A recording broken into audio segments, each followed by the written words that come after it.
In a world more interconnected than ever before, the International Center for Protocol and Diplomacy stands as a beacon of leadership, connection, and transformation. We are the leading independent platform working globally, committed to making protocol and diplomatic practices more effective. We empower global visibility, foster connectivity, and inspire influence, all for the advancement of our vital profession. Our commitment is to visibility, integrity, value, and performance. We educate, influence, and transform. Our mission: to build global leaders who make significant differences within the global diplomatic community and diversified industries. With the Sustainable Development Goals 2030 agenda at our core, we facilitate connectivity, provide viable opportunities, and bridge the gaps between individuals, governments, embassies, international organizations, international business communities, and more. We navigate the complex landscapes of diplomacy, trade, economics, foreign policies, and culture.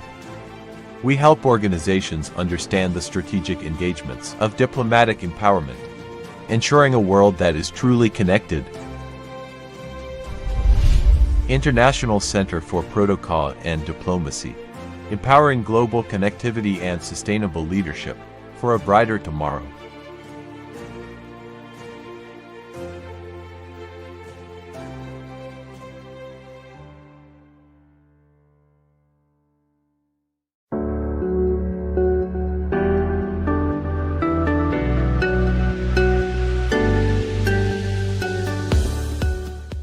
The Honorable Patricia Kenneth Devine is the Director of the International Center for Protocol and Diplomacy in the United Kingdom. She also holds the titles of President of the Global Protocol and Diplomatic Network, Coordinator of the Afro Protocol Initiative promoting and driving the protocol agenda in Africa, champion of the Global Education Executive Program, and founding president of the Association of Certified Protocol Practitioners in Nigeria.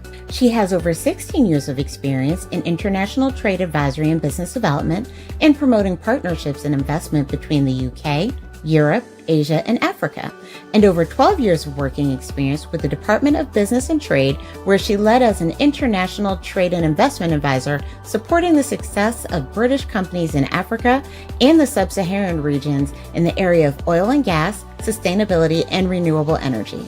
Patricia is the principal consultant at Synergy Systems Consultants, an international trade advisory firm, and an advisory board member to various global brands and organizations, including the Global Chamber.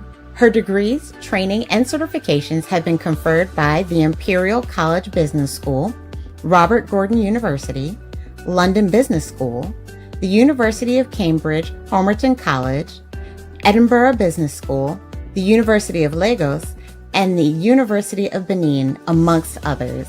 Ladies and gentlemen, please join me in welcoming the Honorable Patricia Kenneth Devine.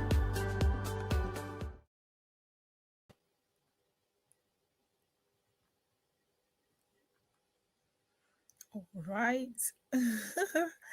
Yeah. So, ladies and gentlemen, distinguished guests, esteemed colleagues and friends from across Africa and around the world, warm welcome to you all. It is my profound privilege as the director of the International Center for Protocol and Diplomacy here in the United Kingdom to welcome you to the momentous fourth edition of the AFRI Protocol Online Conference. On behalf of the entire organizing team, allow me to extend a heartfelt and resounding virtual embrace to each and every one of you, whether you are joining us from the bustling metropolises, rural communities, academic institutions, business hubs, or any part of our interconnected world. Your presence here is a testament to the incredible power of unity as we pursue our shared aspirations. This conference, now in its fourth year, has blossomed into a vibrant catalyst for dialogue, innovation, and meaningful collaboration. Here we unite thought leaders, policymakers, diplomats, and visionaries, all passionately working for the same vision. In these times of profound global interdependence, as issues such as climate change, economic inequality, and evolving geopolitics cross all boundaries, Africa's voice must not only be heard, it should resonate with conviction, precision, and influence. This is why our theme for this edition is Empowering Africa's Global Presence, Soft Power, Diplomacy, and International Cooperation is both timely and it speaks directly to the heart of our collective journey. Allow me to unpack this theme, placing it firmly in context. Soft power, as articulated here, is the remarkable ability to shape preferences through attraction and appeal rather than through force. For Africa, this means harnessing our cultural heritage, our bold spirit of innovation, the energy of your youthful population, and our enduring traditions of resilience and build bridges across the world. Diplomacy is our art, the art of navigating relationships with grace, wisdom, and mutual respect, ensuring that interests are championed in international forums, trade negotiations, and peace building endeavors. International cooperation represents the glue that binds us together.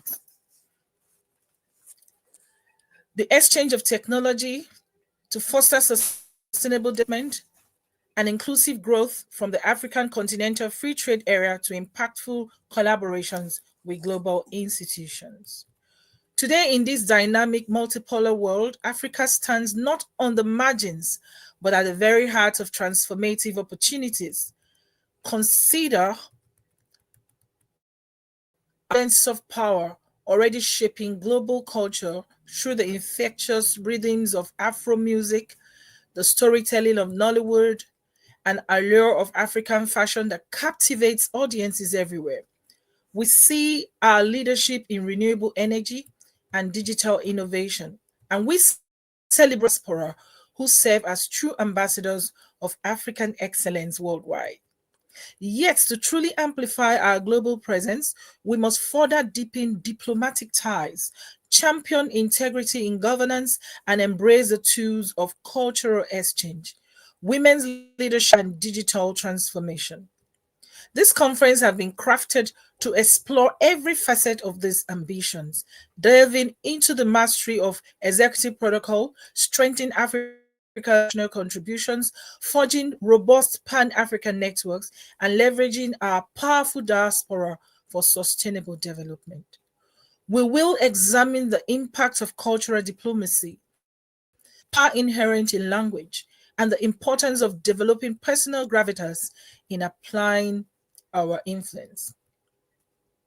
Against this inspiring backdrop, it is my distinct to introduce our distinguished keynote speaker, His Excellency Abdullah Shahid, the 76th President of the United Nations General Assembly.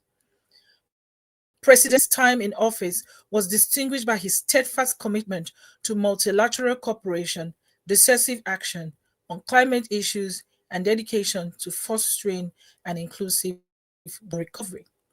As we embark on this collective journey, I urge you, each and every one of us, wholeheartedly ask questions, share your perspective, and forge that will live on far beyond this virtual gathering. The sessions ahead promise a wealth of insights and spirited debates, ranging from integrity in governance and the role of women in shaping soft power to air transport integration, digital citizenship, and the lasting influence of cultural display and diplomacy in shaping our global narrative. In closing these remarks, let us hold fast to this truth. Empowering Africa's global presence is not merely an aspiration, it is an imperative. Together, through the strength of soft power, the art of diplomacy, and the bonds of international cooperation, we will chart a future where Africa leads boldly and contributes profoundly to a fairer, more prosperous world. Now, with great anticipation, we turn our attention to the address from our distinguished keynote speaker. Let us listen closely and draw inspiration from the insights that will be the course of our discussions and collective efforts through the conference. Thank you so much. His Excellency, Mr. Abdullah Shahid, is a highly distinguished Maldivian statesman and diplomat with 4 decades of service to international affairs.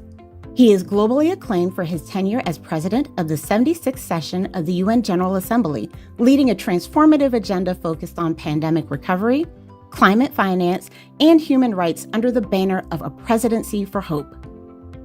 A veteran of the Foreign Service, he served 2 terms as the Minister of Foreign Affairs, advocating powerfully for small island developing states and leading the Maldives' return to the Commonwealth. Domestically, Mr. Shahid is renowned for his parliamentary leadership, including service as the nation's first democratically elected speaker. He is a passionate advocate for gender equality and political reform, currently leading the Maldivian Democratic Party. Ladies and gentlemen, please welcome His Excellency, Mr. Abdullah Shahid. Ladies and gentlemen, esteemed guests and fellow leaders, good morning. Thank you for inviting me to address you today at the EFRI Protocol Conference. Today, we are at a critical juncture.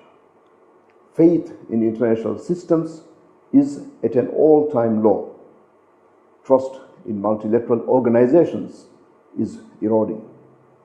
Confidence in international law, the rules-based international order, is dimming.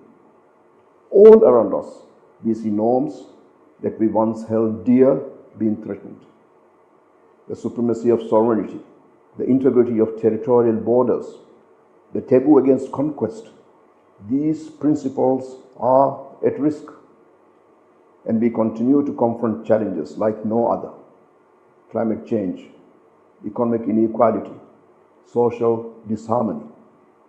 And at this time of great upheaval and change, Africa's voice and Africa's views is not only necessary, it is indispensable. I'm honored to share with you my thoughts on empowering Africa's global presence through good governance and multilateral diplomacy. Of all regions in the United Nations today, Africa has undergone the most dramatic transformation. Many African countries have fought and won their independence, all while struggling due to socio-economic challenges, striving for peace and security. Today, Africa is a continent of immense potential, home to 1.4 billion people, abundant resources, and a youthful population poised to shape the future. Africa is the cradle of humankind, home to incredible biodiversity and diverse culture and traditions. I saw this potential firsthand during my presidency of the United Nations General Assembly. I visited several countries in the region and was continuously amazed by the resilience and commitment to sustainable development that I saw. I saw the hope in your young people's eyes. I sat with women to hear their stories of overcoming enormous odds. And I interacted with civil society to learn about their work and their aspirations. Africa has adopted and pursued a transformational agenda towards sustainable development, the Agenda 2063, the Africa we want, an agenda that I continued to champion during my presidency through dedicated events together with the President of the Economic and Social Council. But despite its potential, Africa's global influence remains underutilized. How do we change this? How do we ensure participation and empower African voices? I wish to offer 3 approaches. First, enhancing inclusion, ensuring rule of law, and empowering citizens. African nations have made great strides in achieving peace. Peace reigns in regions once marred by conflict, and digital innovation is transforming economies. Yet, challenges persist. African Union estimates that close to 148 billion is diverted away from vital infrastructure, healthcare, and education annually. Coupled with weak institutions such as the courts, law enforcement, and public services, these deeds go unreported and unaddressed. It is no secret that good governance is the bedrock of progress.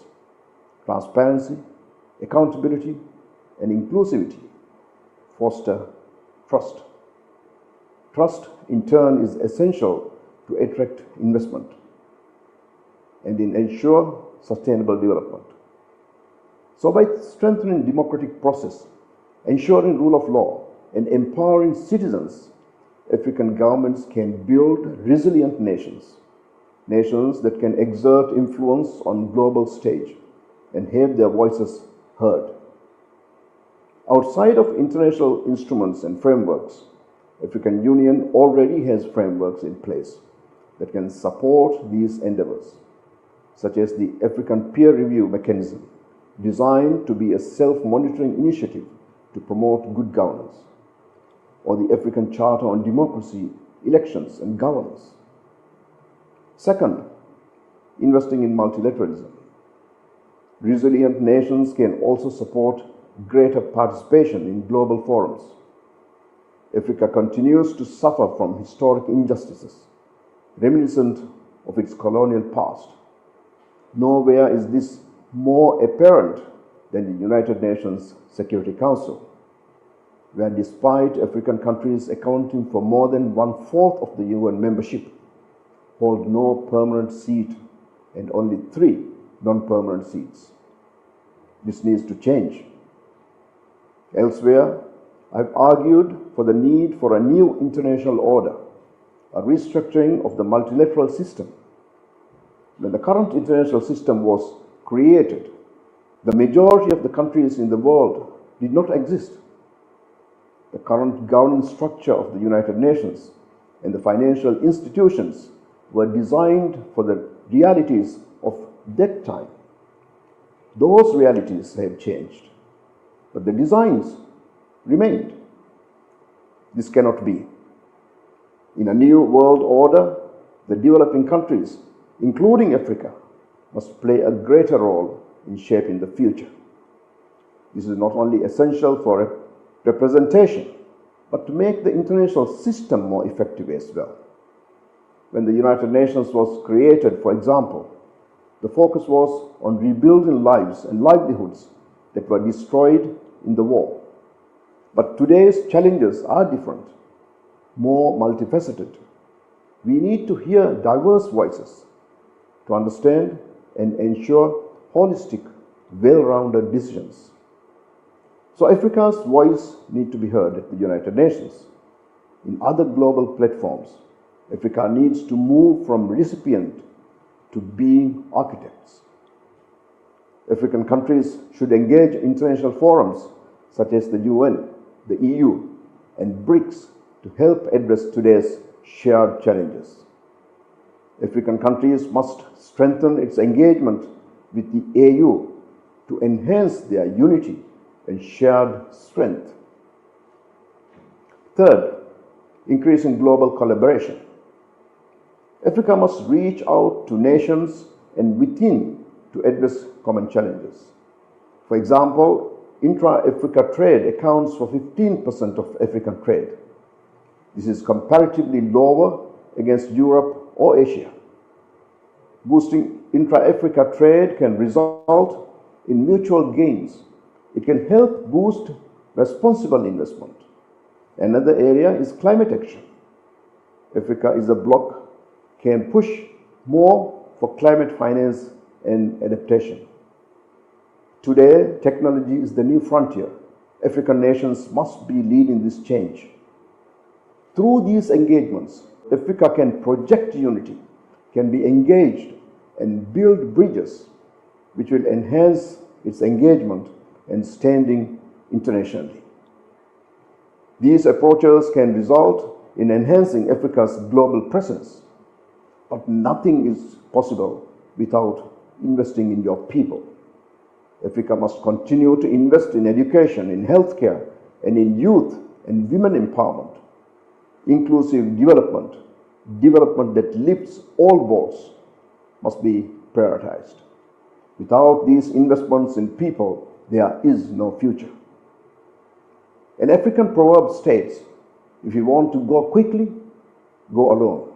If you want to go far, go together. Africa must unite, for it is unity that will drive this dream, the dream of Africa's rise, that shared opportunity to bring lasting change and enduring hope to all its people. Thank you.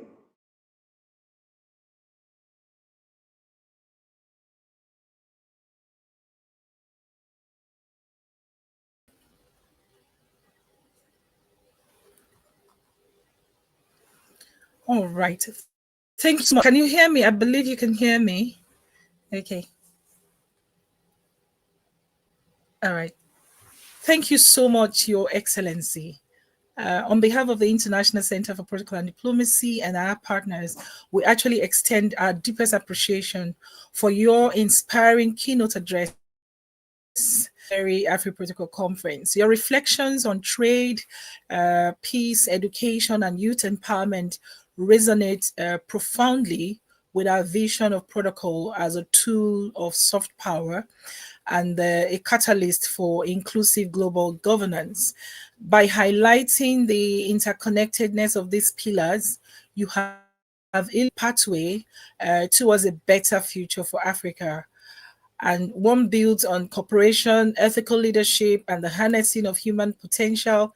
This is particularly very interesting, very inspiring, and we say thank you so much for this beautiful keynote message you've given to us. Indeed, Africa is ready, and your message today inspires us greatly. So thank you so much for this beautiful message. Thank you. So I will now pass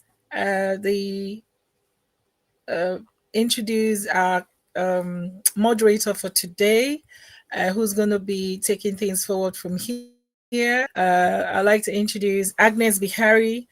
She is the lead advisor and head of projects on sustainable development at the International Center for Protocol and Diplomacy. She's based in Hungary. She specialized in executive diplomatic leadership and management SDG goals. She has organized and presented at several on-site and online multilingual events on international scientific collaborations, corporate governance, and sustainable development diplomacy in emerging markets for over 2 decades, enhancing intercultural awareness and diplomacy skills as the core foundations of her expertise. Her vision is to uphold human dignity and promote harmonious coexistence.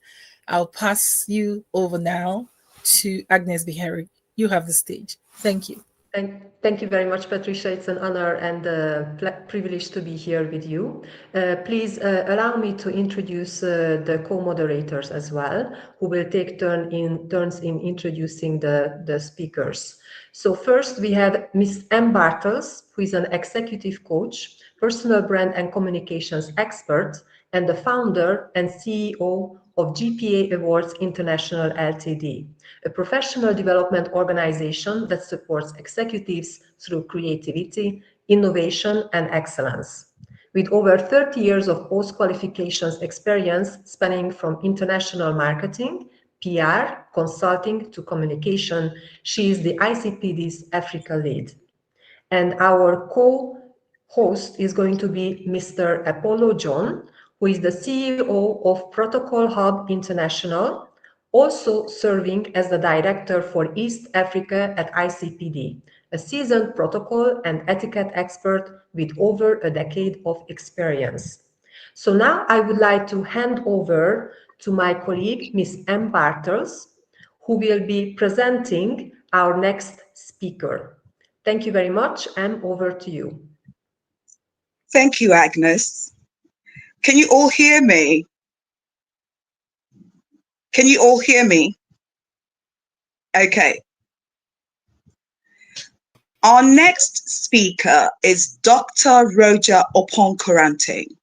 Dr. Roger Oponkorante is the head of public sector governance, Commonwealth Secretariat in London.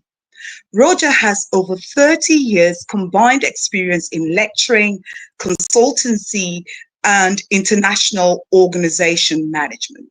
He specializes in governance, anti-corruption, leadership and management, public policy, and public administration.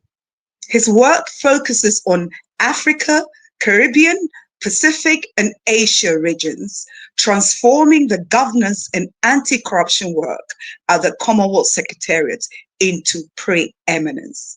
Ladies and gentlemen, let's welcome Dr. Roger Oponkorante up onto the stage. Thank you very much, Ems. I'm very happy to be here this afternoon. Now, let me see if I can upload my slides. I don't know whether you can see it.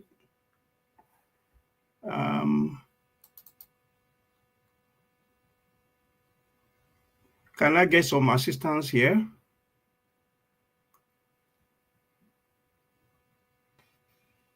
Yes, sir. 1 second. Let me see what I have yours, Mr. Roger.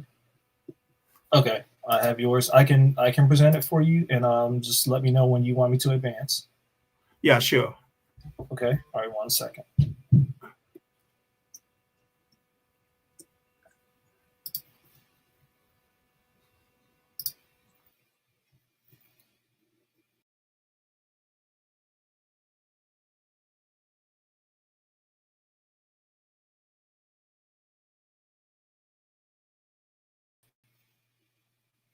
Sorry, looks like he dropped.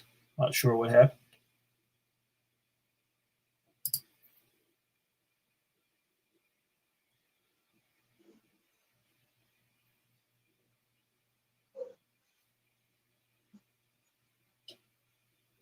Ricky, how's it going? He just dropped. I'm not sure. Not exactly sure what happened, but he just dropped. Oh, okay. I'll just communicate with them.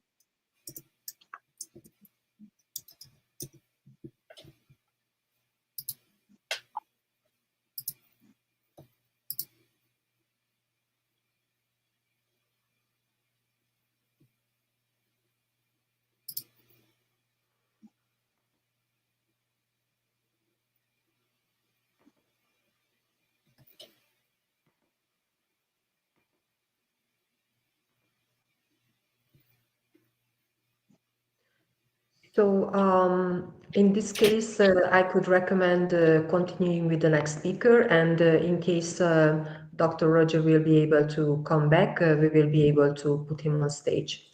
So with that, I would like to go ahead and introduce our next speaker, who is going to be Ida Gay. Her topic will be Empowering Africa's Global Presence, Soft Power, Diplomacy, and International Cooperation.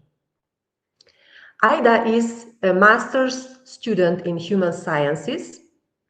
As the president of the Senegalese Students Association in Malaysia, she strengthened connections between Africans and the wider international community, driving projects focused on supporting African development, amplifying the continent's contribution on the global stage.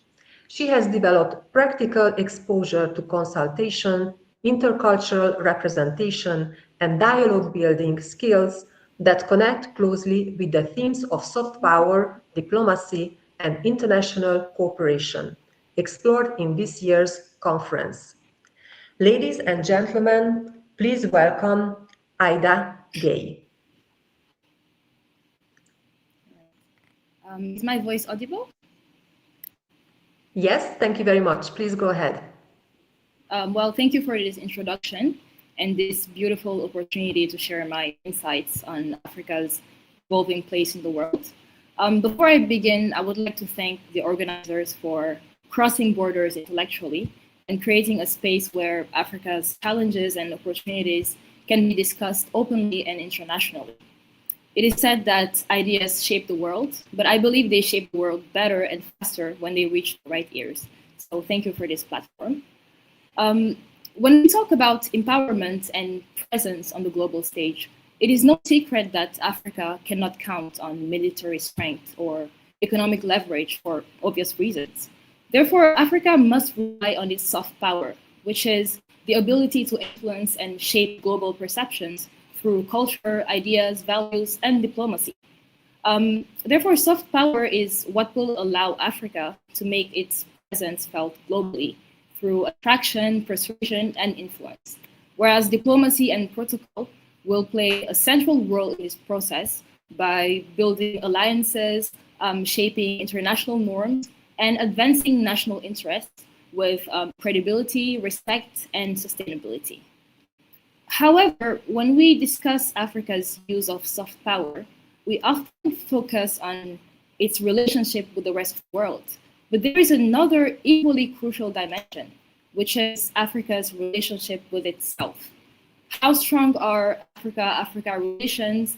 How well do Africans collaborate or truly know about one another? We need to explore these questions because true global influence begins at home. Before Africa can redefine its place in the world, it must redefine its relationship with itself. Now, consider something as basic as air connectivity. Many African countries still lack direct flights to one another, and traveling from one African city to another often requires going all the way through Europe or the Middle East. For instance, flying from Dakar to Paris is easier, cheaper, faster, and more accessible than flying from Dakar to, for example, Johannesburg or Lagos. This means that experiencing the least developed countries is often more expensive and exhausting than traveling to the more developed ones. And this is not just a logistical issue. It is a diplomatic and cultural barrier that we need to address. A barrier which limits trade, weakens business networks, slows regional integration, cultural exchange, and gives the idea that Africa is more connected to the world than to itself. And speaking of cultural exchange, when people think of Africa globally, they often think, they imagine a single unified continent, especially the sub-Saharan part, as a block of people who share a common race, culture, worldview, or identity. But the reality is very different. Africa is extremely diverse, with thousands of languages, ethnic groups, countless cultures, various religions and beliefs.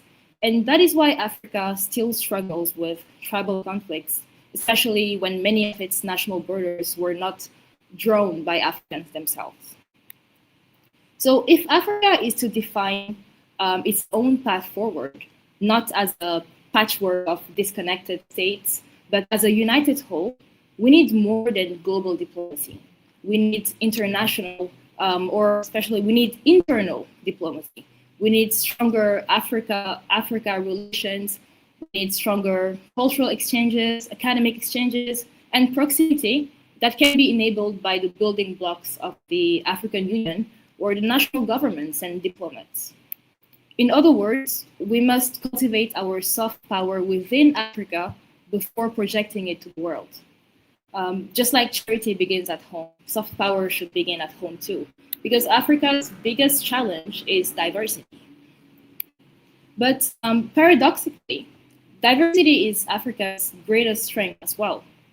Simply by embracing its cultural, linguistic, and ideological diversity, it can strengthen diplomatic relations with the entire world. For instance, Anglophone Africa can work through the Commonwealth, Francophone Africa through the Francophonie, and maybe Muslim Africa can deepen ties with the Middle East.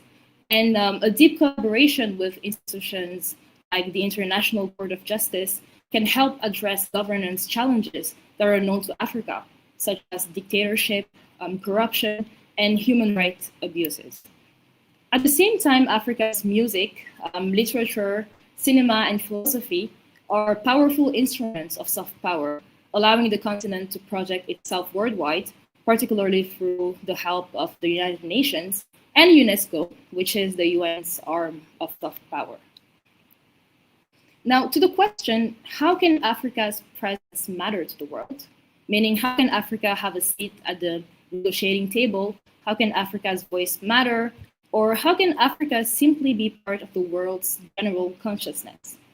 I think the aspect of cultural diplomacy that is truly helpful to Africa is to influence the world through creative arts, without making it appear as if there is a deliberate effort to promote Africa. What I mean is that most people in the world don't discover a country on their own. Rather, they are drawn through it by watching a movie or seeing a product or hearing a story which sparks their curiosity and leads them to learn more about that country. And when it comes to Africa, movies like The Lion King or Madagascar have inspired millions of people to dream about Africa's wildlife or biodiversity. So imagine the potential if Africa fully leveraged its creative industries like cinema, music, fashion, literature, and digital content. In other words, Africa's presence in the world will matter most when its culture touches lives and becomes part of people's daily experiences, just like Hollywood, Japanese anime, or Swiss chocolate have done for the countries that produce them.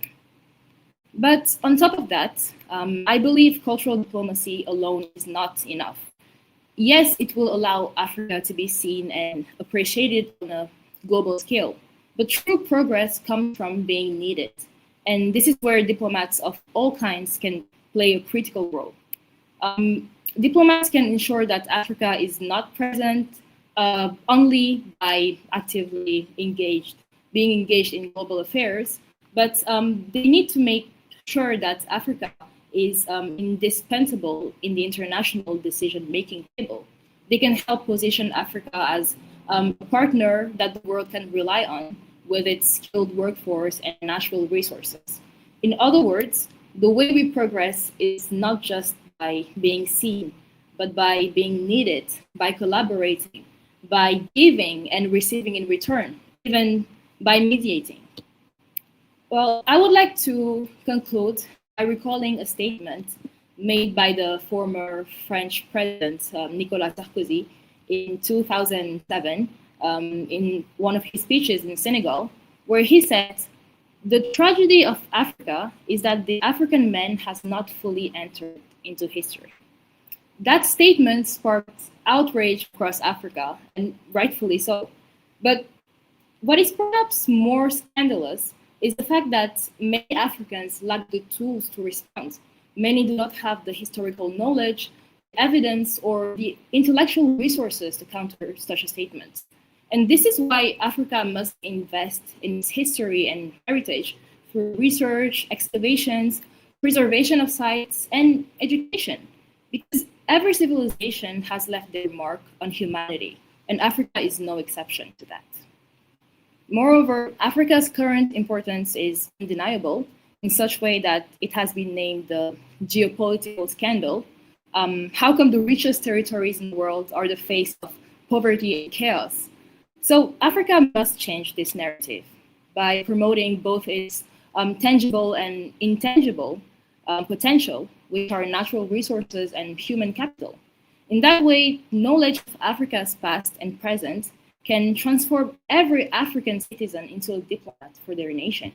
Because when citizens understand Africa's contribution to the world, they carry that awareness into every interaction, into their communities, at work, in international forums, or even on social media. Finally, to empower its global presence, Africa needs to practice the most complete form of diplomacy, which is the one that goes beyond government-appointed officials, the one that ensures that professional diplomats, cultural diplomats, youth diplomats, and every citizen work hand in hand to build a better Africa. And that is the beauty of diplomacy, the fact that it creates room at the table, even for those who do not have hard power. I often think the need to rely on soft power as similar to everyday social inequality. Some children grow up without stability, without privilege, without advantages others take for granted. Yet through hard work, determination, and resilience, they still manage to rise, succeed, and redefine their future. In the same way, Africa can elevate its global position, not through military strength or economic domination, but through a strategic use of soft power, cultural influence, and well-organized diplomacy and protocol. Thank you.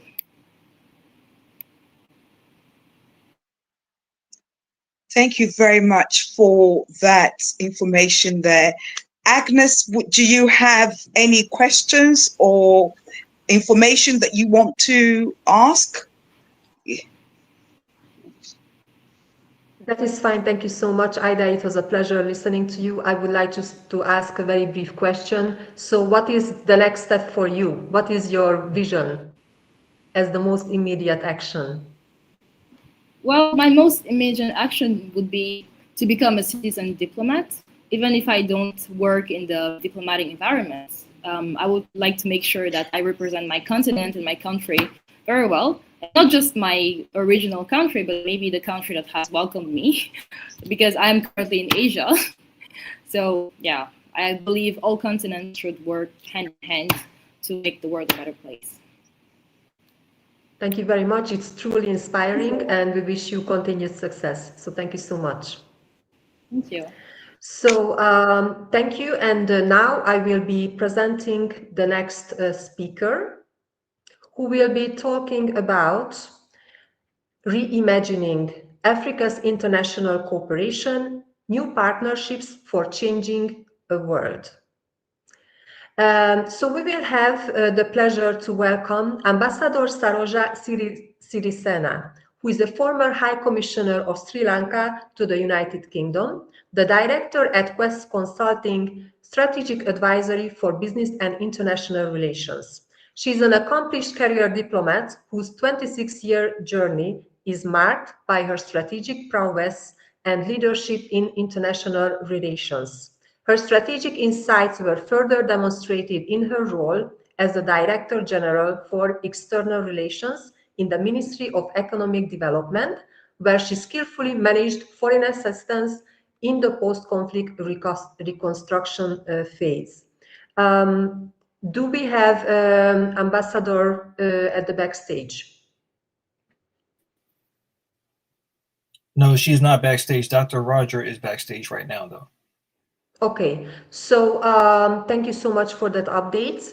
Em, would you like to go ahead and just reconnect Dr. Roger because he was able to come back? Thank you so much. Okay. Dr. Roger, I've just introduced him earlier, but I will introduce him again. So for those who've just joined would know. Okay. Dr. Roger Opon-Koranting is the head of public sector governance Commonwealth Secretariat in London. Roger has 30 years combined experience in lecturing, consultancy, and international management.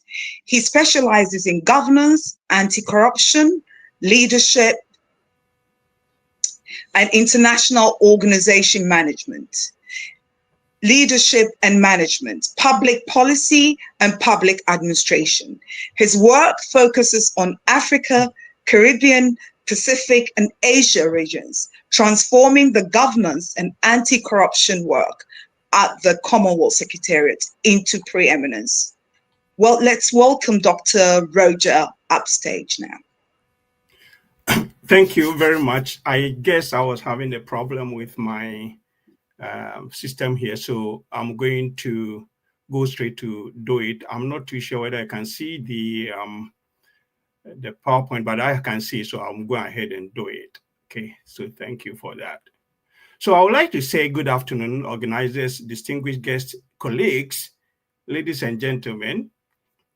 It is a great honor for me to be invited to speak at this important seminar on the topic soft power and integrity in governance under the overall theme empowering African global presence, soft power, diplomacy, and international cooperation. Thanks for the invitation, Anne Bartels, Patricia, and Agnes. I'm delighted to have the opportunity to speak at this 4th edition of the Afri Protocol Conference, albeit virtually. The structure of my presentation briefly, I'm going to look at the power in governance, then I'll look at key element of soft power versus hard power, then why soft power matters, then I will cite some few examples of African soft power and across the Commonwealth, and then I will look at soft power and integrity in governance, and then I conclude all within about 10 minutes. When we speak of power in governance, too often our minds leap to armies, sanctions, or financial muscles. But today, as I want us to reflect on a quieter, subtler force called soft power. It is the power of attraction, of credibility, of values that inspires rather than coerce. Soft power is a term used to describe a country's ability to influence others, not through coercion or hard power like military force or economic sanctions, but through attraction and persuasion. It's about shaping preferences and winning hearts and minds. Now, if you look at the key elements of soft power, you look at culture, music, films, literature, sports, and arts that makes a country appealing globally. For example, you talk about Hollywood, you have to talk about K-pop in South Korea, Nollywood, Kumawood in Ghana, and all that. Then we also look at another element will be values and ideals, promotion of democracy, human rights, equality, justice can inspire administration emulation. Then we look at foreign policy and diplomacy, building trust through aid, peacekeeping, and international cooperation. Then we can look at education and knowledge, university scholarships and research partnership that attracts global talent. And finally, we can look at innovation and technology, cutting-edge industries, and digital platforms that shape global trends. Now, if we look at soft power, you have something, as I've mentioned, you have attraction, persuasion, legitimacy, you have culture, you have diplomacy and values, and it have long-term influence as opposed to hard power, which uses coercion, force, conditionalities, military sanctions, economic leverage, and the hard power normally is immediate, but often costly impact. Now, why soft power matters? Because soft power is crucial because it builds credibility and trust. It creates alliances without force. It strengthens a nation's global reputation. It's often achieved sustainable influence compared to hard power. Then, if I look at my work, governance and anti-corruption. For my work in governance and anti-corruption globally, soft power is extremely relevant. Integrity, ethical leadership, and transparent institutions are themselves forms of soft power. They attract respect and cooperation across borders. In fact, countries that successfully fight corruption often gains international legitimacy and investment, which is subtle but powerful influence. Let me dive into African and across Commonwealth examples of soft power in action. This case shows how attraction, values, and culture can be as influential just as military or economic power. In Africa and across the Commonwealth, we see these principles alive and well. If you take Ghana democracy and stability, Ghana's reputation as one of the Africa's most stable democracy attract admiration, diplomatic partnerships, and respect.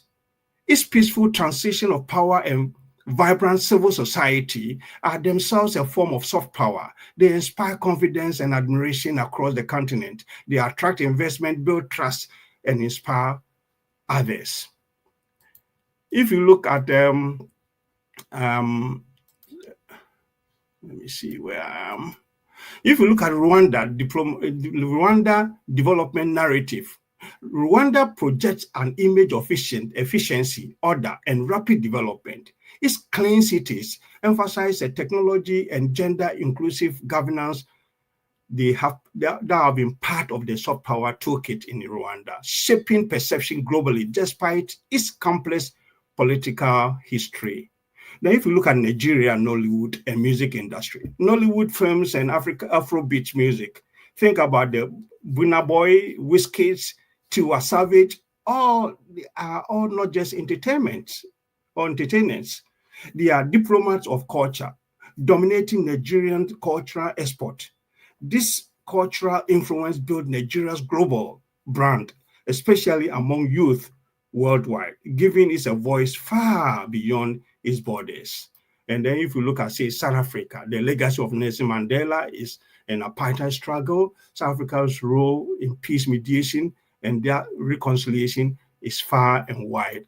And then you look at Kenya environmental diplomacy, Kenya leadership in climate negotiation and wildlife conservation. Nairobi hosting the UNEP headquarters, positioned itself as a leader in environmental diplomacy, a reputation that enhances global standing. So if you look at soft power and integrity in governance, from our work in governance around the world, the lesson is clear. Integrity itself is soft power. Countries that demonstrate transparency, ethical leadership, and effective governance attract foreign investment. They have diplomatic respect. They have public admiration. For me, the lessons is there for everybody to see, because fighting corruption and promoting integrity is not just a housekeeping. It is a nation branding and a powerful diplomatic asset, a country that demonstrates integrity and ethical leadership, radiates soft power. It becomes a trusted partner, a respected voice, and a magnet for various opportunities. So when institutions are clean, when leaders are accountable, when citizens believe in their government, that is when soft power flourishes. And that is when governance becomes not just effective, but inspiring. So think of soft power as a fragrance of governance. You cannot see it, you cannot touch it, but when it is present, people are drawn to it. That is soft power. Integrity, transparency, and ethical leadership are the perfume of nations. They attract respect, investment, and cooperation without a single soldier marching or a single sanctions imposed. So in concluding, I would say, colleagues, ladies and gentlemen, let us remember that hard power may win battles, but soft power wins hearts. And in governance, winning hearts is the ultimate victory. When institutions,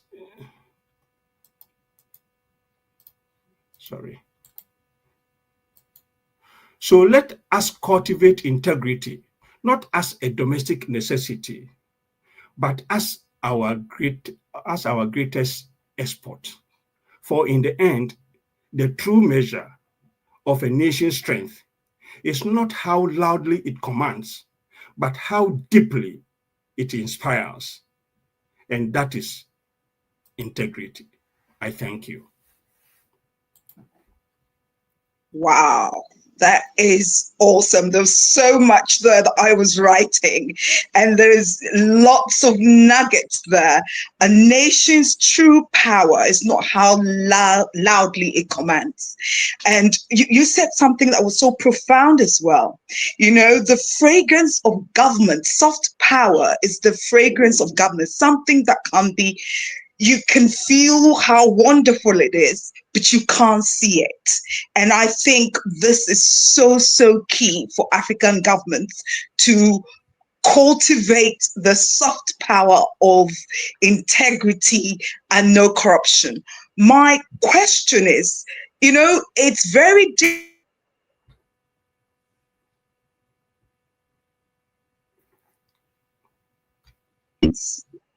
Are you there? I can't hear you.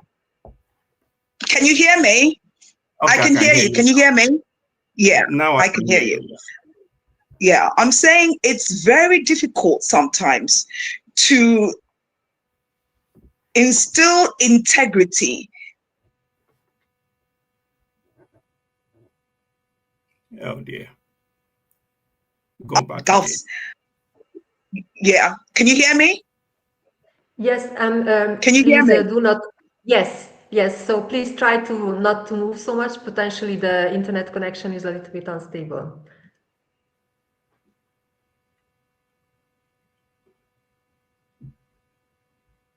Wow. Okay, so I'm just asking a question. I'm just going to. It's not coming through. Yes. Come back later. We'll come back later. Thank you so much. Thank you so much, Evan. We'll come back later, Dr. Roger. Yeah. Thank you so much. It was a truly inspiring session. Thank you so much. Thank you. You're most welcome. Thanks for having me. Thank you very much. Right. So, would you like to introduce our next speaker, please?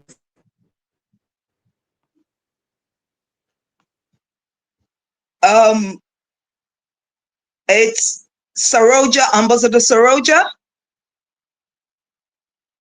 Agnes, is it Ambassador Saroja? No, it would be Philippa, please. Ambassador is not online yet.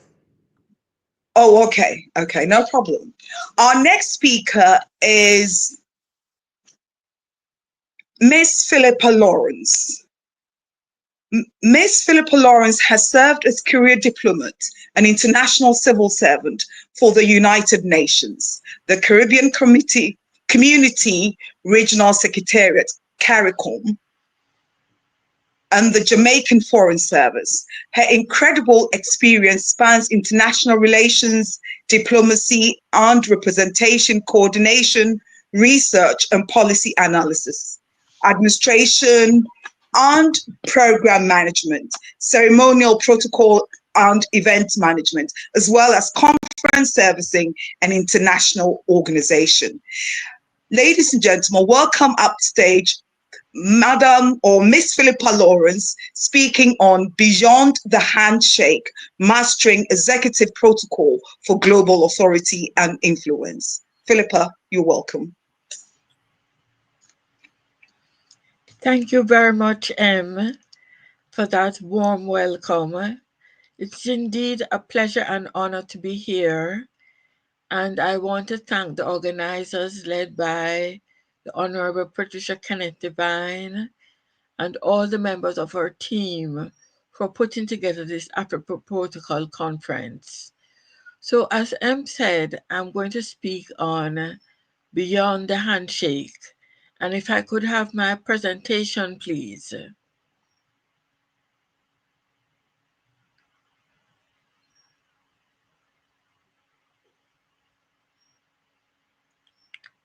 Oh, I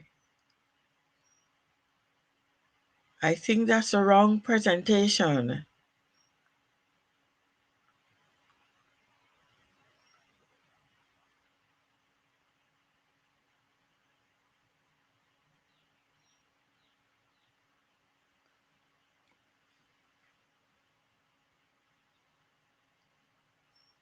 It is Beyond the Handshake. That's the title of the presentation.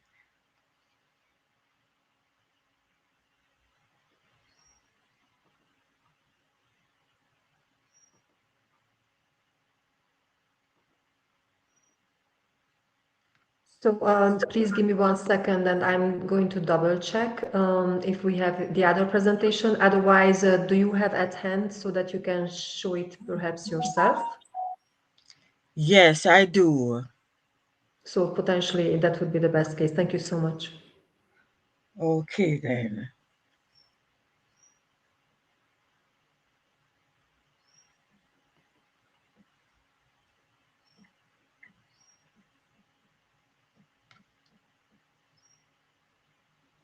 How do I share screen?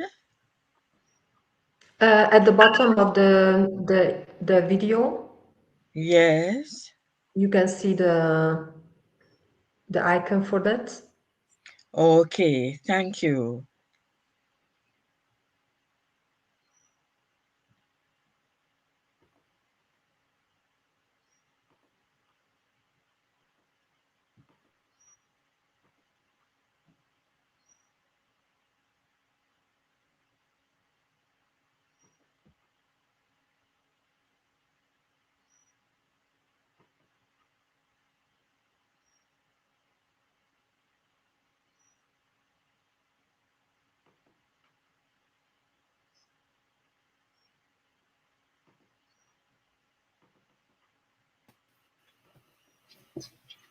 Okay, there we go. So you'll need to go into your presentation now.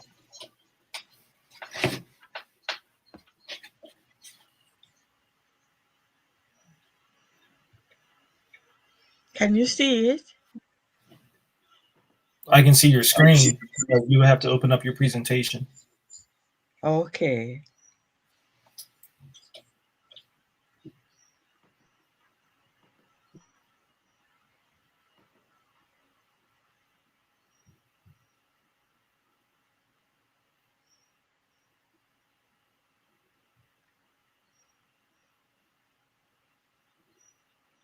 Is it a PowerPoint, Ms. Lawrence? Yes, it is. Okay, so yes, just make sure you open up your PowerPoint. Yes. Yeah, you can close this window. Okay. Or if you hit that plus symbol again in your screen, that plus symbol with the inside the little monitor. Yes. And you'll see an option that says share slides, and then you can open up your PowerPoint from there. Okay. Perfect. So, are you going to hit from computer? Yes. All right, that's fine. And wherever you, yep, is that your PowerPoint? Yep, you can go and select that.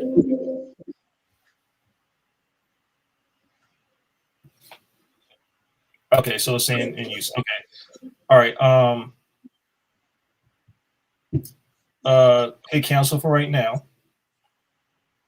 Okay. Now what we're gonna do is we're gonna hit that plus symbol again where you can share your screen. Okay. Let me take this off. Okay.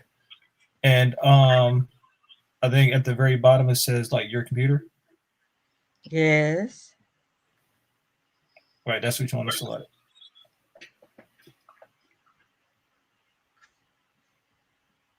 All right, let's do this. I'm sorry. You can keep this open. Go ahead and close out your PowerPoint. We're going to open it from there. That'll just make it easier. Okay. So let's just close out your PowerPoint, and then we're going to reshare it the same way you just did, and you'll have it. There we go. I see it now. Okay, here we are. Okay. Thank you. All right, I can help. Thank Yes, you ma'am. very much. My apologies. So, beyond the handshake, mastering executive protocol for global authority and influence. Next slide, please. In an era defined by geopolitical uncertainty, rapid technological transformation, and increasingly complex global interdependence, leaders are expected to demonstrate competence not only in strategy and policy, but also in the nuances of international interaction. The handshake, long regarded as an universal gesture of respect and connection, remains a symbolic entry into diplomacy and executive leadership. Yet true authority on the world stage extends far beyond this initial touchpoint. Mastering executive protocol is no longer a ceremonial exercise. It is an essential strategic asset that shapes perceptions, enables influence, and reinforces legitimacy in global governance. Next slide, please. Executive protocol is fundamentally about power, how it is signaled, negotiated, and sustained. It establishes a framework in which high level engagements occur, providing structure and predictability to environments where mistakes can carry political, reputational, or even economic consequences. And we have seen a number of examples of that. While often misunderstood as rigid etiquette, protocol is in fact a flexible and adaptive discipline that supports national priorities, corporate objectives, and multilateral diplomacy. It empowers leaders to communicate, respect, without surrendering authority, to project confidence without aggression, and to navigate cultural differences without compromising institutional identity. Next slide, please. At the heart of protocol lies the management of perception. Perception is very important in these days. So that's why we say beyond the handshake. Global leadership is increasingly exercised under intense scrutiny from the media, from partners, from adversaries, and from domestic audiences. Every gesture, seating arrangement, form of address, or diplomatic courtesy conveys meaning. A misstep can signal weakness or ignorance, while a well executed protocol decision can reinforce strength, credibility, and preparedness. For leaders operating in the environment, such as the United Nations, CARICOM, the African Union, or the G20, the ability to maneuver within established customs while advancing strategic objectives is indispensable. And we saw that in the recent G20 summit being held in South Africa, where everything was executed to perfection. and it raised the profile of the African continent in the eyes of the world. Next slide, please. Beyond traditional ceremonies, executive protocol extends into the psychology of influence. It requires emotional intelligence, situational awareness, and cultural fluency. Leaders must understand how hierarchy is constructed in different societies, how respect is shown or withdrawn, and how communication styles vary across regions. A gesture considered to be courteous in one cultural setting may be interpreted as dismissive in another. Therefore, protocol becomes a form of cross-cultural literacy, enabling leaders to build trust and avoid misunderstandings and foster mutual beneficial relationships. Once again, we saw this in the G20 when they were handing over, South Africa was handing over its gavel to the United States, which will host the next G20. And they sent a low level representative to get the gavel.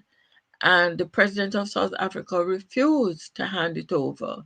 He said he needs a senior representative of the government to hand over the gavel to. So you see how important it is to master executive protocol and presence. Next slide, please. In multilateral conferences where negotiations hinge on precision, discretion, and credibility, protocol plays a particularly pivotal role. The choreography of bilateral meetings, adherence to the rules of procedure, and command of diplomatic language all contribute to a leader's ability to shape outcomes.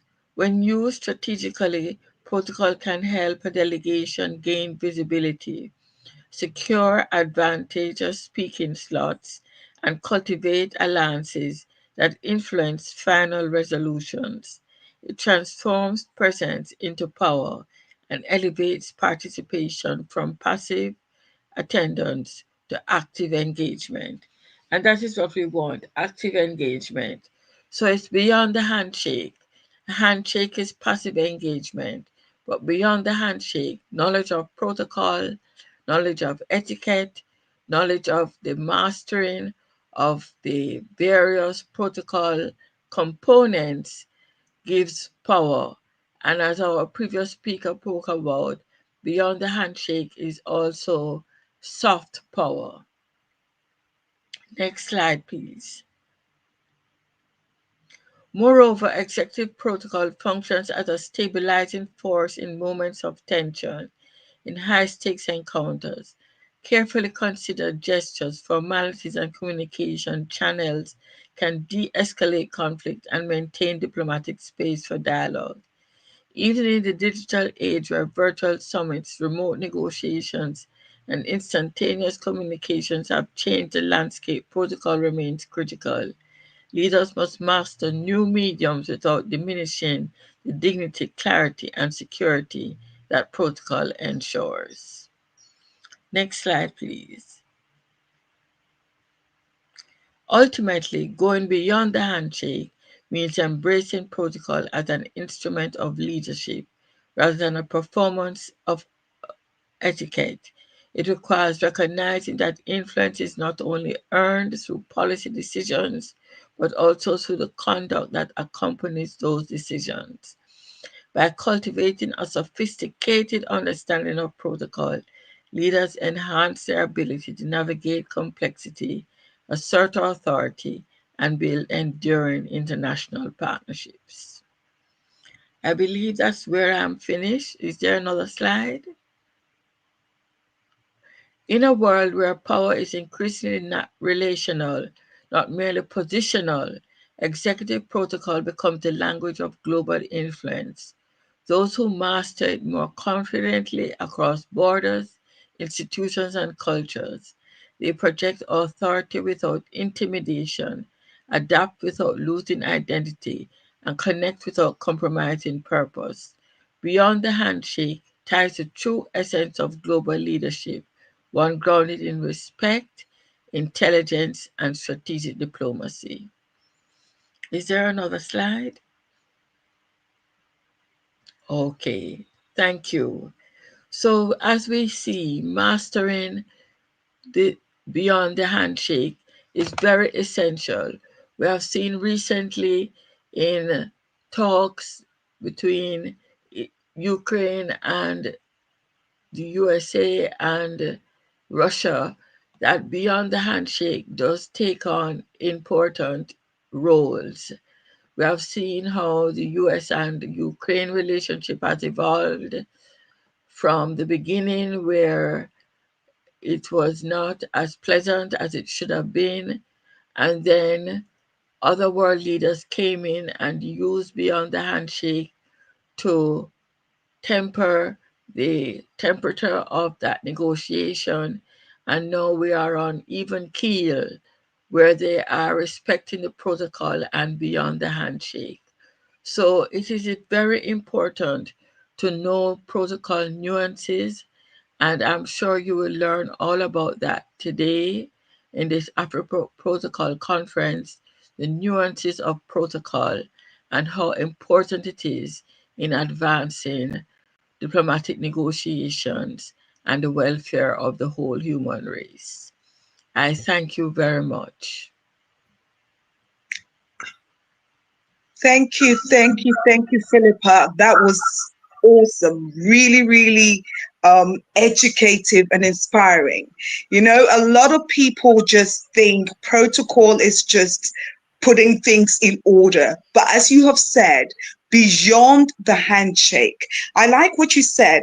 Executive protocol can help delegation bring visibility. So when a delegation has beyond the handshake, it brings them visibility. And you also said that it becomes the language of global influence. I like that very much, very, very much. So, you know, we know that beyond the handshake, protocol becomes the language of global influence. I'd love to end here and go on to the next speaker. I think will be Dr. Saroja or Agnes. Is it Dr. Saroja? Hello, Keith. Yes, that's correct. Thank you so much, Em, for that introduction. And I'm going to take over now to introduce Ambassador Saroja Sirisena, who is the former High Commissioner of Sri Lanka to the United Kingdom, the Director at Quest Consulting, Strategic Advisory for Business and International Relations. She's an accomplished career diplomat whose 26-year journey is marked by her strategic prowess and leadership in international relations.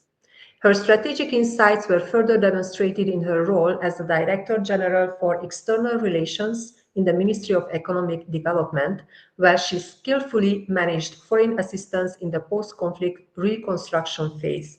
Her topic for today is Reimagining Africa's International Cooperation, New Partnerships for a Changing World. Ladies and gentlemen, please welcome Ambassador Saroja. Thank you. Good afternoon, everybody. Thank you once again, Agnes, for that introduction and for inviting me to participate at the global conference, the Afro Protocol Conference. Let me begin by expressing my appreciation to the previous speaker for the very eloquent articulation of protocol and beyond the handshake, because it is the foundation on which international relations are built on. Excellencies, distinguished panelists, it is my great pleasure to be with you to discuss and to speak about the theme of reimagining Africa's international cooperation, new partnerships for a changing world. We meet at a time when the international system is undergoing profound transformation. The certainties of the past are giving way to new realities.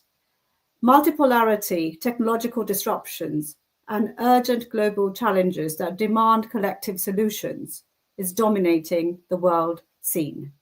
In this changing world, Africa is a rising actor, a continent of immense potential, and a partner whose voice must be heard in shaping the future of the international cooperation.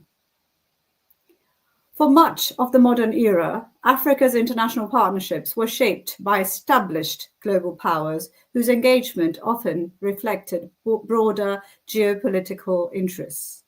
These relationships brought investment, trade, and cooperation, but they also carried risks of dependency and asymmetry.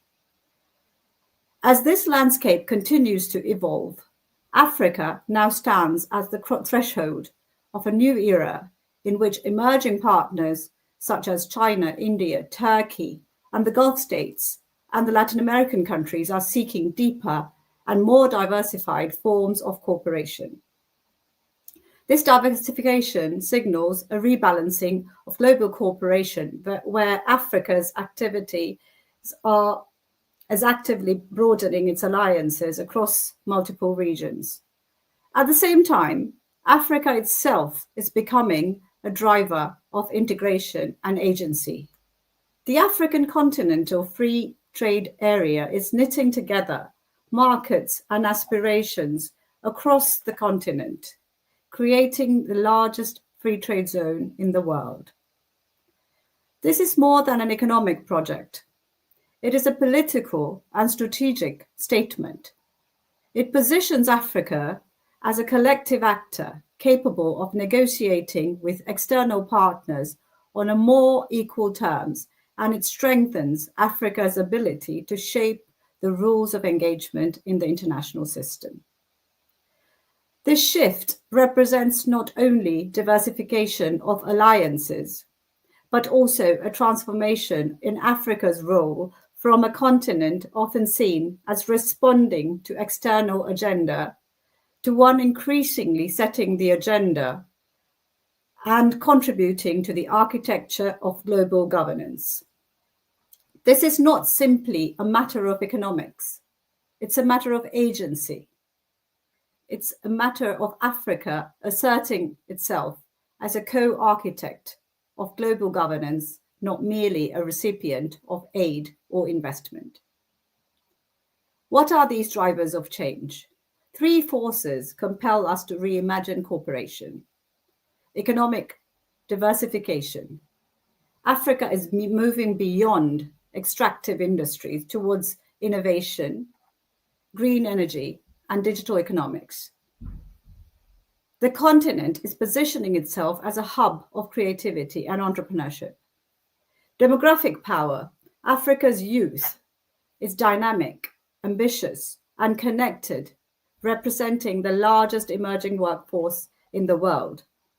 They are not only the future of Africa, but the future of global growth. The third factor is geopolitical leverage. Africa's voice is indispensable in climate negotiations, in peacekeeping, and reforming the global governance. From the United Nations to the World Trade Organization, Africa's participation is essential to legitimacy and effectiveness. Let's examine new partnership models. In this context, partnerships that reflect Africa's new reality must be embraced. South-South alliances. Building solidarity with Asia and Latin America, sharing experiences of development and advancing common positions in global fora. Triangular cooperation, combining the resources of traditional donors and the dynamism of emerging partners and the legitimacy of African institutions. Private sector and diaspora engagement, harnessing investment, technology transfer, and knowledge networks to accelerate Africa's transformation. Regional integration is important in strengthening African institutions to negotiate collectively with unity and strength. These models are not abstract. They are practical pathways to ensure that cooperation is balanced, inclusive, and sustainable. Cooperation must be focused, strategic, and transformative. In green energy, Africa can lead the world in climate resilience and energy independence. Partnership with the European Union, China, and the Gulf states can accelerate this transition. In the digital economy, collaboration with innovators from Africa, within Africa, India, and the United States can create jobs and competitiveness. In health and biotechnology, cooperation with Brazil, South Africa, and the World Trade Organization can build local pharmaceutical capacity and pandemic preparedness. In infrastructure, multilateral banks and new partners can connect Africa's markets and communities, facilitating trade and integration. In education skills, diaspora networks, EdTech firms can unlock Africa's human capital in preparing the next generation for leadership. As we embrace new opportunities for Africa's cooperation, it is important to proceed with prudence and foresight. Partnerships must be built and designed to strengthen trust, foster mutual respect, and ensure that benefits of engagement are shared equitably. Our collective experience reminds us that cooperation is most effective when it is transparent, accountable, and aligned with aspirations of the nations involved. Africa's agency must be central to this process, so its agreements reflect on the continent's priorities and contribute meaningfully to its development goals. Therefore, it is imperative to look at partnership that respects the dignity of all parties. They should promote sustainability, reinforce local institutions, and deliver practical outcomes that improve the lives of its citizens. This includes investments that build capacity, trade arrangements that support African industries, and initiatives that enhance resilience in the face of global challenges. In this way, safeguards are not barriers, but assurances that cooperation will be fair, enduring, and transformative. They are the foundations on which Africa and its partners can build relationships of genuine trust, ensuring that collaboration contributes not only to Africa's progress, but also to stability and prosperity in the wider international community. Dear colleagues, the time has come for Africa to step forward, not as a recipient of aid, but as a co-architect of global cooperation. Africa's vision of its partnerships built on mutual respect, shared prosperity, and sustainability is a vision that places the continent not at the margins, but at the very center of shaping the norms of cooperation in the 21st century. This vision calls upon Africa and the wider international community to to rebuild, and to rise together in genuine partnership for a changing era. I thank you.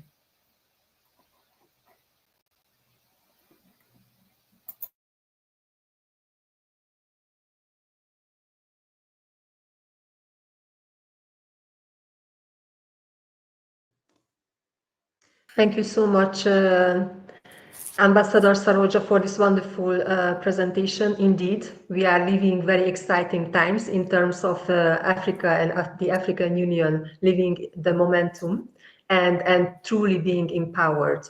This is a truly remarkable time that we are living currently, and you also mentioned that there are a lot of emerging partners. So what are you most excited about amongst all these good news? What is that you would like to focus on as a career diplomat as a next step?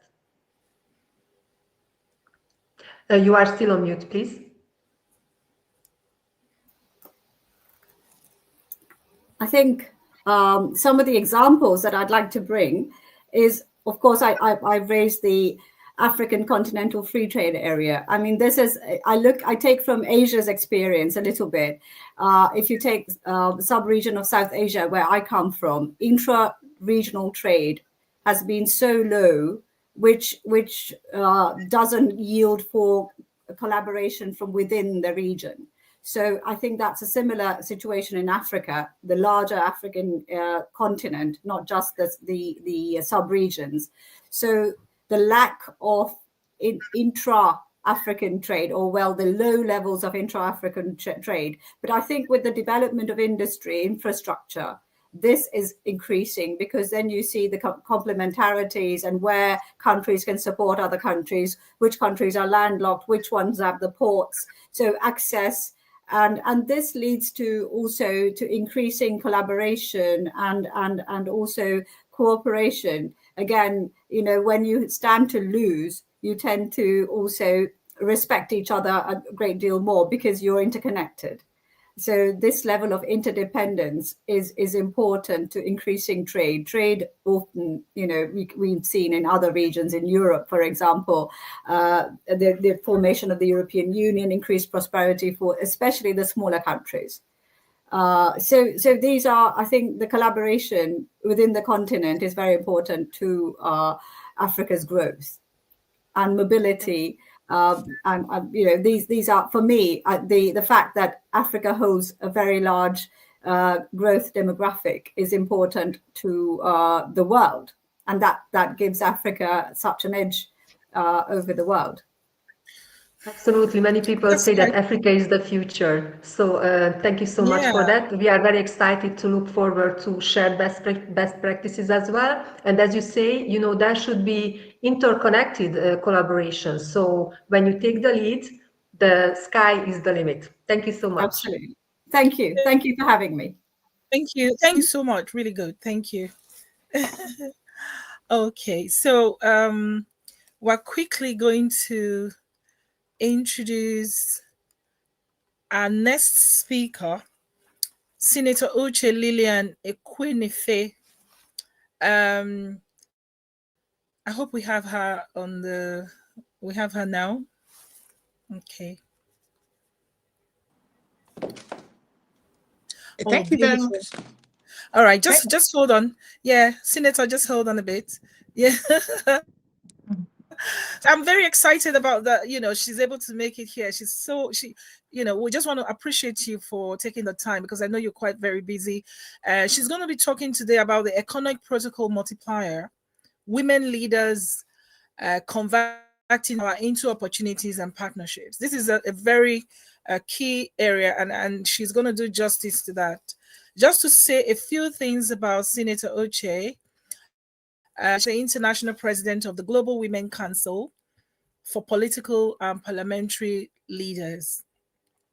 She's a senator of the Federal Republic of Nigeria, representing the Anambra Central Senatorial District of Anambra State. She has served as the chairman, Senate Committee on Science and Technology within the periods of 2019 to 2023. Is committed to accountability, transparency, and she upholds integrity. We are very proud of her, and we are so excited that she's here. Senator, you have the floor, please. Thank you very much, Patricia. First of all, I would like to appreciate you for,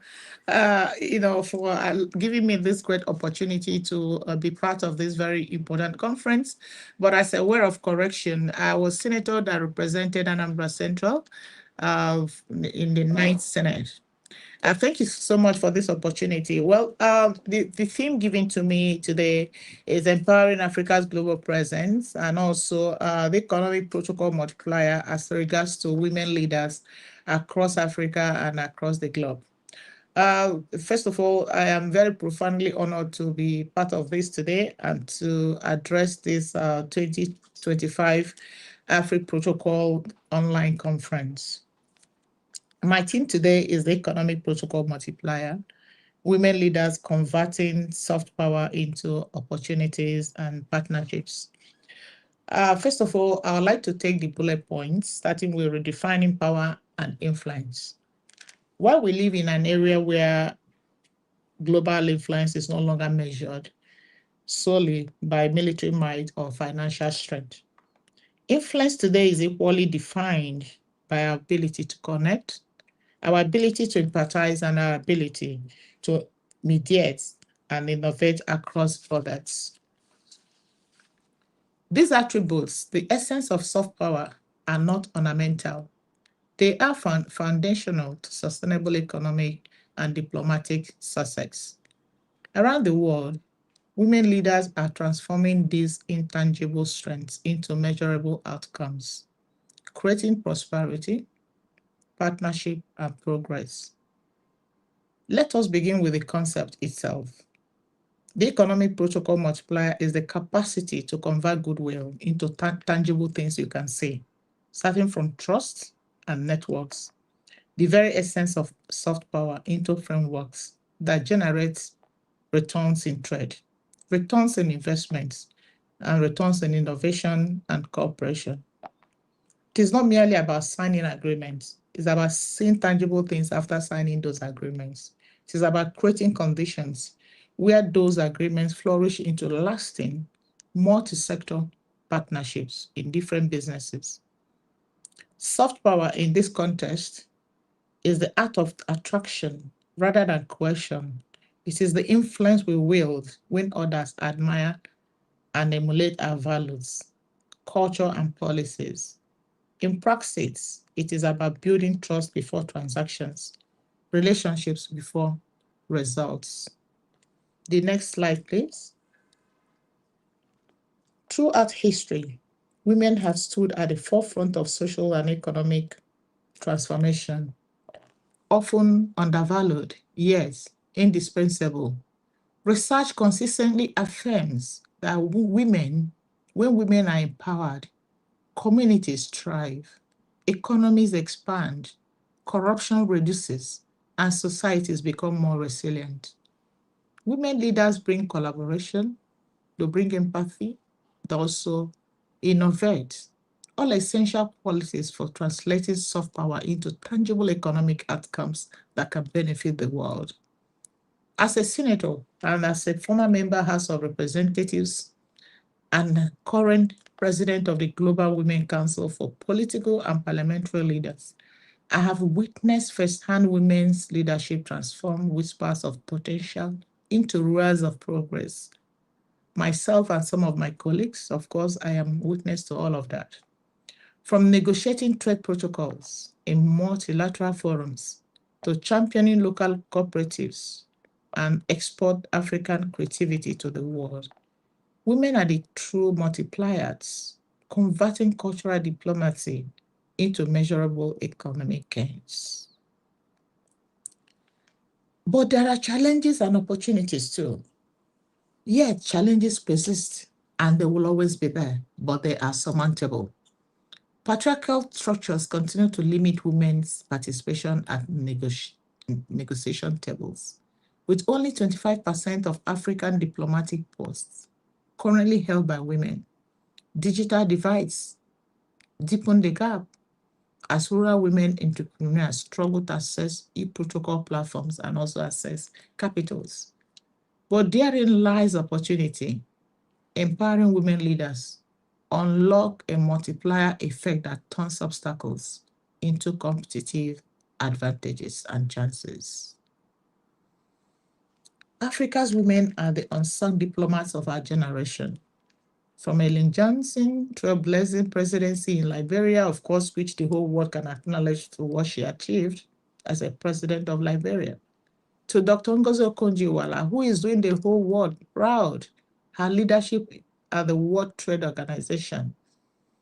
Women, so many countless women have redefined what it means to lead. Our diplomacy is holistic. We build bridges, not just between nations, but between generations, sectors, and history. Next slide, please.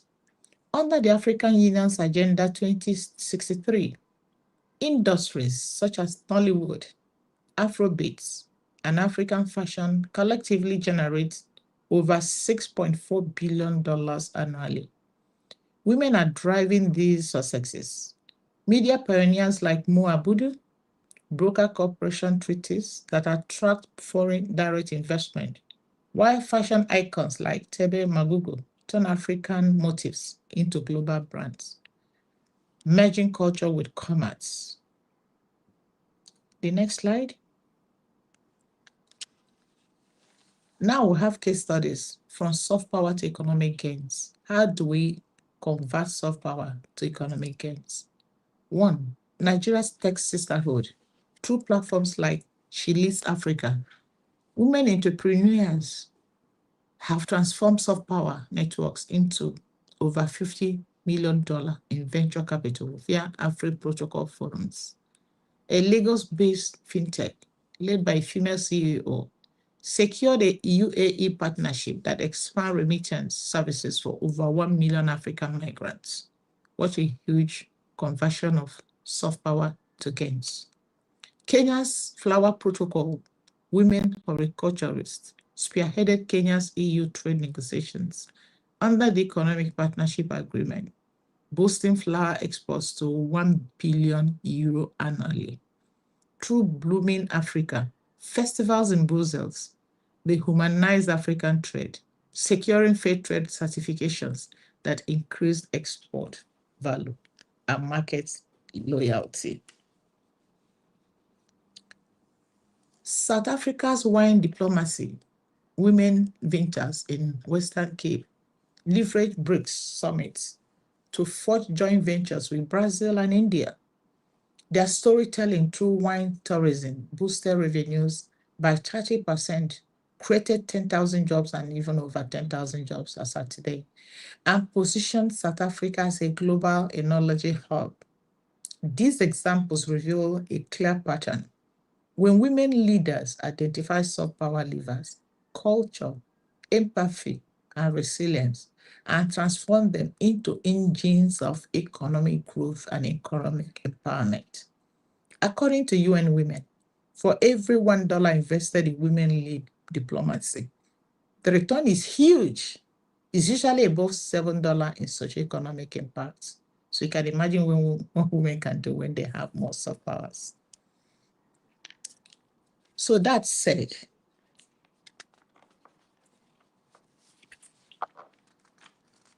can you go to the next slide? What matters now and why this matter? The global economy stands at an inflection point shaped by climate change, digital disruption, and growing inequality. In this context, leadership models built solely on competition and dominance will fail. We need leadership that multiplies value, leadership anchored in empathy, leadership anchored in collaboration, and leadership anchored in vision. Women are not just participating in this evolution, they are defining it on daily basis globally. From ministries to multinationals, from startups to parliaments, they are providing that influence when grounded in compassion and executed with precision, creates momentum that endures beyond any single transaction. The next, please. The task before us is to recognize the economic protocol multiplier, not merely as a leadership concept, but as a continental strategy.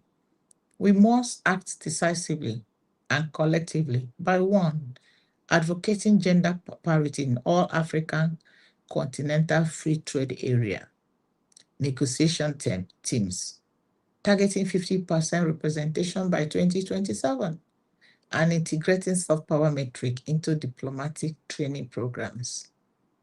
Launching an Afri Women Protocol Fund, seeded by the African Export-Import Bank to finance women-led creative and trade ventures, alongside virtual mentoring platforms that bridge digital divides. The next, please. Developing a soft power index for African women leaders to track conversations from cultural exchanges to economic deals, audited annually under Afri Protocol. Engaging the African diaspora through global sisters networks that transform remittances into structured investment partnerships, ensuring that young women inherit both opportunity and agency. There are not lofty ideas. These are not lofty ideas. They are strategic imperatives. A political landscape shift from US-China tensions to Europe's green transactions, Africa's soft power, amplified through women's leadership, can secure our place as indispensable partners on the world stage. And the women that are in soft power, of course, have shown that we can achieve this within a very short period. The next slide, please. A call to action. Distinguished audience, the Economic Protocol Multiplier is Africa's secret weapon, a force through which women's soft power births opportunity without boundaries. It is the bridge between our ancient storytelling traditions and tomorrow's blockchain treaties. The spark that transforms community dialogues into billion-dollar partnerships. Let us therefore commit not to tokenism, but to transformation, to elevate women leaders as architects of prosperity, to converting soft power into sustainable partnerships that feed families, employ our youths, grow our economy, and dignify our continent. Together, we will not just empower Africa's global presence, we will define needs. Let me first of all thank you again, the Afro Protocol Conference organizers, especially my sister, Patricia, for this great platform and for this great opportunity to be part of this epoch-making event. May our deliberations today multiply into decisive action, grow our economy, and enhance more women empowerment. Ubuntu calls us prosperity awaits. But in my Igbo language, I will say to you, Ndewo. Ndewo means thank you very much. Thank you. God bless Africa. Yeah. Oh my God. Oh, this is so brilliant. This is so beautiful. Thank you so much for this presentation. It's so compelling in terms of what women are doing, and you've given a real analysis of the transformative role of women leaders in shaping Africa's continental strategy. And I think you've really done a very deliberate, I will use that word, what we should be looking at in terms of your looking forward and the forward look in terms of how we influence converting soft power into these tangible opportunities, partnerships, and sustainable growth. And I just think it's important, really. That's why we highlight this conference, looking at the African Union agenda for women.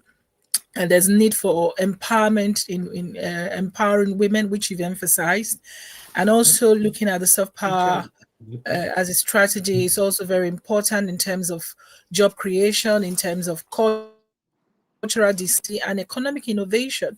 And you've mentioned all this, and I think it's so important that you've given us a right direction in terms of how we harness our thoughts going forward. So thank you so much for this beautiful is there no question?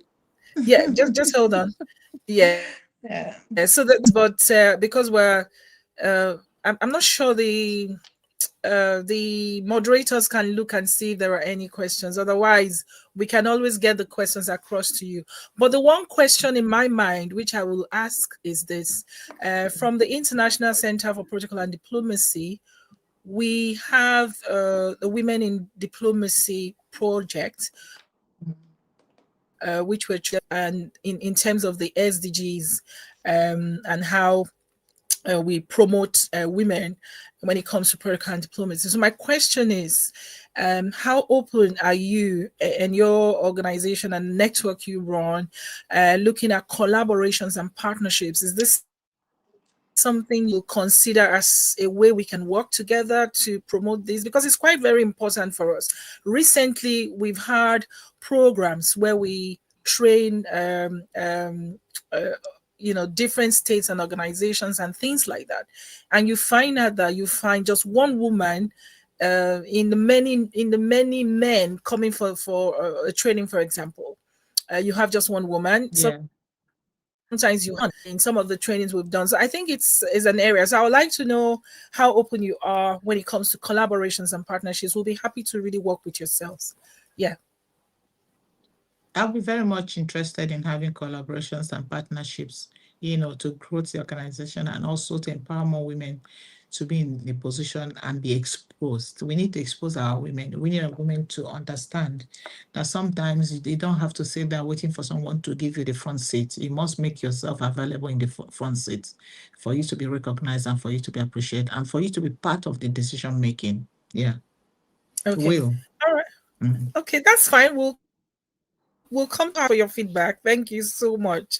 I'm not sure, Agnes and do we have any other questions on the platform?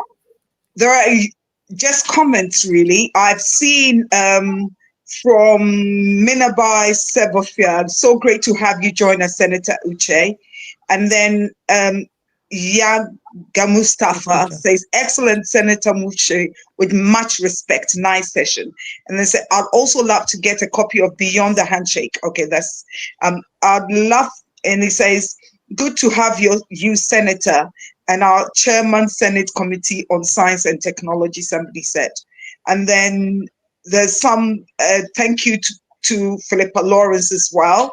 And a wonderful presentation, Senator. And then somebody said, societies become more resilient when women are empowered. Well said, Senator Uche. So, thank you so much. These are some of the comments. I thought I should read this one. This is coming from Faye from the US. He says, women leaders continue to show how cultural intelligence, empathy, and resilience can drive national and global change. So this is really a big topic. Probably we should discuss it standalone. So get ready. All right. Thank you so much, Senator. And we'll proceed from here. Okay, so Agnes, over to you. Thank you very much, Patricia. So what I would like to say now is that we had foreseen a little break just to make sure that people will have the opportunity to have a little break and have a glass of water in case they would like. So I would recommend to have a short break and come back in 5 minutes. If you agree with that, Patricia, and then we can continue with the next session. I think people stay on, so we'll just leave it open and take more questions while we continue with the exactly. You can take yes, you can take more questions, or you can. If you have questions, pass the questions round. But so far, really, I think our speakers have done a lot of very deliberate presentation in terms of what is actually happening, the true picture, and I think most importantly is the forward look, which tells the story. I'm looking forward to the analysis from the African Union and how that is going to progress when it comes to the agenda.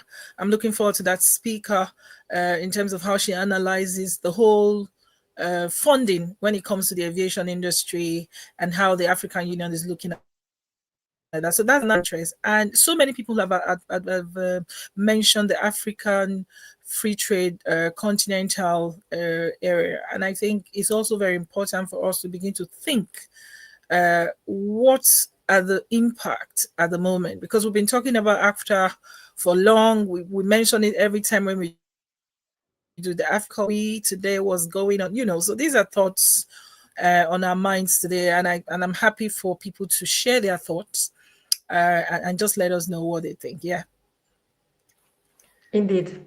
So we look forward to getting ready in a couple of minutes with the next part of the agenda. So see you soon, and keep writing your questions. Thank you. Yes. Okay, fantastic. All right, let's get some music.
So welcome back again. Thank you for joining us again. And we are going to have our next speaker being presented by Apollo John. Please go ahead. Thank you. Thank you so much for the introduction. Our next speaker is Mr. Julius Nyananyo. He's the founder and lead consultant at St. Lambert's Consultant Limited. He's a seasoned protocol practitioner and consultant in public relations, certified global counselor, and administrator with a demonstrated work history of 35 years in governance administration industry. He's passionate about promoting protocol excellence and has over 25 years of professional excellence in high-level event planning and coordination, VIP management, strategic leadership, personal and education, vocational counseling. Mr. Julius will be interviewing us on a topic very, very important to many of us: strengthening protocol platforms, building Pan-African network and platform to elevate the protocol profession and foster knowledge exchange. Ladies and gentlemen, join me in welcoming Mr. Julius Nyananyo.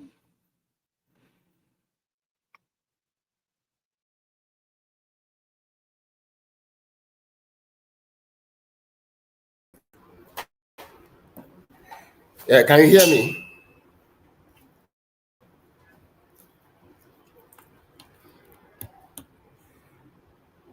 John, can you hear me? Yes, I can hear you, Mr. Julius. Please proceed.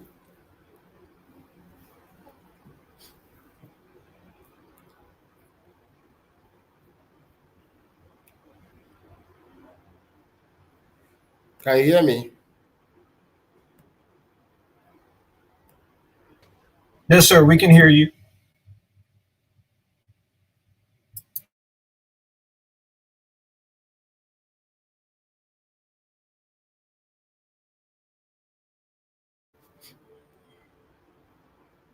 Hello?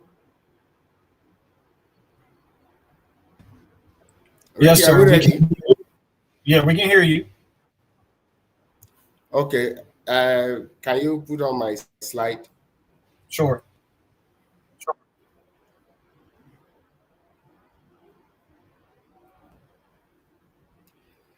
Okay, thank you, John Apollo, for that beautiful introduction.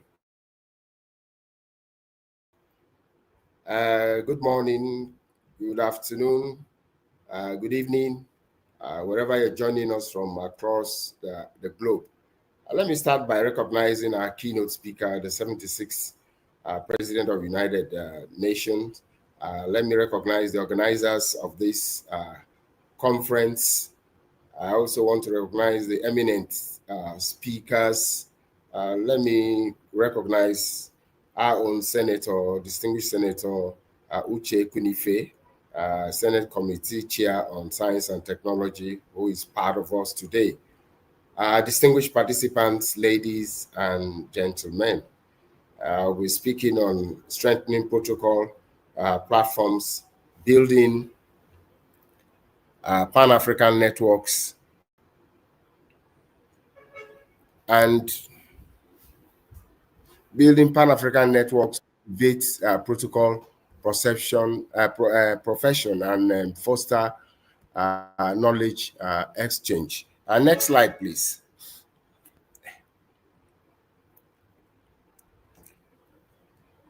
Thank you. You've taken the introduction has been taken by Ricky, so we'll go over to the next slide. Okay, this presentation is very important, it's very key, how we can strengthen protocol platforms and network so as to elevate the protocol profession in Africa and foster knowledge sharing. Protocol, as you know, as a profession has continued to develop, not only in the Western world, but also in the continent of Africa. The prospects and significance of protocol practice today cannot be overemphasized in all aspects of human existence. This presentation aims to give an insight to building Pan-African networks and platforms to elevate our profession, the protocol profession. Next slide, please. So protocol, the power of protocol, as you know, protocol is the power of diplomacy that allows nations to talk, nations to have conversations on diplomatic issues, businesses to connect, cultures to celebrate with grace, respect, and order. In the previous presentations, we've heard how protocol is a soft power. So protocol is key. The power of protocol cannot be overemphasized. Next slide, please.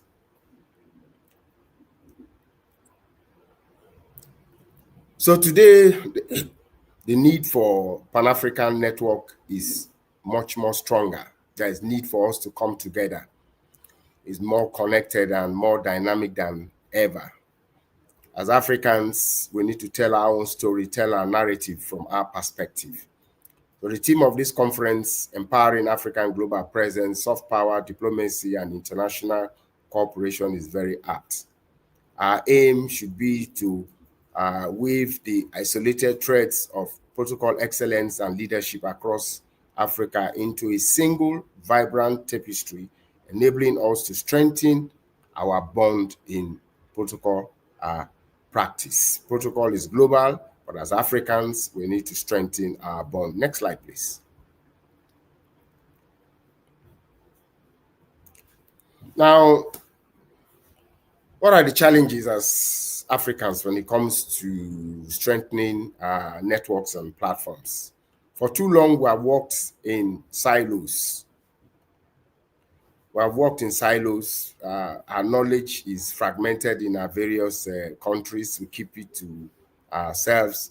Our standards vary, and our immense continent-wide expert remains as one of our best kept secrets. Whatever we do, we just keep it to ourselves without sharing the knowledge that will be good for all Africans. So these are the challenges that I think that we're having as Africans. So we'll look at the strategies. How do we get to overcome such challenges? Next slide, please. So the first strategy is the network, a Pan-African alliance. As you know, we're creating a living breath economy, a digital and personal network that connects from Lagos to Nairobi, from Cairo to Cape Town, a place where we can seek advice, share contacts, find trusted partners, work with professional associations in our various countries and other associations in Africa. So the Pan-African Alliance is very, very important. It's very crucial. Next slide, please. Now, under the Pan-African Alliance, I'll give the Nigerian example here. The Association of Certified Protocol Practitioners in Nigeria, which is a network of professionals from the public and private sector to enhance professionalism in protocol practice and advocacy in the institutionalization of protocol practice in Nigeria. We're also pushing the same to the west coast of Africa. Now, under the alliance, one other good example is the African Public Relations Association, which is a good example to follow. The Public Relations Institute in Africa have come together to form an alliance, what they call the African Public Relations Association. It is very important, it's very key. And because of the power of that alliance, Africa is hosting the World Public Relations Forum in Abuja, Nigeria in 2026. So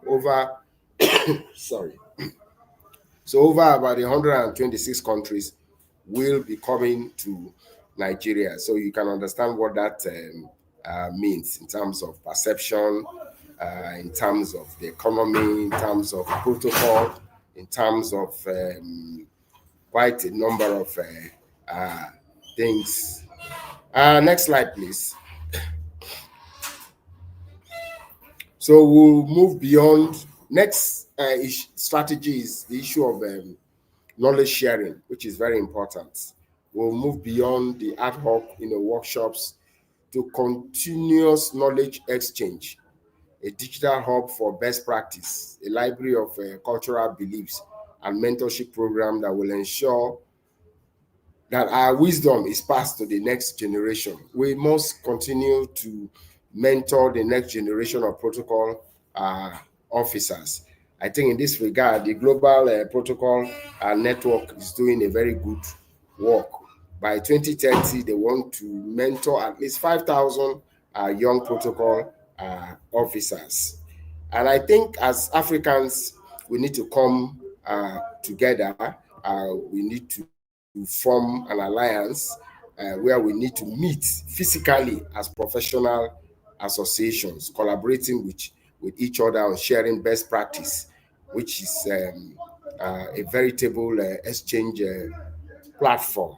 So knowledge sharing is very, very important. I think in this regard, the Protocol Hub in Kenya is doing well. They just had an MOU with the University of Nairobi to enhance, the study of protocol under the Department of Diplomacy and International Studies.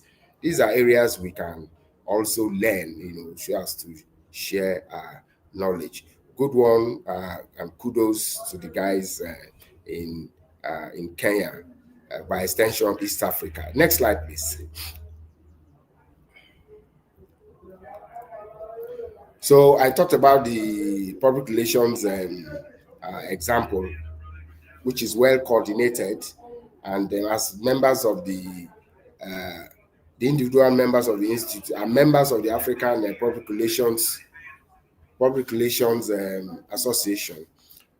This is possible if we collaborate as protocol practitioners. It is doable. It is possible if we collaborate, so that we can share knowledge. As part of knowledge sharing, ACCPN has come up with the first online show on protocol practice called the Protocol Roundtable for knowledge sharing. And we've got quite a lot of participants from around the globe joining this very important program, where we talk about protocol and diplomacy, sharing knowledge to the good and to the interest of all of us as practitioners. Next slide, please.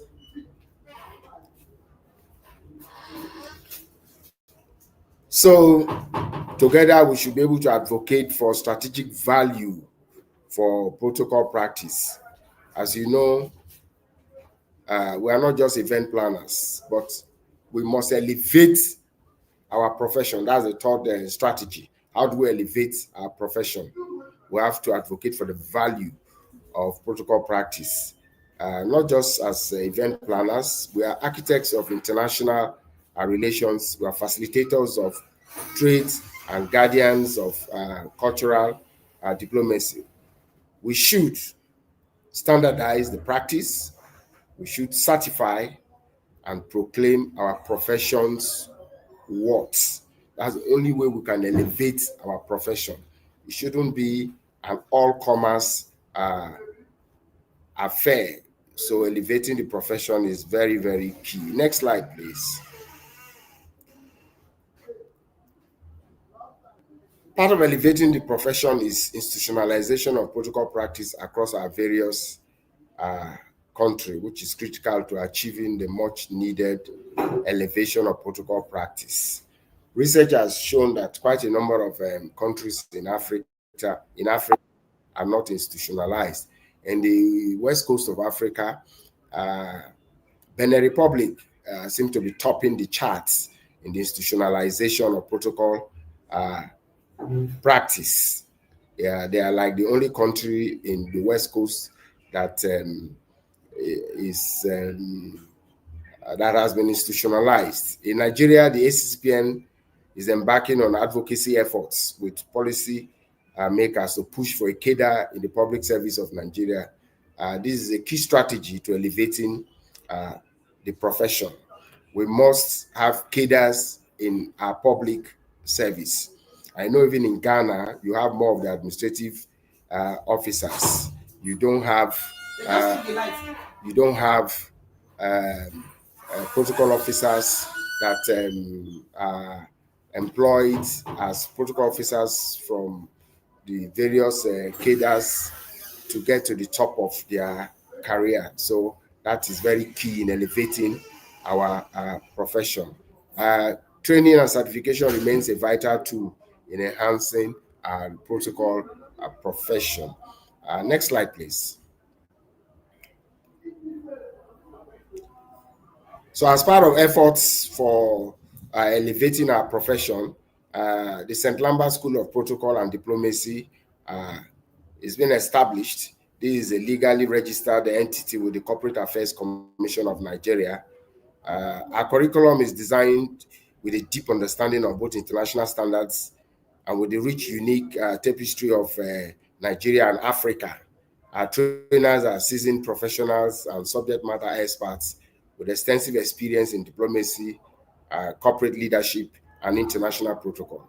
At SSPD, we do not believe in a one-size-fits-all approach. Our programs are customized to meet the specific needs and objectives of our clients. We're open to partnership.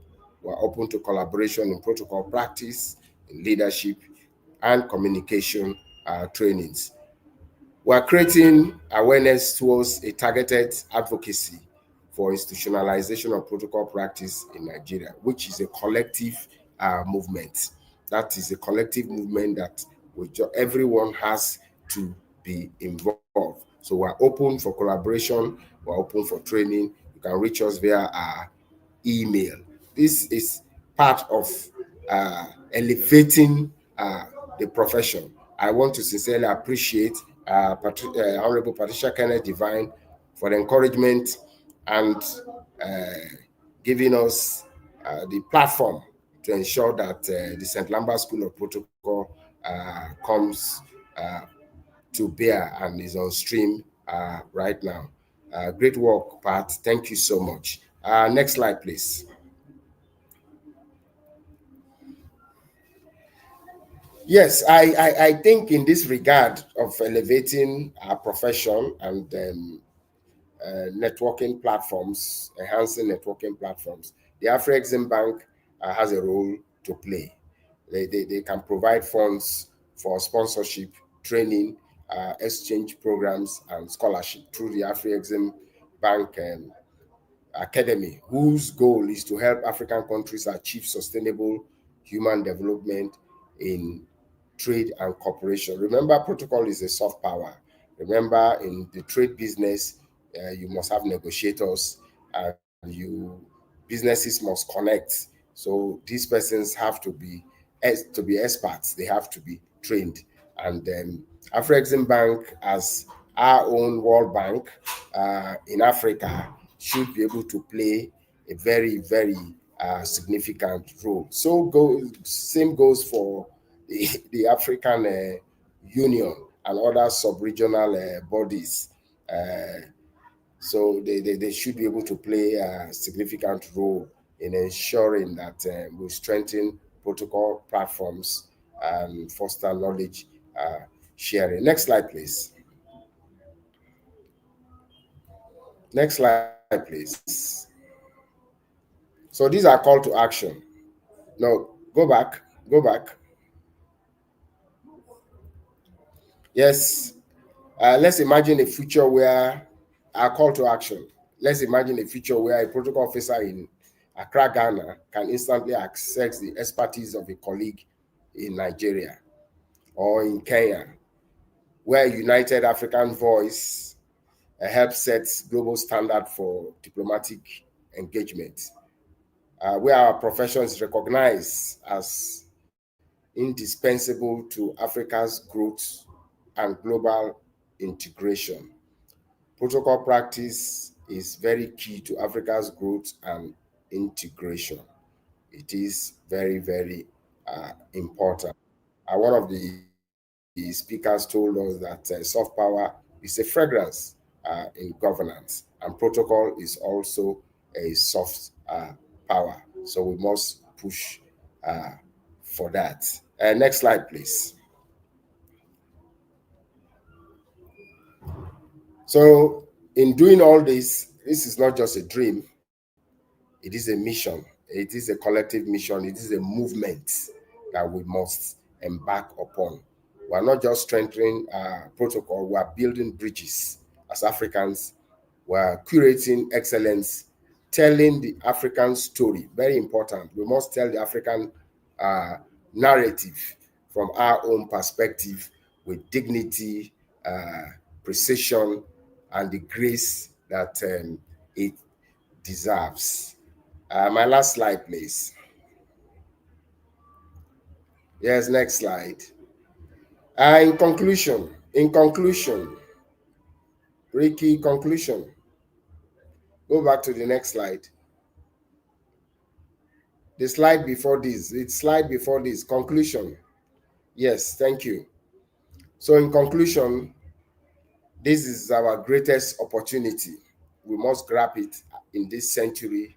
We must sit on the round table to have a conversation where we can have an African platform to enhance protocol, to enhance the elevation of protocol practice, to network and to share our knowledge. In a world-seeking connection, the African spirit of Ubuntu is very key here. I am because we are is the very, very essence of modern protocol. It is about relationship building. It is our time to lead as Africans. So let us build this legacy together. Together, we can do it so that we can be empowered in the global space. Thank you so much for the opportunity and the time you have given to me to do this presentation. My handles are on the next slide. You can connect me on LinkedIn, on Instagram, on WhatsApp. Thank you so much. I deeply appreciate it. John, over to you, please. Thank you so much, Mr. Julius. That's really, really wonderful. You have really expounded on very key issues about professionalization of protocol as a profession across the globe and also in Africa. And really, we appreciate the International Center for Protocol Diplomacy for giving us this platform, where I serve as the East Africa Director. They have given us this platform to discuss how we can professionalize the profession of protocol and the practice in general in Africa. And I think what you have brought forth is very key. How do we, as Africa, make sure that we accredit protocol practitioners? How do we integrate protocol into our institutions? Because this is the future. You mentioned about Protocol Lab International in Kenya signing a collaboration agreement with the University of Nairobi Department of Diplomacy and International Relations. This is the way to go. We need our people, we need our students to start understanding what is protocol. This is the way that will give us a future for protocol practice. When we integrate these practices, the education about protocol in our institutions, then we'll have a future rich of protocol professionals. And we appreciate what you're doing in Nigeria through the accredited protocol practitioners of Nigeria. They're doing a great job. And I just want to say thank you so much for the wonderful presentation, Mr. Julius. Thank you so much. Any comment? Thank you. From my co-facilitators? Thank you so much. It was a wonderful presentation. Please go ahead and let's introduce the next speaker. Thank you. Thank you so much. Our next speaker, and it's really interconnecting with what you've just discussed. How do we now interconnect? And our next speaker is Ms. Patience Nganzi. She's a Ugandan diplomat at the African Union in Addis, serving at the African Space Agency. She's a seasoned professional with extensive experience on both the international and national stage. She specialized in law, international relations, diplomacy with expertise in partnership and stakeholder engagement, as well as advocacy and visibility. She's proficient in various domains, including space policy and Earth observations, conflict resolutions and peace building, youth development, gender equality, and women empowerment. Ladies and gentlemen, help me welcome Ms. Patience Nganzi on stage. Patience, take it up. Thank you. Thank you so much, Apollo. I don't know if you can hear me. Could you just let me know if you can hear me? Yes, we can. Please proceed. Thank you. I'm trying to upload my presentation. It's saying it's processing. Otherwise, ladies and gentlemen, all protocol observed. I'm so glad to be here. Thank you so much for the opportunity. My name is Patience Nganzi, and I'm currently at the African Space Agency in Cairo. It's still new, so it's an excitement for all of us, the space professionals, especially in Africa.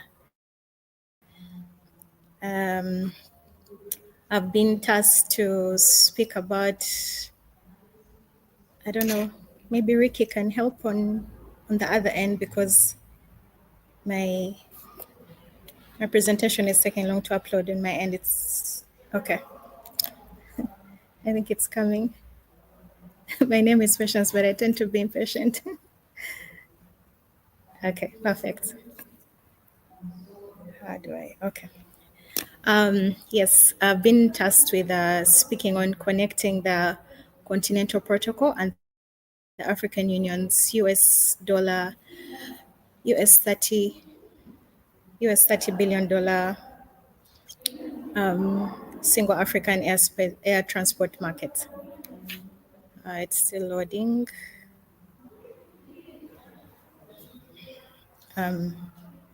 Okay. Yes, I've been tasked with speaking about. Yes, thank you. I've been tasked with speaking on the connecting the continent, the protocol, and the African Union's $30 billion single African air transport market.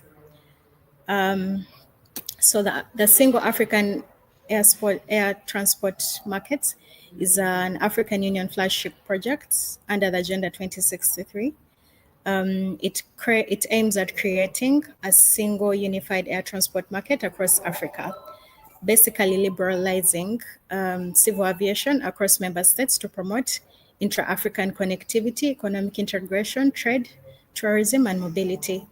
In simple terms, you can consider the SATIM, let me use the short term now, as the AFCFTA of the skies, basically. So what we're trying to do in the AFCFTA on ground is what we're trying to do in the SATIM.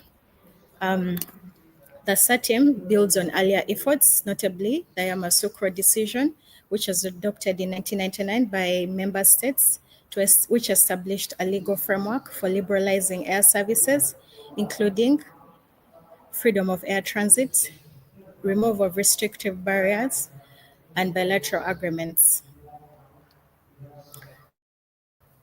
So basically, it's about imagining an Africa where there are no barriers in the sky and somebody can easily move from one end of Africa to another. So imagine an Africa where flying from Dakar to Nairobi is as simple and affordable as flying from Paris to Rome. a continent truly without borders, economically, socially, and diplomatically. You won't believe how expensive flights are in Africa. A flight from Dakar, which is West Africa, to East Africa, Nairobi, could cost you at least $1,500 for an economic flight ticket, and that's a two-way flight. And then if it's a business class, it's approximately $4,000. So that causes so much delay in development, and it lags very many people behind, and it deters people from utilizing air transport as a means for economic development and things like that. Whereas if you look in Europe, air transport is widely used and it's quite affordable. I was very surprised when I was in Europe in July, and a flight, France is just 100 and something euros. Yet, if I have to fly from Addis Ababa to Entebbe, which is in Kampala, it costs me $800. So it's absurd how expensive flights are in Africa. So basically, the SATIM flagship project is just to help reduce some of those costs and mitigate some of those issues. Yes, so the background of SATIM, as I mentioned, is an AU Agenda 2063 flagship project, which builds on the Yamoussoukro decision, which was basically passed in 1999, and it came as a result of the Fifth Freedom Rights, which basically accepts people to move freely from one place to another without having to produce visas and to pay expensive costs.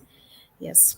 It also liberalizes African airspace and aviation markets, which means the space is free and flights can easily just move from one area to another without having to pay exorbitant costs in permits and airspace regulations. So the goal of the SATIM is a single unified aviation market in Africa, where Africa is unified in the airspace and can easily access from one point to another. It also unlocks mobility as a driver of Pan-African identity and unity. Oops. Why is it important to integrate the African skies? It's important to regulate the African skies. Sorry, this part is a bit blurred, but it helps to regulate and harmonize. That means lifting ownership restrictions, applying uniform safety, security operational standards, aligning with international aviation norms like the ICAO, which is the International Civil Aviation Authority organization, it also leads to institutional coordination. That's collaboration between the African Union, the regional economic organizations, and airlines, private sectors to manage the airspace routes and rights, and also remove competition, especially when it comes to the big airlines that have monopolized the airspace, to also give a chance and opportunity to the smaller airlines that need to also grow. It helps to remove the infrastructure and investment gap. Many African airports or navigation systems still need upgrades to handle increased traffic. There's a need for a continental master plan for airport modernization and ground handling, safety systems, air traffic control, and financing.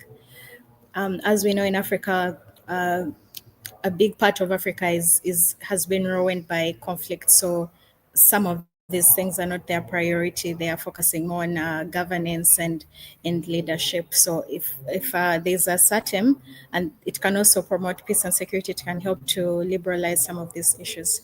Equity and inclusion to ensure smaller or less resourced countries and airlines are not left behind. That's what I was talking about. There's need for policies to support equitable access, fair competition, and maybe subsidize or regional routes supports to avoid monopolization by large airlines. As we know, Ethiopian Airlines is the biggest airline in Africa. So it's basically monopolizing, and much as their flight tickets are very expensive, but it's more reliable. So most people depend on it largely. And yet there are other airlines, if they are given more liberalization and opportunity, this could help them to grow and help different economies to grow, basically. So what are the economic opportunities, or why do we really need the single African air transport market? So as the statement was saying, there's a US $30 billion annual potential in economic impact, because if air transport is really liberalized and it's affordable, people will be able to move from one area to another. That means goods and services can also be moved, and cargo can be moved from one area to another at much lesser cost than what it costs right now. There will be job creation in aviation and tourism sectors. There'll be a chance for more pilots to be trained, for more people in airports to be able to practice and work. This will increase more job opportunities, and more competitive airlines on services and quality will also emerge in the African continent. The SATIM boosts trade flows alignment with the African's continental trade area, free continental trade area. Like I was saying, the SATIM is the free trade area, let me say, of the space of the airline space. So if it's improved, there'll be an economic benefit of an addition to what the AfCFTA is trying to do on ground. Then tourism will become a major revenue driver. When airspaces of flights are quite affordable, people will be able to move from one area to another. Africa is such a beautiful continent. If given the chance, people are always amazed by what they see when they come to Africa. Unlike what the media portrays, the poverty and the disease and the conflicts, yes, those are there, but we also have a good side of us and a good, beautiful scenery of Africa. So if air transport is made affordable and cheap, people will be able to experience some of this magnificent beauty. Another economic benefit is it attracts investment into Africa's aviation markets. Yes, the aviation market or sector is such a big sector. It's a multi-billion sector. If this SATIM is really developed and given chance to grow and thrive, there'll be so much investment that can help and benefit so many people. So the diplomatic and protocol dimensions, aviation harmonizes political diplomacy. Political diplomacy is basically countries or political leaders coming together and discussing different issues peacefully. So if civil aviation is harmonized and it's largely all over the continent, this will also help to promote political diplomacy, because different countries and nations or heads of state will definitely have to come and meet over and discuss certain issues, because space is largely for everybody. It's not for a single individual or country. That is why it's also a very huge and important aspect of soft power in public diplomacy. So yes, standardization of aviation and security protocols. Yes, as we've been hearing from the previous speakers, protocol is such an important aspect of diplomacy. So aviation definitely also intertwines with protocol. Let me not go deep into that because it has already been spoken about. Another item is it strengthens Africa's collective voice in global aviation governance. Yes, if and as opposed to when it's just one single entity, for example, Ethiopian Airlines just going to speak on the aviation voice of Africa. If there's a collective of certain, let me say, representatives or diplomats from the African Union representing SATIM going to advocate, let me say, like in the ICAO, it creates a more stronger and collective voice other than just one entity going to speak on behalf of Africa. Protocol as a tool can be looked at as for air service agreements. It can promote air service and peaceful agreements. It can be used as cross-border coordination and emergencies. For dignitary travel and diplomacy, as we know, most heads of state or dignitaries and diplomats prefer to use air transport because first, it's cheaper, it's one of the safest modes of transport. So definitely air transport, if it is really pushed for and all these regulations are put into place and it's safe, then definitely it will promote diplomacy. What are the challenges so far of SATIM? Protectionist policies to protect national carriers. There are so many challenges. As we all know, it's still a young project and it's still growing. So there are all these protection policies that that are still embedded in different airlines that prohibit national carriers and slow progress.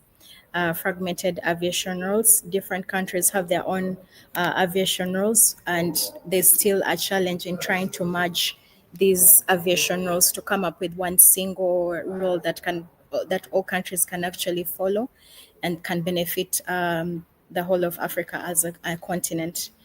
There's uneven structure and capacity. Like I've said, not all countries in Africa at least have an airport, but some, the airports are probably not that active because of conflict. Let's say like Libya, it's sort of hard to move certain people to certain countries or certain areas. And then some countries have a better aviation. For example, the airport in Addis Ababa, Bole, it's much more developed as compared to an airport in, let's say, Gabon or something. So yes, there's uneven infrastructure and capacity, which also delays the contribution to SATIM as a whole. High taxes and operational costs. I don't know if I should say this, but anyway, for example, I prefer to use an example that I'm really well versed with. I look at Ethiopian Airlines. They have 4 flights to Kampala, to Uganda every day. And I think the other airline that has a route that they use to Addis Ababa from Kampala is Kenya Airways, which is very absurd, but this is what I'm talking about. Like those trade barriers usually stop other airlines from coming, to benefit also from these routes. And yet, if you see, if one airline is having 4 routes to one country in one day, there is potential there. But because certain airlines dominate a certain section, they don't give chance to other airlines to also benefit. And one of the reasons is high costs and operational costs. Yes, limited private sector participation. As we know, most private sectors either have private jets and airlines or things like that. So I believe that also in diplomacy, it's important to have different players and partners in the game, which expands and benefits everybody as a whole. So compliance with the Yamoussoukro decision. As I said, this decision was passed in 1999, but so far only I think there are 32 countries that have signed this decision, and so far 23 have implemented this decision. So that shows very slow progress. It's over 20 years and there's still all this slow progress, and people not jumping on board and actually embracing this whole initiative and actually seeing it for what it is and what it can benefit everybody. Yes. So now I'll go ahead to speak about ensuring equity and inclusion. It's important to ensure that left behind. As we advocate for the single African and air transport market, it's important to make sure all countries are on board, because just like the AFCFTA, all countries will benefit in the end. So whether countries are in conflict, whether countries there's still slow progress from certain countries, all countries need to benefit and be brought on board for them to benefit from this. That includes supporting smaller airlines, so countries that don't have airlines or those that have growing airlines. It's important to support them so that they can all benefit through advocating for fair competition frameworks, route sharing models, just like I was saying, for not one country to have 4 routes to just one country.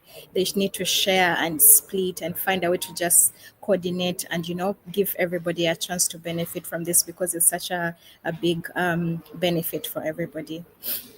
Yes, another way is also incentive mechanisms. Aviation must benefit all regions, not just hubs. Yes, so not just benefiting West Africa or Central Africa, because so far, as I was saying, the SATIM has only been signed by presidents from West Africa. So Cameroon, Nigeria, Ghana, those are mostly the countries that have signed this Yamoussoukro decision, which is very absurd because it benefits all.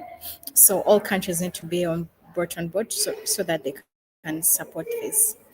Yes, so how does space technology intertwine with SATIM? Satellite-based air traffic management.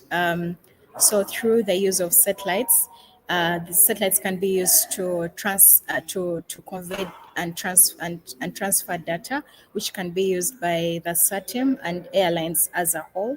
As we all know, the Civil Aviation Authority or industry basically relies on satellites for information. So if different satellites are launched in Africa and they have ground stations that actually capture information and share it, it can basically benefit African countries as a whole. As we know, it's mostly Egypt, South Africa, Nigeria, and Kenya that have strong space agencies and have launched satellites. This can also benefit if other countries also jump on board and can be able to launch satellites, which can be able to contribute to satellite-based air traffic management, navigation system, climate risk monitoring, infrastructure planning, satellite communications for remote airports, and this enables safer, more efficient, and future-ready skies. Yes, the use of satellites cannot really be downplayed or underestimated. Satellites play such a major role in our lives, from communication satellites to telemedicine to the navigation industry. Satellites and space as a whole are such a huge benefit to us as a whole.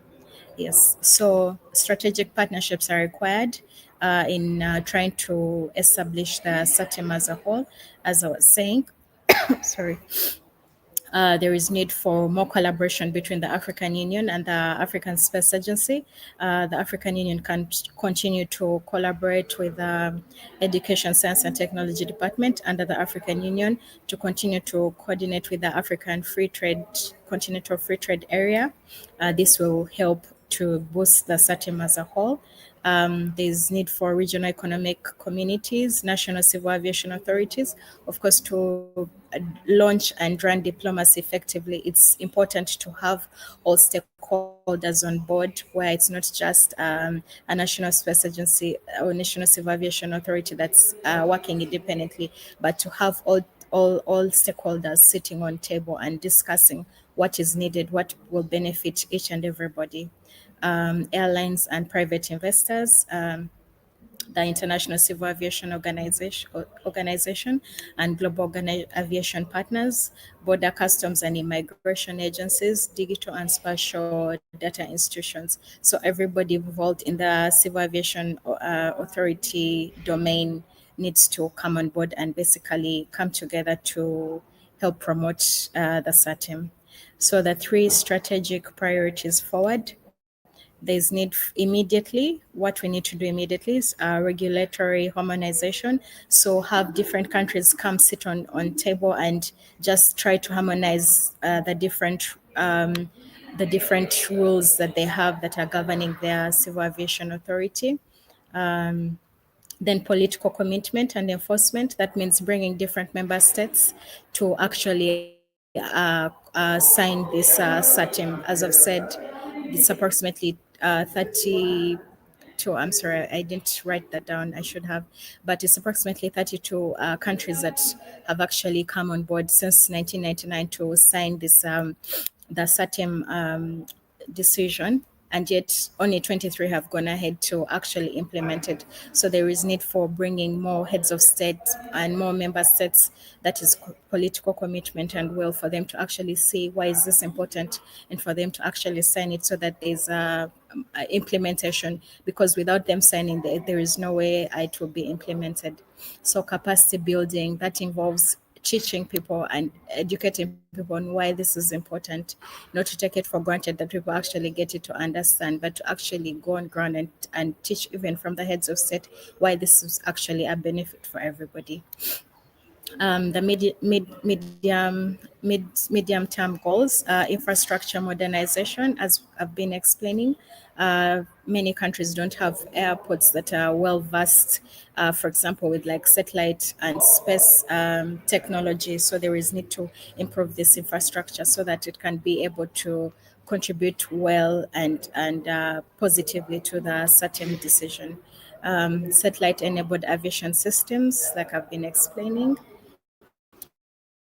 public-private partnerships, so bringing all stakeholders on board to actually contribute to this cause. Then in the long term, have a fully unified African aviation market. That's the main goal, really, to like just how AFCFTA was born, and there's so much progress going on down there. I applaud everybody involved in that.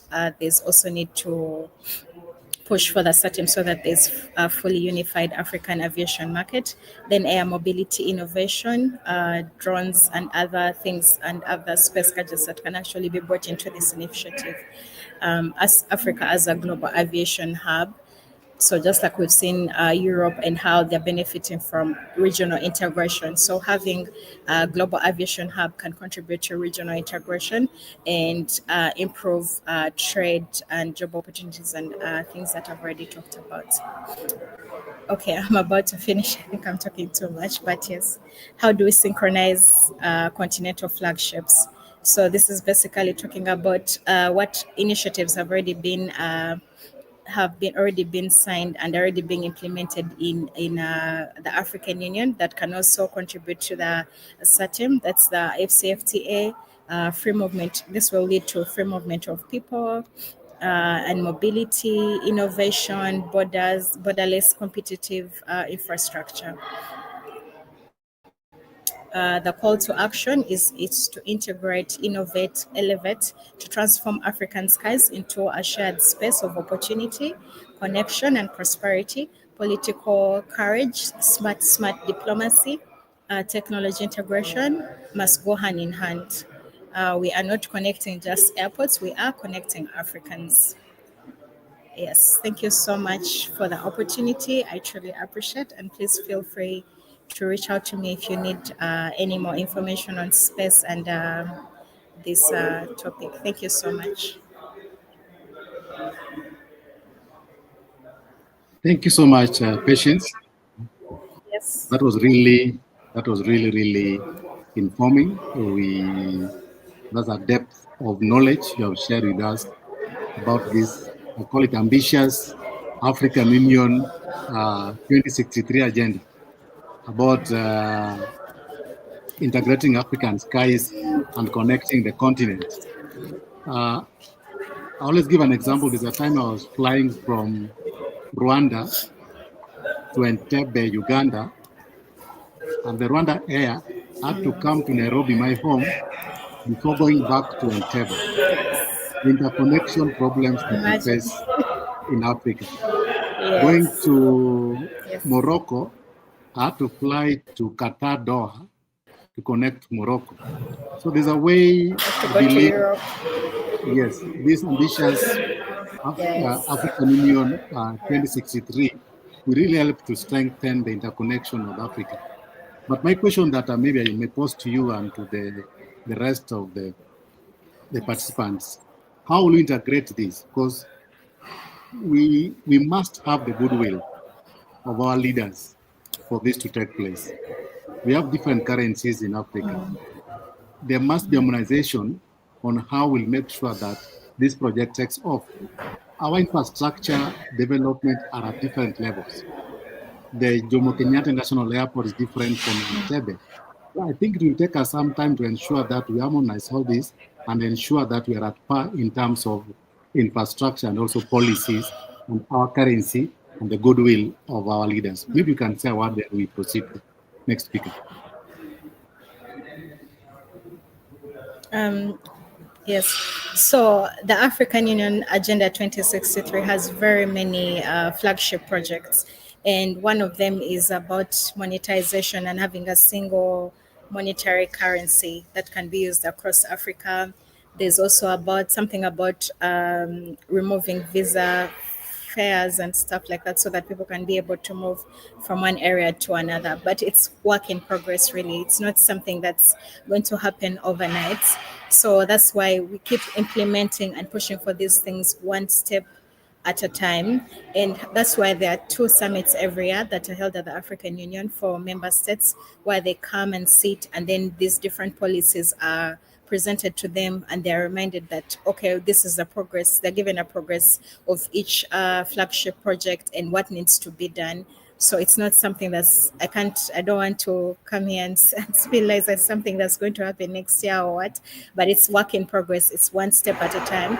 Even the AfCFTA itself, you see it's now it kicked off. It looks great, but it took years of meetings and decisions and debating, push and pulling back. But that is why diplomacy is important for such things to kick off and take off. Exactly. And if also when you see case areas where they're actually working and how they've benefited, for example, Europe, it's always important to also reflect on Africa and keep talking about these things and showing people why it's actually important.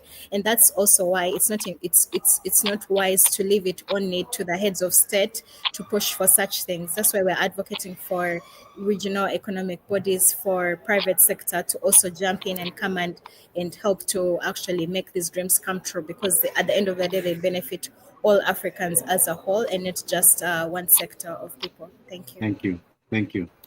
Thank you so much. Thank you so much, Patience, for that wonderful presentation. We really appreciate. Thank you so much. Ladies and gentlemen, we move on to our next speaker. This is Professor Christopher Isike. He's a professor at Africa, Politics and International Relations in the Department of Political Science at the University of Pretoria. He also serves as director of the African Center for the Study of the United States and is the president of the Africa Association of Political Science. His research interests include soft power politics, peace and conflict studies, women and political representation, rethinking state formation, human factor development, and political in a digital era in Africa.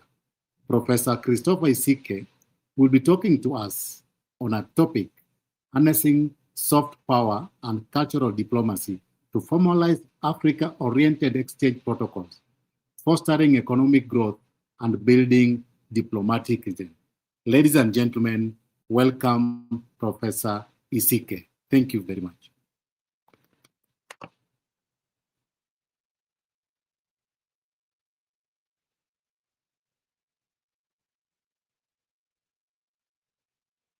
Prof, we can't hear you.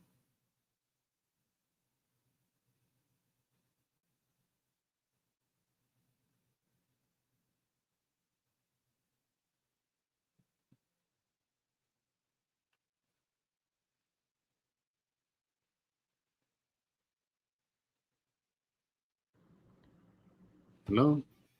Unable to hear you, Professor. Prof, you're muted, I think. Can you hear me now?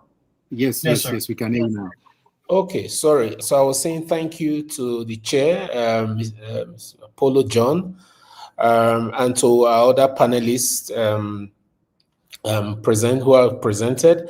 I was saying that I've modified the title of my talk a bit. So it's harnessing soft power and cultural diplomacy for fostering economic growth and building diplomatic trust. And I start by saying that, the world today is starkly different from what it was last year when we had this conference, right? When we had this conference, Mr. Donald Trump was not president of America. Mr. Trump's America, since he became president, is redefining the world order, by weakening multilateral institutions, prioritizing transactional bilateralism, and then withdrawing from norm setting. And all of these have implications for soft power because they are pivotal to entrenching soft power. So you can see how Mr. Trump is, eroding the soft power that has historically allowed the United States to lead the world through attraction rather than coercion. Of course, we knew, even as at last year, that Russia's war in Ukraine, which started in 2022, and then Israel's war a year later against Palestinians in Gaza, including their war in Lebanon and with Iran this year, have raised questions of the return of realpolitik, and hard power. And all of these have implications again for the value of soft power, because we can ask, why should we be talking about soft power when hard power is becoming the norm? If you look at these countries that I've mentioned. However, Trump's America, joining this fray of countries that use might, hard power to engage instead of soft power, is actually a big blow to the argument that soft power is still a relevant foreign policy instrument in a changing world order marked by the return of realism and the principle of might is right. Okay, the question though is that as the world shifts towards a multiplex post-liberal system with multiple currencies of power, what options are there for countries of the global south, including in Africa, that have hard power deficiencies? So if we're saying that hard power is coming back to the fray, countries in Africa, for example, do not have hard power. We have deficiencies compared to many of these countries, the hard power resource that many of these countries have. So I'm asking, how can Africa, for example, survive both the military and economic aggression from superpowers such as the United States, China, and Russia as a result of their competition for Africa's resources, right? So I shall try to show or argue that in spite of this context that I've painted, which is actually grim, soft power still remains our best bet in Africa to navigate an increasing complex world. I would argue that it remains a strategic resource for Africa, but that is if we can properly harness our soft power resources. Because with the multiple centers of power in the world today, and each of them competing for our resources in the continent, like I said before, soft power then becomes a way to engage and compete without provoking, military escalation from countries that, like the United States, that have, used military rhetoric to try and deal with situations, even in Africa, for instance.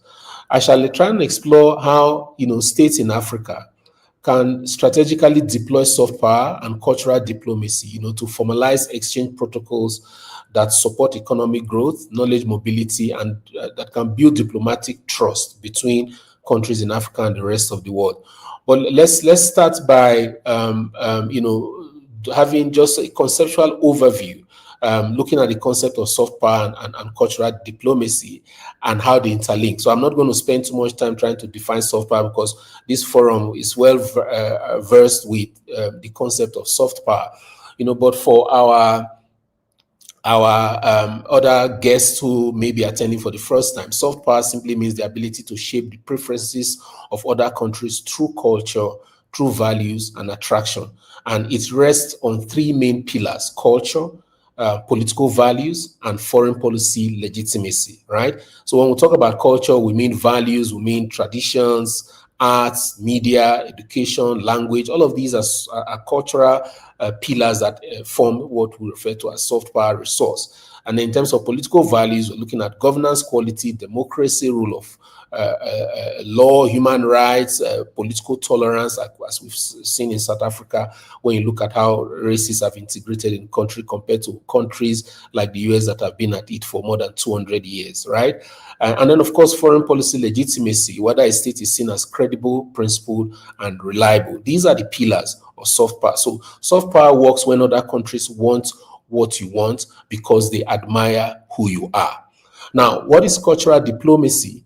It is the strategic use of cultural assets, such as arts, education, language, heritage, sports, creative industries, to promote a country's image, and in so doing, build mutual understanding, strengthen relationships with others, influence public opinion abroad, and then foster, friendship and long-term goodwill between the country projecting cultural diplomacy and other countries. So cultural diplomacy is therefore one of the most important tools for generating and sustaining soft power because it softens, if you like, the political environment, making it easier, to negotiate other interests like trade, like security, investment, and the like. So to summarize the connections between soft power and cultural diplomacy, I would say that soft power is the outcome, right? Like, you know, attraction and influence, while cultural diplomacy is the instrument of achieving that outcome. So cultural diplomacy projects soft power, while soft power legitimizes cultural diplomacy. So together, they build trust reservoirs that states can draw on, you know, during crisis, negotiations, or geopolitical competition. So now the question is, what soft power resource does Africa have? Just to give it an overview because of time, some of them would include a cultural capital, music, a film. If you look at the Nollywood industry in Nigeria, the creative economy in South Africa, fashion, literature, all of these are part of what we refer to as cultural capital. And then we also talk about the global African diaspora. There are millions of skilled Africans that are spread across the world and embedded in very powerful states of the world, whether it be the United States, Germany, even Russia, and the United Kingdom, right? And then there is also the moral authority in global justice discourse, the anti-colonial history, peace-building legacy that we have in the continent. And you can talk about our Pan-Africanist institutions like our African Union, our regional economic commissions, and of course, an expanding network of universities and think tanks in Africa that are beginning to engage in, international collaborations. That has made many countries of the world to see a different side of Africa beyond this rhetoric of a beggarly continent, right? And then there is also the growing digital influence, the African social media culture that increasingly is helping to shape global trends. We've seen this and it's been well researched. The problem, though, is that these assets, these soft power resources remain fragmented. They are not well mapped, and when even you have states like South Africa, using them as a tool, foreign policy tool, they are not really well funded, and there's no formalization, formalizing these resources and making them part of diplomacy and foreign policy. So, how do you then formalize, these resources? To harness the value that they portend, right?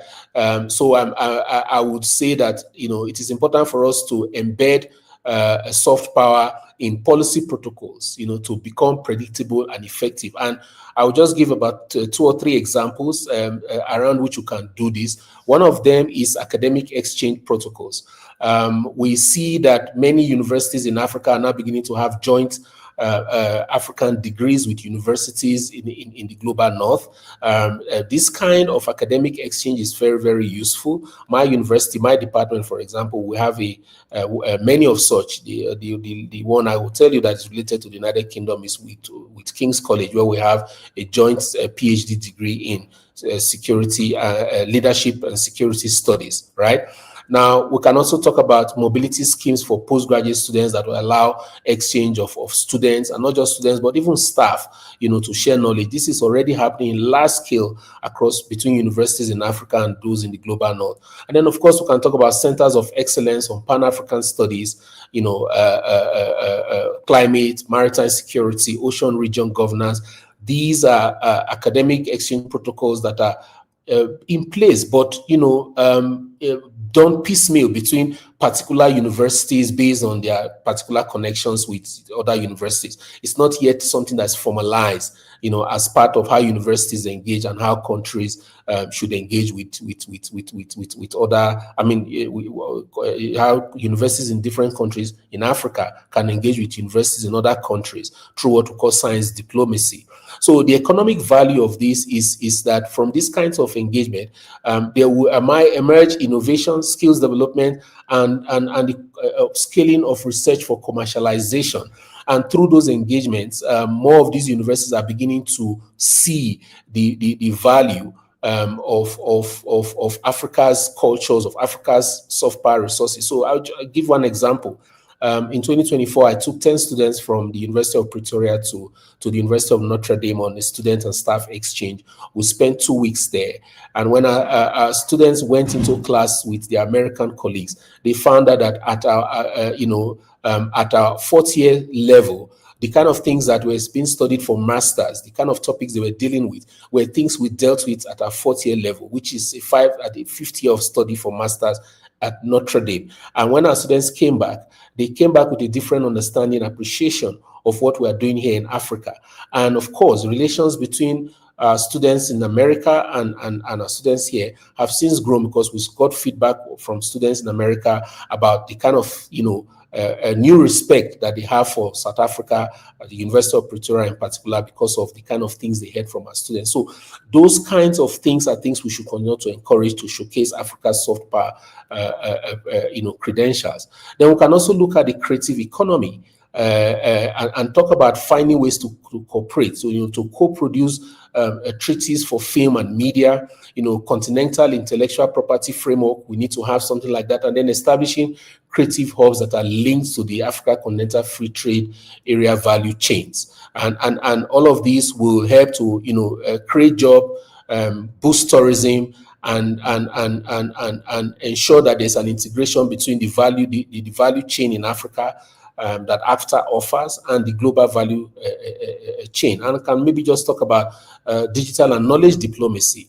There are all kinds of Africa-wide e-learning passports that we are seeing, AI and digital heritage collaboration, open science agreement between different entities, businesses, small businesses, startups in Africa and in different parts of the world. All of these things help to promote Africa as a knowledge producer, not just as a consumer of knowledge that comes from outside the continent. And it will also be useful, talking about this, to develop diaspora engagement protocols. There are some countries, including even the African Union, that declared the African diaspora as the sixth region of the continent. But we need to do more. We need to have more of these kinds of engagement. So I would conclude by saying that soft power is not a substitute for economic growth. It is a catalyst for it, because it can actually, fire economic growth in many ways. So by formalizing Africa-oriented exchange protocols, states in Africa can transform cultural assets into economic opportunity, diplomatic leverage, and global trust building. But for that to happen, we need to do certain things. We need to put certain things in place.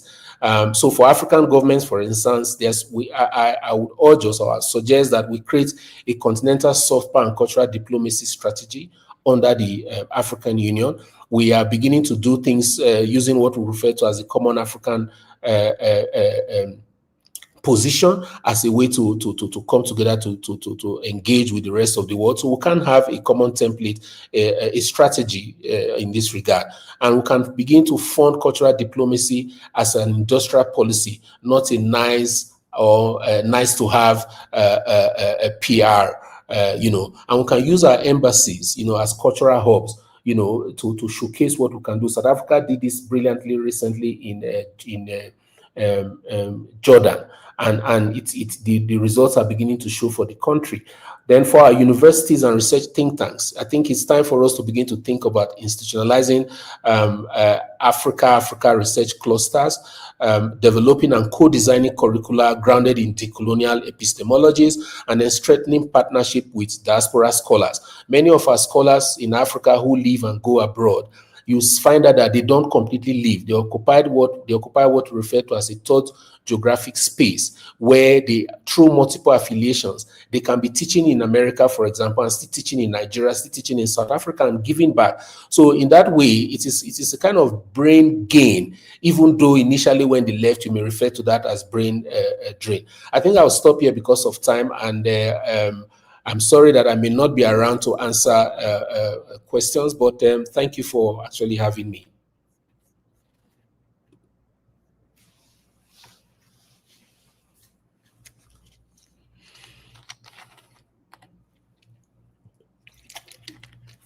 Oh, good. Okay. So thank you so much, Professor, for this brilliant presentation. And I think it's very important what you've said in terms of how we appraise soft power. Today, I think I've learned a few things around where we are, especially your references with hard power. Of a truth, yes, that is becoming like a normal. We see a lot of things happening around the Trump administration, and is really affecting policies and issues around Africa. And I think it's something that we should think about. I never thought about that, but it reflects back on how we assess soft power. And you've also mentioned particular areas where we can actually be.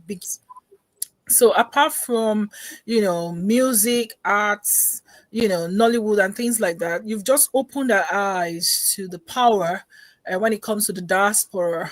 In terms of the intelligence we have back here within the diaspora, you have lecturers and all of those intelligence are things we need to start reflecting on, and come to think about culture, and also think about all of those business elements and things like that. It's so important that we begin to take soft power from another perspective. So thank you so much today.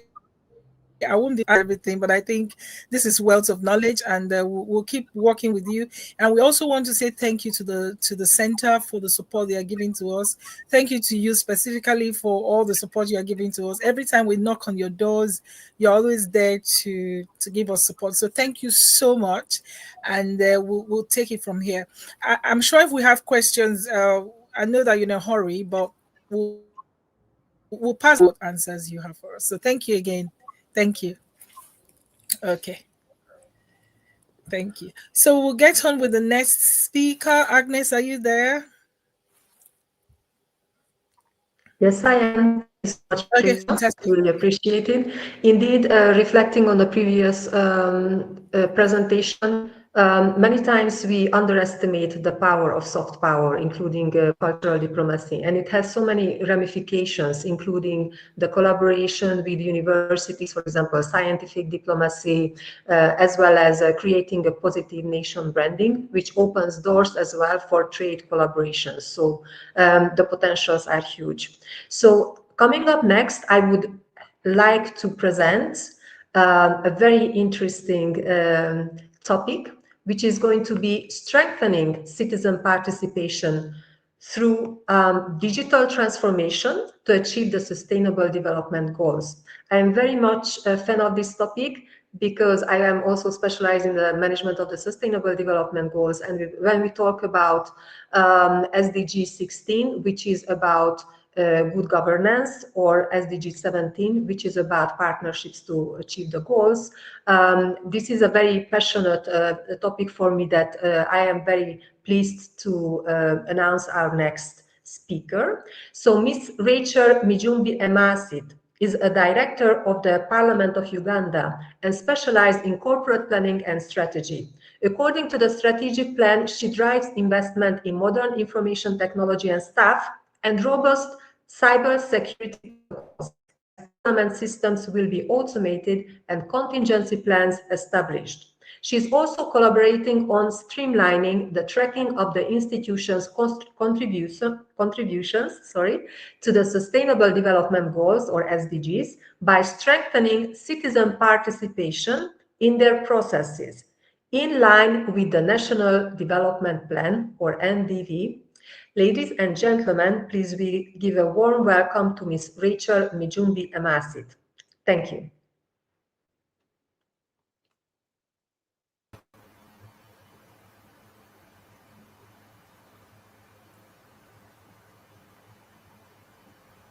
Thank you. Thank you very much. Thank you, Agnes, for the introduction.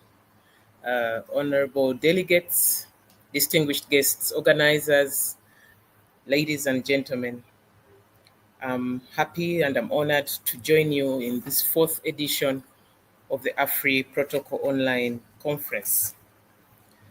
I'm going to talk about strengthening citizen participation through digital transformation to achieve the Sustainable Development Goals, a very key subject in our development programs. Did you know that development is not something we do for the people, but something we do with the people? I'll talk about the status of achievement of the SDGs according to the SDGs Report 2025.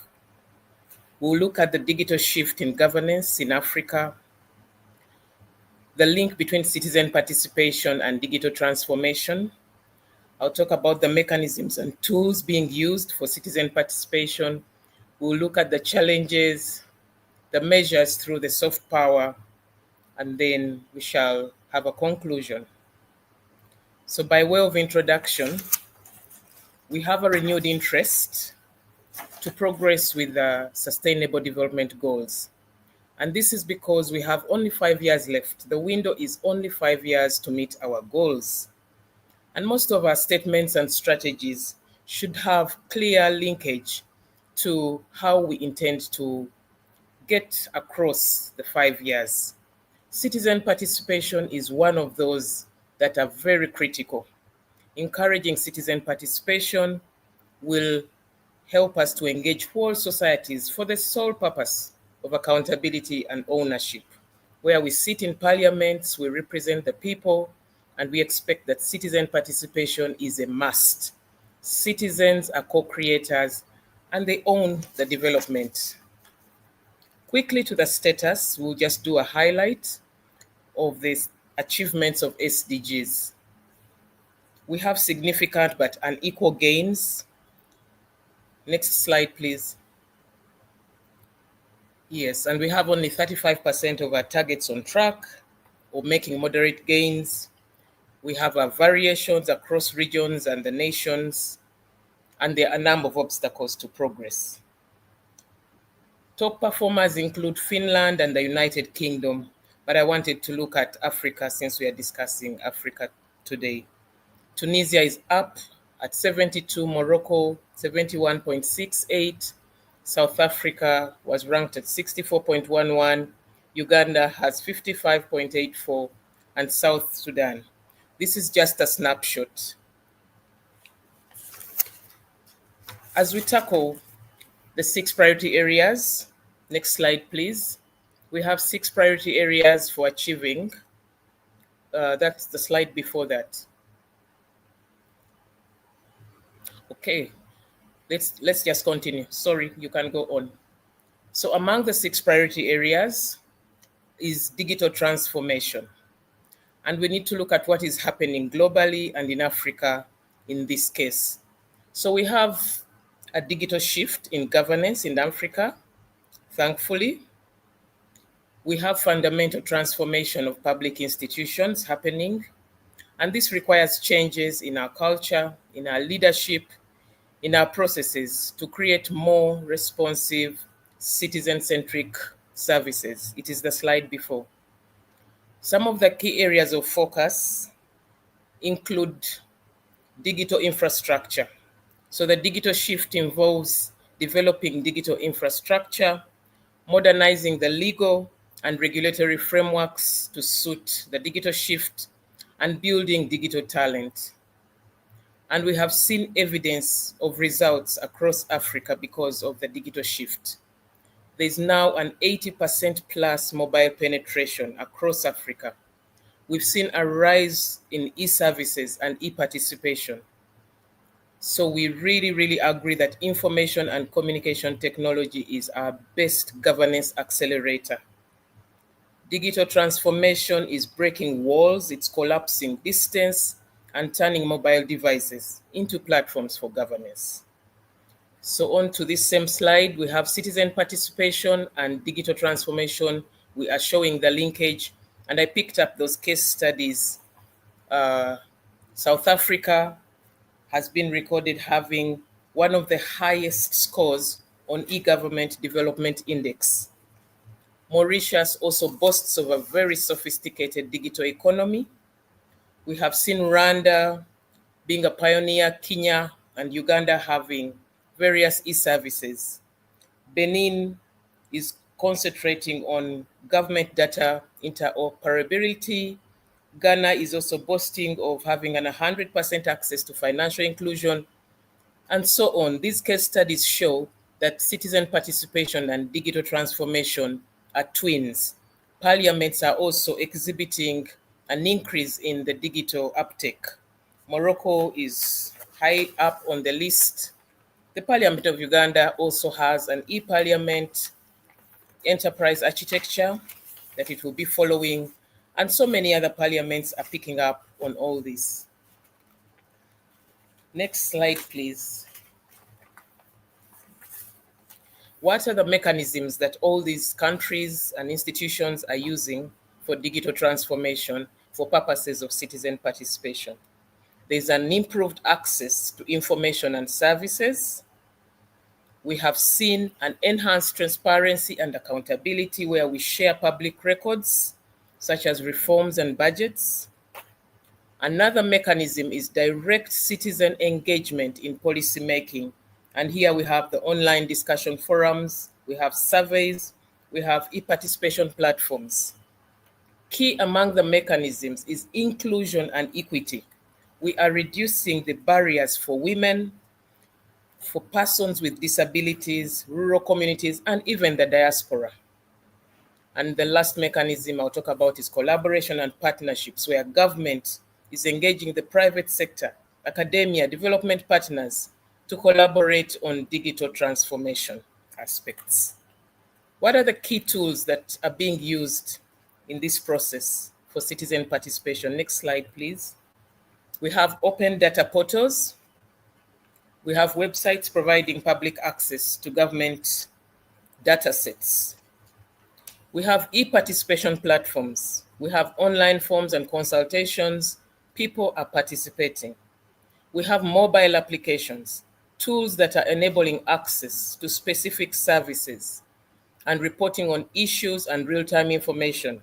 Examples include application for passports, for visas. We now have these tools enabling people to sit where they are and apply for services. A key tool here is social media, which is increasingly being accepted by governments and citizens for information dissemination, sharing of experiences, and reporting on real-time experiences. But all this is not without challenges. So we want to see what are the challenges that we are confronted with. Next slide, please. Huge infrastructure investments are required, and this is still a challenge in Africa. The digital divide still lingers. We have unequal access to technology and the internet. We have low digital literacy. Data privacy and security concerns are still high on the agenda for challenges in Africa. There's misuse of data. There's a lot of information manipulation. We have fragmented systems, and we have limited interoperability. These are all challenges on the next slide, please. And we want to see how then do we continue this subject of citizen participation with the digital transformation, albeit these challenges. How do we leverage our soft power at diplomacy and international cooperation? Next slide, please.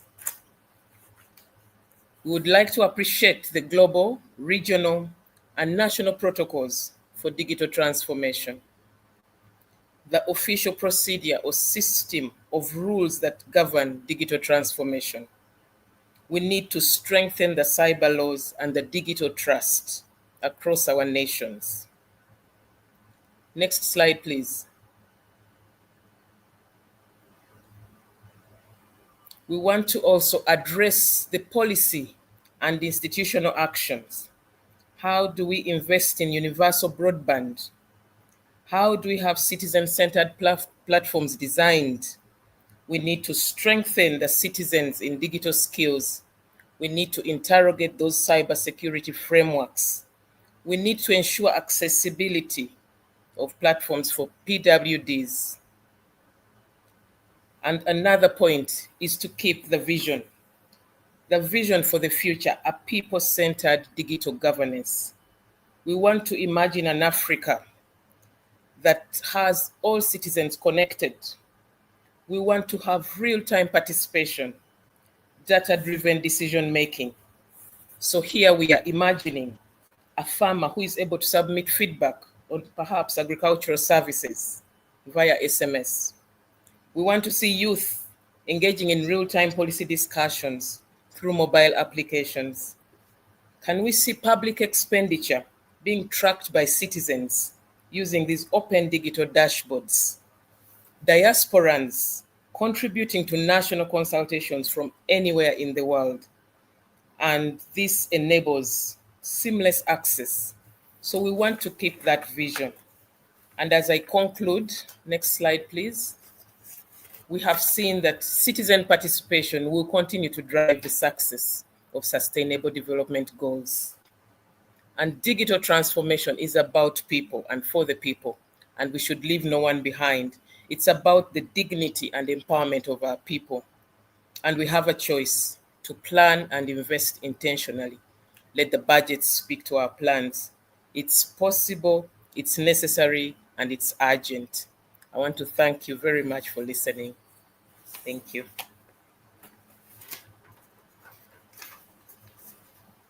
Thank you very much, Rachel, for the wonderful presentation. It really answered a lot of questions I had on my mind. I particularly liked the fact that you gave updates regarding digital coverage, people's ability to interact even real time and to share their experiences.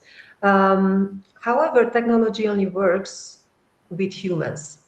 So my question to you is, how do you see, how hopeful are you about good governance being implemented? Because we have a lot of input, but how about processing that input? How about, making sure that all the information that has been gathered, including open governments, all the things are at the fingertips of the people, but how about also making better accountability? How hopeful are you about that? What is the status? And especially in the national contributions part, how close are we to the 5-year deadline for the SDGs? I'm interested in hearing about that. Thank you very much.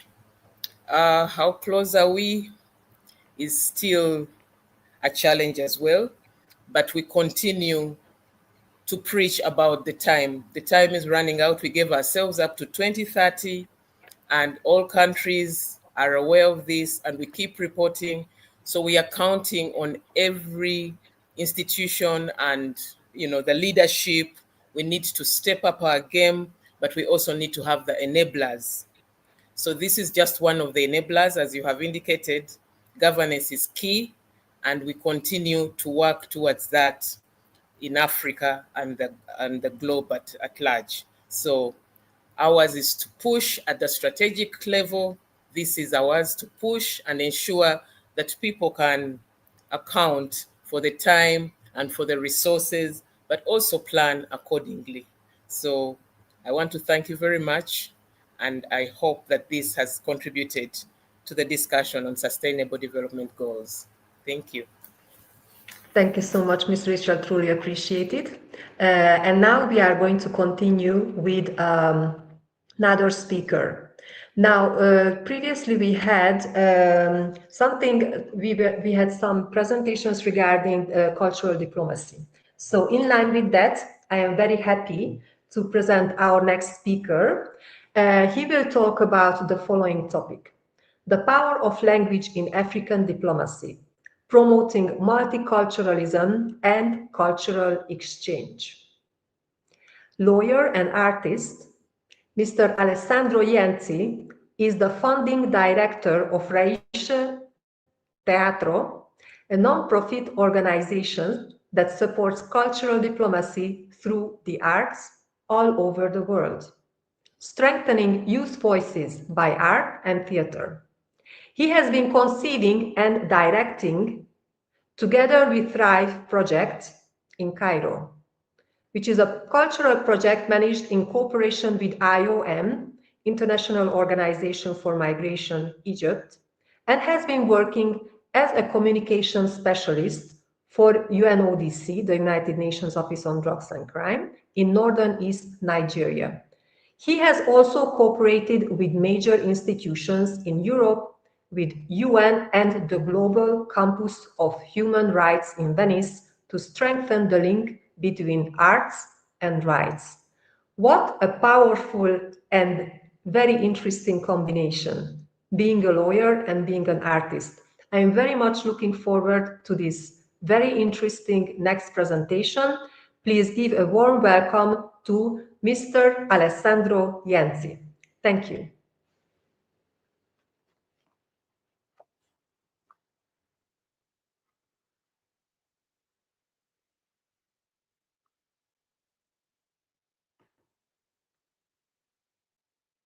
He was on, but now he is off. We do have Mr. Robert C. Scott available as well, and Ms. Okay, Nakim. thank you so much. It must be a very temporal issue because, yes, he was on a few minutes ago.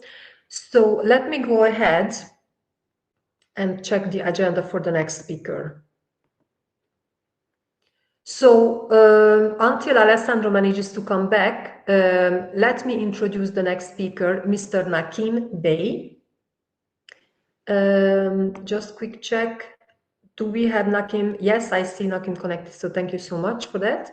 And I'm going to present the following topic: leveraging diaspora networks, investments, and expertise to drive Africa's global presence and development. Mr. Nakim Bey, a corporate affairs executive and chief protocol officer, is the president of the International Human Rights Commission, USA Regional INC, and Woodbury Wealth Preservation and Corporate Consulting. He serves as a subnational diplomacy actor, and his corporate preservation company address wealth preservation and state compliance. So once again, we have a topic that has been already touched upon previously about compliance as well as corporate diplomacy. So we give a very warm welcome to our next speaker, Mr. Nakim Bey. Please, the floor is yours. Thank you. Thank you. Thank you. Can you see me? But maybe you can come a bit closer to the camera. So that way, yeah. Thank you so much. Yes, sure. Good evening, good afternoon, good morning to everyone, to all of the team players, main executive committee, and to all the speakers that are present today. I'd like to thank you. I have been on this call from the very beginning, and I must say great substance that was shared, and it was very enlightening, and some points that it hit in terms of my presentation. And I will address it as we move along. May I please have the slide, PowerPoint?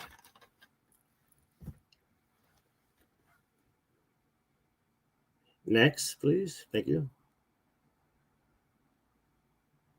All right. Next PowerPoint. Thank you. Thank you. All right. So I'm going to be building on these PowerPoints to measure the time here. And what I want to say primarily is, number one, soft power, cultural diplomacy, and positive roles in our world is based on the stability of Africa. Now, as earlier, Professor Christopher Isaac, he mentioned about soft power versus hard power. And this is very important to identify because we have to recognize the diaspora's relationship and the power within the country of Africa and its influence and that network as well. So the soft power is the protocol, as we already know, or the process of engagement, right? And as Ms. Phillips shared earlier, it's about going beyond the handshake. So once we go beyond the handshake, now we can sit down at the table and we can discuss next steps. All right. If you look at point one, it mentioned about geopolitical influence. right? What is that influence that we have in Africa? What are the shifts that's currently taking place? Now, we are aware that Africa influence is rising. The resources, global positioning, and demographics. But are we organized? Are we structured? Do we have a design? You know, how many leaders are in place to establish the architectural work of the next steps? All right. And in order to qualify that, protocol is essential, the soft component. The hard component of power is limited. It don't last too long. As Professor Christopher shared earlier, it was about indirectly authority and force. There was no engagement. There's no negotiations. There's no confidence building. There's only disarray. Well, that's to minimize the culture or soft power of Africa in order to access the resources. Now, the resources in Africa are not only the minerals, but human capital, right? So what we need to do is implement number 4 in sustainable development goals, education. If we teach our youth and our women protocol practices, then they can be best to sit at the table among other leaders. All right. So if we can organize and structure a component that qualifies that, then we'll be at the table making decisions with everybody else. And if the other nations of the world wish not to unite with Africa, again, I said earlier, Africa is rising. Its influence is rising. You know, we know the power of Africa. And I think, you know, by us following a protocol practice, Africa becomes an agenda setter and not a taker. They will demand to have us sit at the table. So if you look carefully, diaspora as a strategic asset. What are the assets? What are the strategy? And the first thing is soft power. If we can establish the protocol principles within our youth, elevate our women, and align with our women, our mothers of our children, and we can sit with one another. As mentioned earlier by Ida K, she said, soft power begins at home. Home is not only the national or international market. That means in your household. This is where diplomacy begins, like family dynamics or family business. And from there, you extend on the outside. So increasing geopolitical influence starts with you. But we cannot do it in part. We got to do this here as an organized body, as a structure, as a system. Actually, as I mentioned earlier, by design. So I want to definitely speak on that as a start. Soft power and the culture of diplomacy, right? The culture of diplomacy is natural. It should be taught in the home. It should be taught in the schools. It's in character. It's the way you live, right? Your engagement with others or different nationalities. It starts there. And then from there, we can have a positive role in our world. And so when you heard earlier, Miss Philippa Lawrence mentioned about shaping perception. Well, you have to be that representation of Africa, the representation of home. And then people want to do business with you, just on your character, your ways and your actions. Is your culture. Art is beautiful. Fabric is beautiful. Language as a culture as well is beautiful, right? That's all definitely internal, right? But now, what is the comprehensive component of the individual? That's what we have to definitely, I would recommend that we consider. So we have to increase our political, our geo influence, because currently it's being shifted, and we see it. It's being shifted. And pretty often, European powers are the ones engaging. And Africa is very limited in terms of its engagement. And we need to establish that network. But we can't do it individually. We got to do it as an organized structure. Thank you. Next slide, please.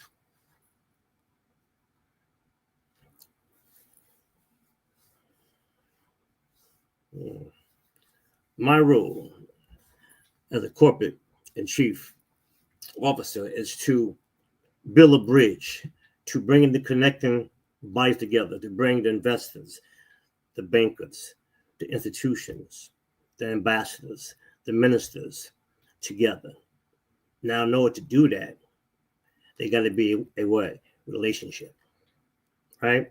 And that means certain expertise being offered at the table. That is corporate affairs / protocol, because corporate affairs is about bringing the external to the internal and bridging a what? Relationship, so everybody wins, right? That's corporate affairs. Protocol is what makes that smooth confidence, that smooth trust, that smooth engagement. We'll be sitting at the table, right? So the expertise is connecting governments, international institutions, networking and coordinating systems. We're sitting down and we are, again, to the previous slide, we have designed a strategy. So as Africa and its diaspora and its heads of state, mayors, governors, etc., ministers of foreign affairs, etc., should be in one room based on this here agenda and discuss the matters that we, as currently on this call, have designed and recommended, and we'll be able to direct it to go smoothly, because we know that protocol is about building relationships, right? It's about assuring that heads of state and other investors are sitting down that will qualify our agenda, right? So we open up diplomatic and investment pathways. That's what we do, so that it goes smooth. So my role in that capacity is very clear: to facilitate, to ensure proper diplomatic and governance protocol, aligning investors, cities, and diplomatic missions, and strengthening relationship between whether it's my organization, yours, or yours, strengthening it. But it's not possible if we don't combine both. Reputation, which is corporate, as she said earlier, executive protocol, right? Corporate affairs is dealing with also executive protocol. We combine that with protocol from a UN demonstration, right? And a business demonstration. Those two combined establishes, again, shaping perception, right? Inspiring corporations, inspiring your network, right? Because they know that you can handle business pretty well organized, because protocol officers are well organized, well structured. That's the role that I have, and many members on this call has as well. And with a combined force, it'll be a great impact for Africa and abroad. Next slide, please. Subnational diplomacy architecture. Yes. So it was very important. The African Economic Convergence Summit that I just played a role in at the Yale Club, it was about bringing heads of state together globally. Her Excellency, Dr. Fatima Mata from Sierra Leone, she was the guest speaker. Lady Cherry Blair of Women's London Kingdom, and others. This is who were key. And other ambassadors with their representatives. But there was something that was missing, right? What was missing was coming together as originally planned in that council room or boardroom upstairs, where we can sit down and we can plan next steps. You see, because the fact of the matter, the world is shifting, as mentioned earlier, AI, digital marketing, climate financing, right? Social media, a major impact is taking place. And we're having many discussions but we're not sitting down and planning. And there was a gap because of time. We were not able to have that meeting. And this is something that we should do with this team that's currently on board and direct that plan, that strategy. Because 2030 is not far off. Now, remember, we extended it to 2030. And when there's wars and COVID, it sets you back. Now, at the Human Rights Summit, I was there 2 years ago, and Ambassador Greenfield to the UN, she told me, she said, Mr. Bey, we need more of the youth involved because the UN cannot do everything. We need their help, right? So 2030, we're saying like, well, 6 years from now. More likely, it'd be beyond that point. So we have to come together and have that roundtable and benchmarks, and we need to plan. Now, the Yale Club was a great event. About 200 people showed up, great setup. But the main portion of that was not demonstrated, right? So number 8, economics is the key. The roundtable, we must discuss that. We mentioned here pretty often about number 4, education, upgrading our skills, our training. We need to discuss that as well, right?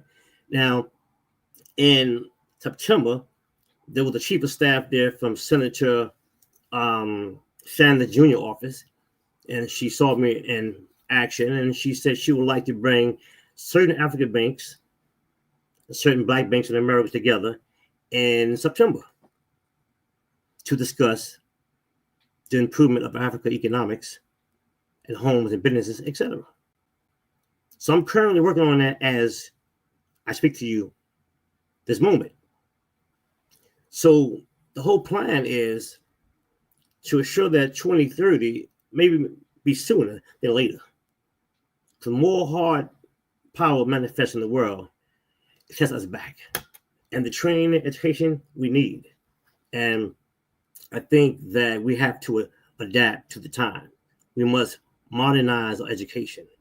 We must, like Ibrahim of Burkina Faso have shared, that we must focus on our youth, educate our youth, public and private. We must bring them the skills that they need for the next generation.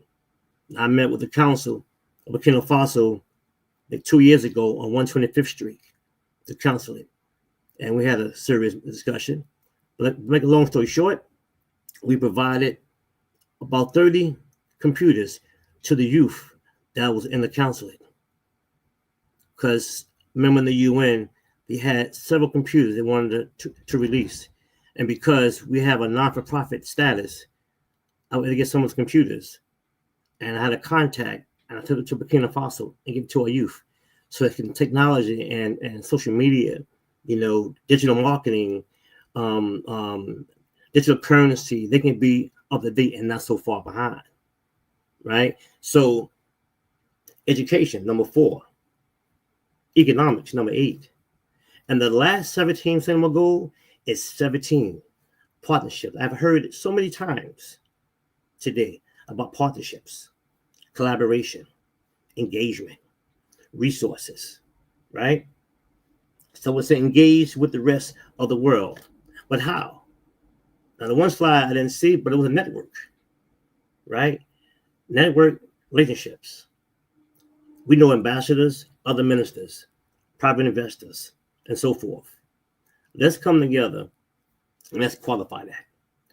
Let me see. Do we have another slide?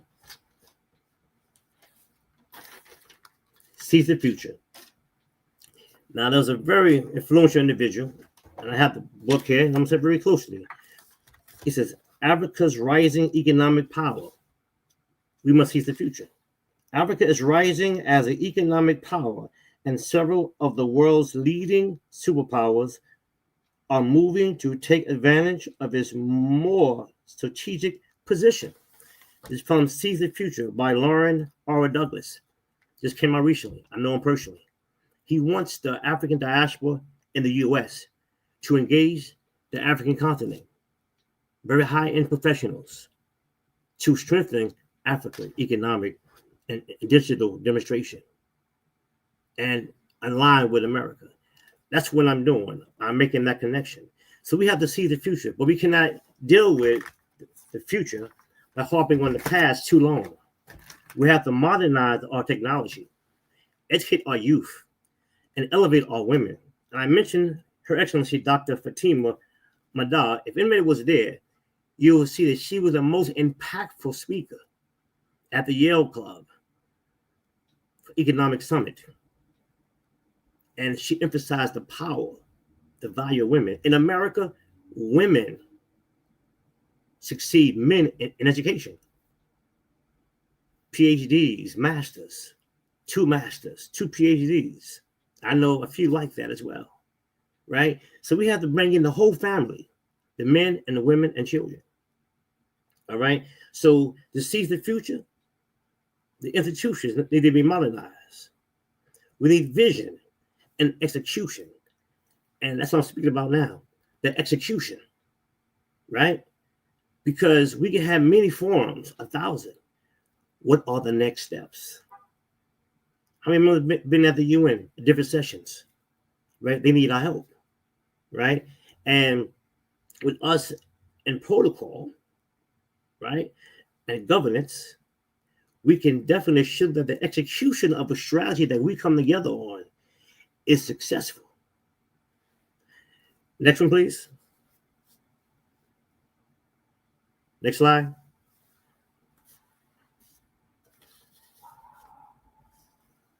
All right, I'm not sure if the other slide is moving forward. All right, thank you. Thank you. That's the network. Power Dynamics. That's the network. And that network, other one I didn't go all the way through, but it says, we're moving beyond asking for seats at the table to building our own tables and eventually owning the buildings that house them. The Power Doctrine. Building Black Wealth, Influence, and Institutions That Last by Lauren Douglas, right? So the diaspora, the network, visualize it. It seemed to be so far, but the whole key here, everyone is connected, right? You're in their network, and they're in your network. Now, protocol will allow you to sustain, to maintain that relationship. Right? Protocol enhances legitimacy, alignment, and coordination. At Oxford, we are taught that it's about authenticity of legitimacy, right? Protocol qualifies that for us all. Network intelligence strengthens Africa's global posture. Network intelligence.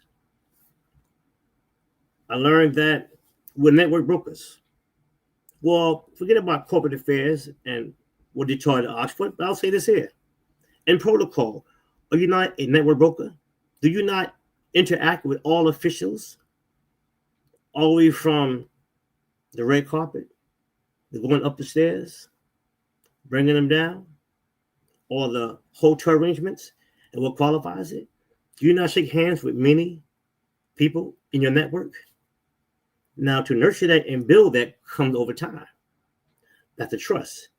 Power networks, right? Power dynamics, power intelligence, right? So networks are infrastructures, and protocol gives them coherence.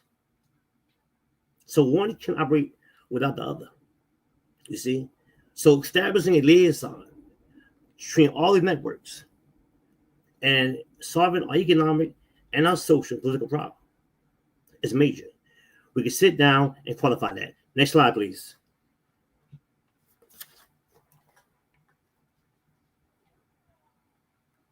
Thank you. All right, so I already spoke on the summit, the gap that was previously to this time, missing diplomatic investor dialogue, right? And unified economic strategy forum. I'll be repeating this here, but it's not necessary. because all this is really saying is that we need the leaders in the room. We need a summit well managed, directed. So when you leave that summit, you have an assignment. You're working on between that quarter and the next quarter. I work by quarters, one quarter to another quarter, where we can see progress, steps being made. Now think about it. I arranged the Yale Club and I negotiated everything involving that affair. And we had the First Lady and Blair and other officials that attended. And that committee is from Nigeria. And we came together, right? It wasn't quite accomplished because the room was not used because of the time. But we can come together for that same common cause, as mentioned by Mr. Julius Lambert from Nigeria, Pan-African Network, the Network Digital Interrelations, knowledge sharing youth to be trained, meet physically in person, elevating our profession. We need to discuss how to qualify that. What does it take? What are the steps, right? As mentioned earlier, protocol is not a ceremony, right? By Ms. Philippa Lawrence, because protocol establishes operations and legitimacy. It's not just ceremonial, right? So let's put the protocol in place so that we can come together and help Africa, because it's a global hub for the world. Everyone wants your resources. Everyone, the European powers, even China, right? Russia, we already know France, we already know it. So let's use our own resources and qualify, right? And our youth, we must bring them up. I remember hearing it earlier. We must bring them through the training process to lead after us. Because a lot of us, we want to hold on to the legacy. The legacy is only held on when you pass it down to your youth and our women. Because when you're teaching, a man is an individual. You teach a woman, you teach a nation. So let's value that. Thank you. Next slide, if you have one. Thank you. So in summary, if you would like to come together and work on a strategy and a plan and see it forward, I'm on LinkedIn under my name, Nakeem Bey. I'm approving my email to be shared with those who will like it from the administrators and moderators. And it's a pleasure. And I want to again thank my instructor in protocol, chief protocol work, none other than Miss Philippa Lawrence. And to all, thank you.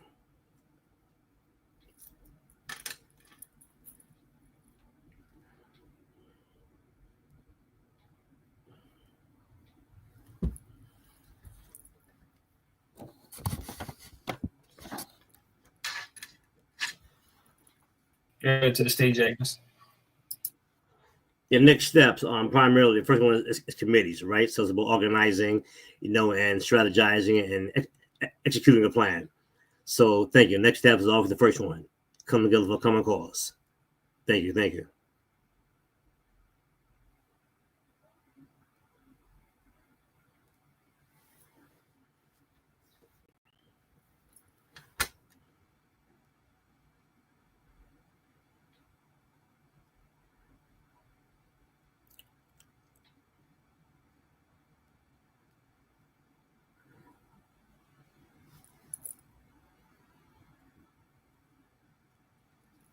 Thank you so much. I had a temporal issue with my touchpad, so I happily managed it at the last minute. This was a very adrenaline-filled moment, and so was your presentation, Mr. Nakeem Bey.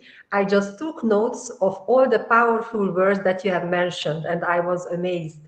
You mentioned global influence, legitimacy, power dynamics, network intelligence, and all this is related to the changing realities when we talk about transitioning from unipolar to multipolar world.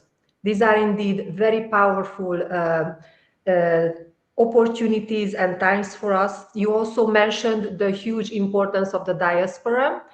And it's a very unique approach because I have only thought about global South or South-South collaboration, but I never imagined all the unifying power of shared cultural as well through the diaspora. So it's like having a person with two identities living in one area but sharing another culture. So it's even more powerful.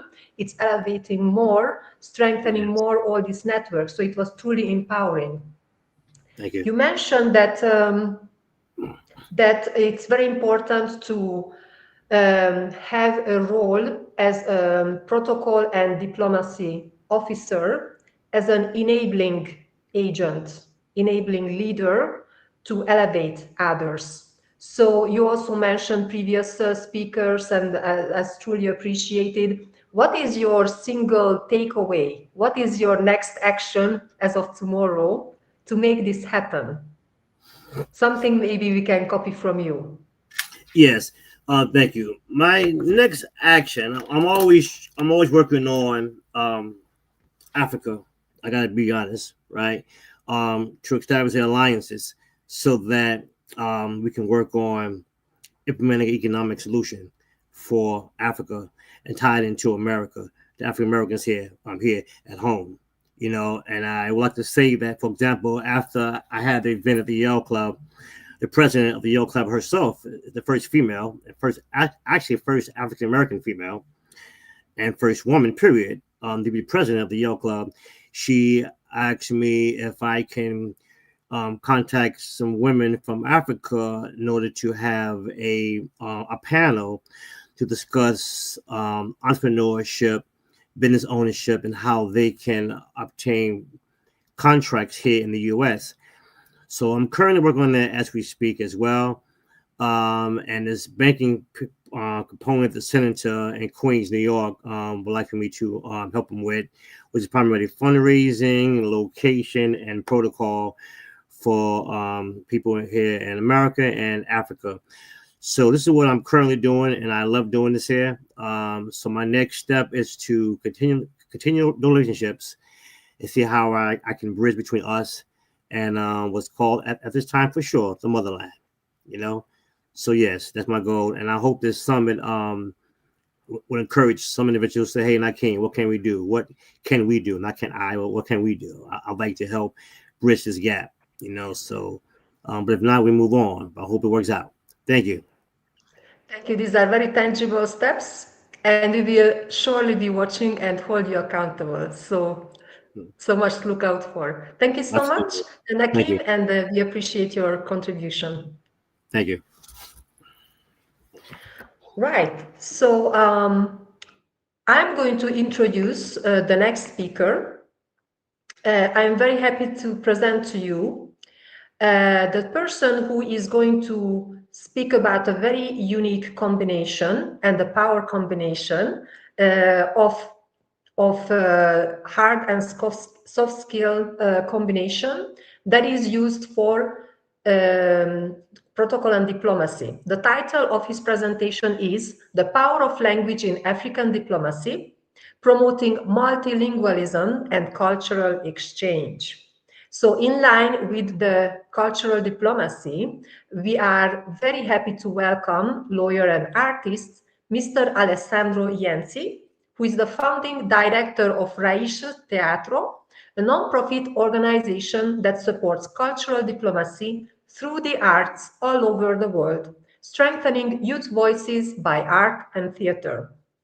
He has been conceiving and directing, together with Thrive Projects in Cairo, a cultural project managed in cooperation with IOM, International Organization for Migration, Egypt, and has been working as a communication specialist for UNODC in Northeast Nigeria. He has also cooperated with major institutions in Europe with the UN and Global Campus of Human Rights in Venice to strengthen the link between art and rights. Ladies and gentlemen, it's my pleasure to announce Mr. Alessandro Yenzi. The floor is yours. Thank you. Hello, Agnes. Thank you so much. Thank you so much for your Thank kind you. presentation. Welcome, everybody. So just try to explore together for a few minutes, which is the real power of art, especially today, in this multipolar world in which each one of us can be a real protagonist of local, national, and international life. It is very important to understand that the evolution of the word in this contemporary era caused caused for all of us the transformation of our voices in very important voices, because diplomacy is not just now the relationship between state representatives, but diplomacy also includes the activity which is done by organization, by enterprises, and also by individuals.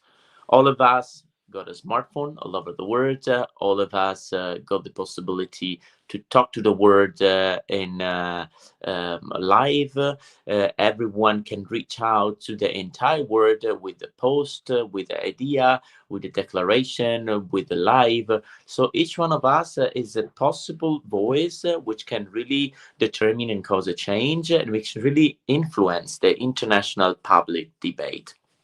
So considering this power that we all have and considering the need for new voices, we have to take the responsibility, and also we have to explore the possibility to strengthen our voice to connect with other people locally, nationally, and internationally to make a change, to produce a possible impact.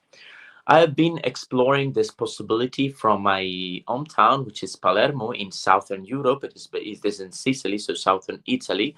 And I've been exploring then all over the world. With my organization, and personally and professionally, I've been active in many countries. I've been working in Asia, in Africa. I've been working in connection with the United States, with some organization in South America, and also in Europe. And I saw that the possibility of development is the same for all of us as humans when we trust our voice, when we trust our ideas, and when we know very well the context, and we start developing our voices as a tool to make a change. So we need to foster changing in our community, and we need to foster the change also globally, connecting each other to each other. So this is the first slide. We can go to the second slide, maybe.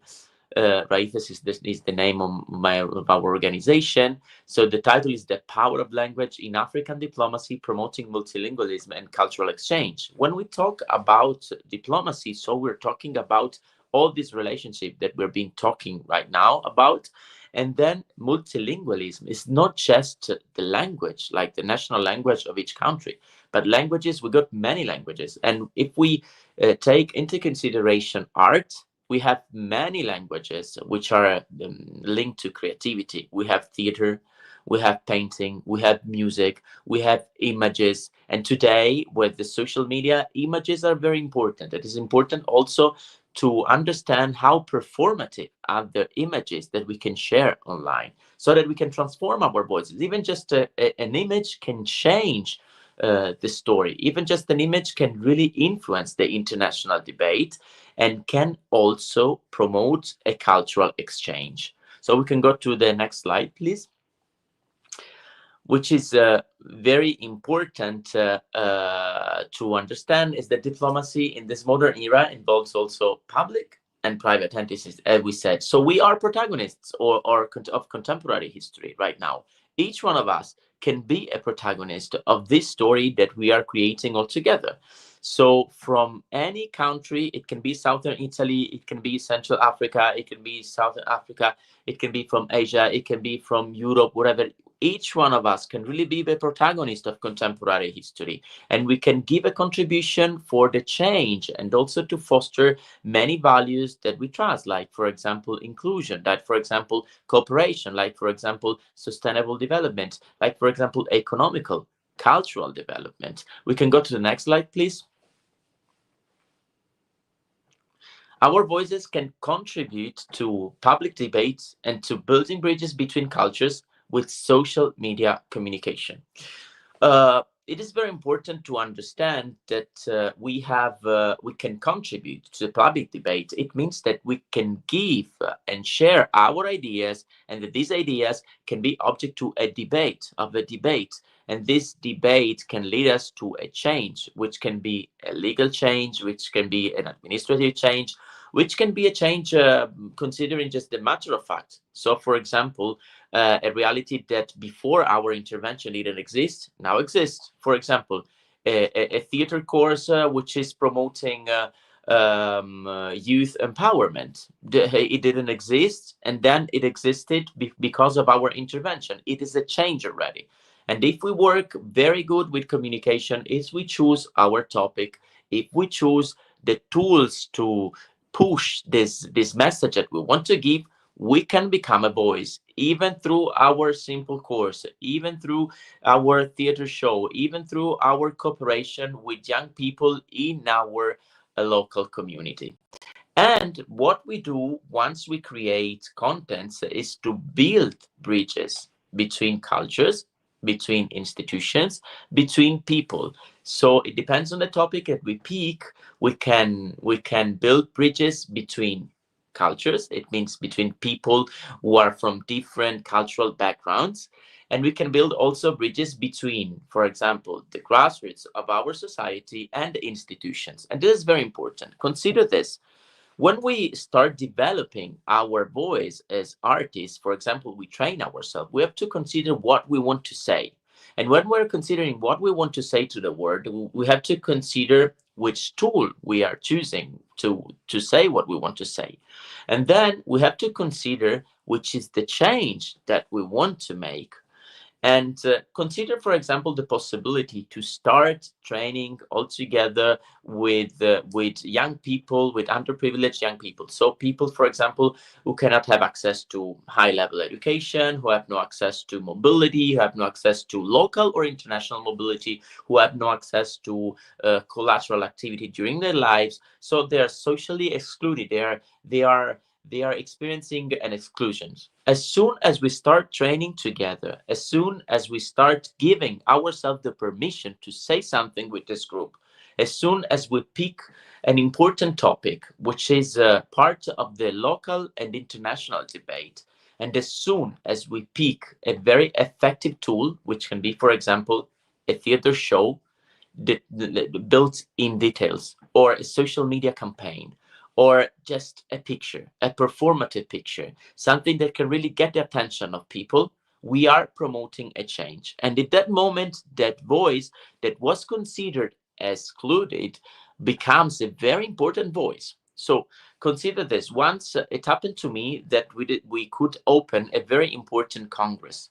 And this Congress was like the World Congress for Justice with Children.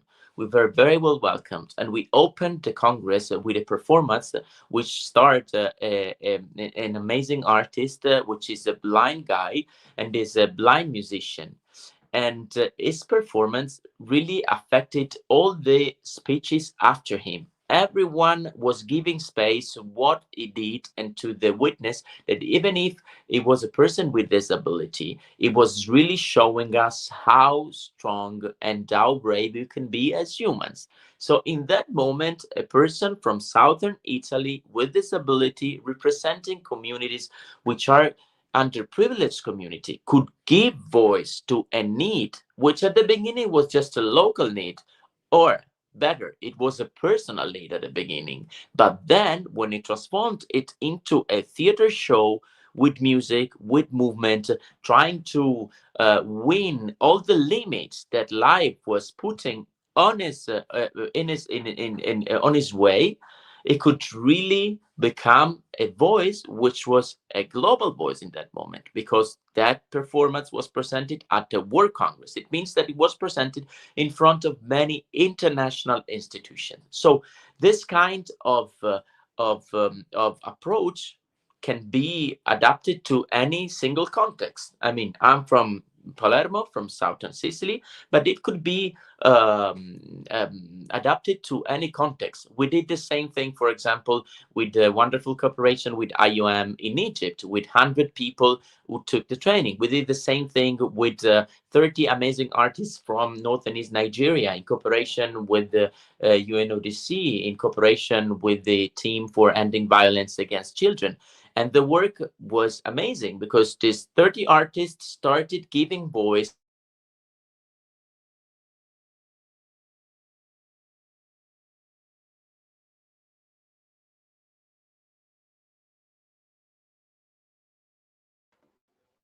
Alessandro, we have lost you. Okay, unfortunately, it's like connection issues potentially, so please bear with us for a moment until this technical issue is sorted out. Okay, I think he's coming back. Just a little bit of patience, please. So I would like to comment a few things while Alessandro is working or reconnecting. I would like to comment on the highlighting of the connection between cultural and digital diplomacy, because what he's talking about is right now how all these different tools can be combined to have a very very good impact. So I was just filling in, saying that you are talking about cultural diplomacy and digital diplomacy and how they interconnect. So I will make some more comments regarding that at the end. And welcome back. I'm sorry for the connection. So our voices in this way can contribute to international, to the public debate and to build bridges. So which is the start? The start is to prepare ourselves very well, to pick a creative tool, to have in mind a change we want to make, a topic which is objects of our intervention, and then to present it and to try to present it globally. So it can be a congress, it can be a forum, but it will be just on social media or online, and it can get the attention of people who are in power and involved in decision-making processes, so they can help also to promote the change that we want to make. Can we go to the next slide, please? Yeah. So, but how to do this? It is to make an impact, to make a difference, to make a change. We have to be clear. So we really need to know what we want to promote. Secondly, we have to be well organized. If I'm creating a theater show, a photo exhibitions, if I'm creating a new language to promote human rights, inclusion, international cooperation, multipolar diplomacy and cooperation, I have to organize my agenda very well, and we will see how. And then we have to be interconnected. So never forget that we're talking to other people, that we're talking with other people, that we're always in connection all together, and we have to take into consideration the needs of other people around us, but also to consider the possibility to empower ourselves and all together through this cooperation, because we can strengthen the voice of each one of us by cooperating. Can we go to the next slide, please? So the clarity, the first element that we analyzed depends on the analysis of the needs of your own context, local, national, or international. It means that first of all we have to know very well the story. If I'm talking about, for example, not employed people, young people in my region, or if I'm talking about the contrast again, terrorism, or if I'm talking about the rights and the needs of refugees who are, for example, arriving in Egypt from the two countries which are now affected by two important and main wars, I have to know very well the story. I have to know very well which are the needs of these people, and I have to know what to ask to my community, which can be a local, which can be a national or international community. But I have to know very well, extremely clearly, what I need and what I'm asking through my action. So I have to analyze very well the context with quantitative and qualitative data, and then I have to take action, but just when I know the story very well, when I know the needs very well. So which are the needs of the community? Because if I know very well the needs of my community, I can understand which is the change that I want to make, because there's a very strong connection between the needs and the change, because the change will be how to satisfy that needs that come from the community. Can we go to the next slide, please? Then the organization depends from the creation of an agenda that includes action, activity, and timetable. So the second element is that we need to organize very well our work. So we have to organize it, and it depends on the creation of an agenda.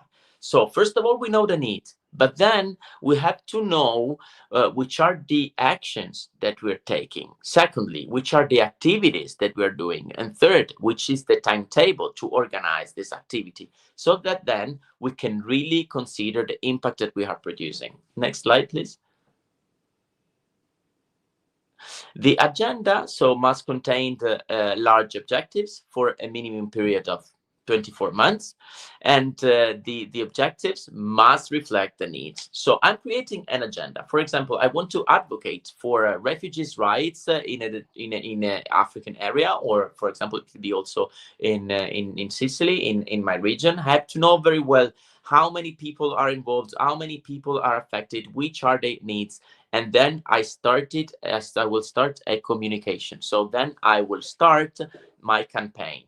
This campaign, which is a new language, going back to the title of this short intervention and speech, is a language. So this language must talk to people. So it is very important to organize, to set all the activities. For example, I have a photo exhibitions, then I have a video exhibition, then I have a theater show. I have to know that every 2 weeks I will have an activity that is talking about their needs, and that activity must be connected to other local, national, and international organizations. So if I repeat my actions, and if I repeat my action through different activities in a very well scheduled agenda, my voice will be clear and will be organized, and it will be heard.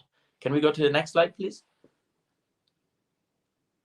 So the actions represent the change that we want to create. So we want to create a change with our cultural diplomacy campaign. This is the action. So which is the change we want to make? One more time. We know the needs, then we know which is the change. So we know which is the action that we're taking, which is the change that we really want to produce with our action. And this action can be apparently just artistic, but we will see then. Can we go to the next slide, please? Then we have activities, which are this individual operations to pursue the objective and to make actions real and effective. So, for example, which are the activities that we can schedule in a public diplomacy campaign? We can first of all start from a training. So we are training people. Consider, for example, young people from a particular region. We know that these people want to represent the needs of their community. So we start training them on how to transform, for example, contemporary news or personal stories in something creative, which could be a picture, which could be a short video for social media, which could be a theater show.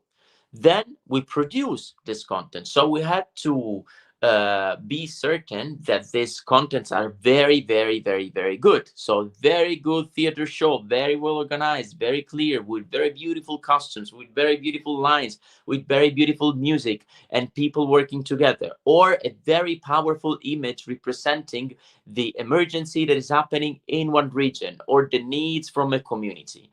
And then another possibility could be human rights or inclusion, non-formal education through the arts. So we are training people, for example, to clarify their voice as we're doing right now.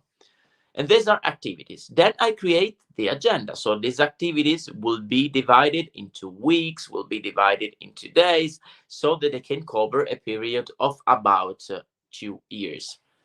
Then, next slide, please.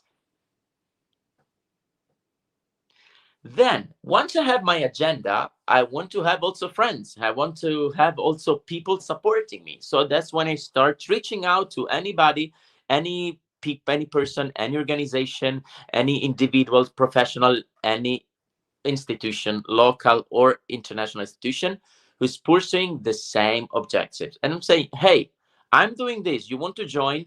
Don't reach out to the organization or institutions before having a clear idea what you want to do. But first of all, clarify what you want to do. Be clear and know exactly your agenda. So you know the needs, you know the actions, you know the activities, and you know very well the agenda. So you say you want to join, we can change a bit my program, including you, but at the same time you want to support. But once you already started, it's better because people can see that you are in action. You're not just waiting for them to join to start your activity. I'm doing it. It's very important to me. It's very important for my community. You want to join, and little by little, we'll see that we will have a very big network of local institutions, international institutions, civil society organizations, and individuals who will be supporting this project. Can we go to the next slide? Don't forget, while you're doing your project, don't forget to build and produce deliverables. It is very important to have deliverables. So a picture is at the same time an artwork, but is also a deliverable. A theater show is an artwork, but is a deliverable. An essay is a description, but is also a deliverable. So these are signs, tangible signs that we've been working and that can testify what we've been doing during the project. This is very important when we're raising fundings, for example. This is very important also when we are to prove what we've been doing with the fundings that we've been raising. But also this is very important for us to know what we've been doing and which was the activity, which was the process that we've been following and going through. And then deliverables also allow the program to live for a long term. So we took the example of 24-month activity, but if I have a theater show, the show can be distributed for 10 years. A photo can be there for 100 years. You know what I mean? So all these elements are very important because all the elements can allow the program to live forever, possibly. Can we go to the next slide? Thank you. And it was already said. So to the next. So the ultimate goal is to create a strong voice which is able to represent the needs of the community. So when we start, we were talking about languages, and we thought that languages were just the languages. So multicultural meeting is just, okay, hey, you speak Spanish, hey, you speak Italian, hey, you speak English, or whatever it is. But no, because it is very important to understand that multicultural meeting is also the content, the grammar, what is hidden behind our language. And sometimes it is revealed through the arts. It is revealed through picture. It is revealed through creativity. It is revealed through theater, through music, a song, a poem. So all these contents are very important because they can really create a different communication, and it can really feed the local, national, international debate to make a change. One more thing, all these contents, which are our contents, which can be created during training, which can be created by artists, but can be created also by youth during a training, during an informal education training, can show us different horizons that we're not able to see when we're thinking just logically. Because sometimes our imagination and our sensitivity is much more powerful than just explanation. So that's how we can get elements from our community, describe the needs, and ask very strong for a change in connection with the network that we built. Next slide, please.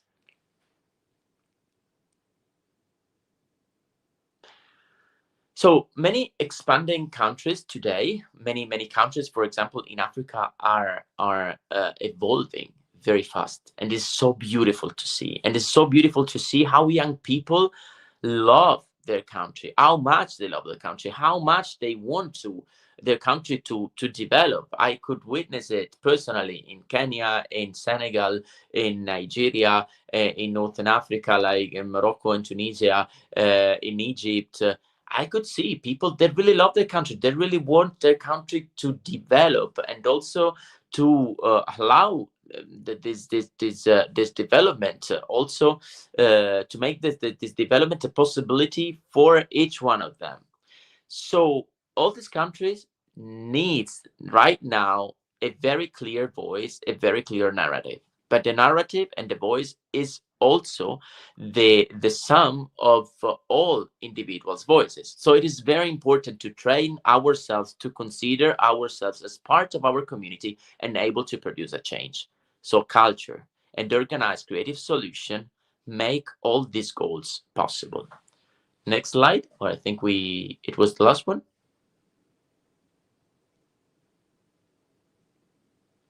I think it yes, was that's the the last one. Yeah. So this is a bit just a short example on how we can create cultural diplomacy campaigns and cultural diplomacy bridges between civil society and institutions at the local, national, and international level, with very simple tools, and just starting from giving us the permission to consider ourselves diplomats, and very important for our community, just at every level in which we are involved. Thank you so much.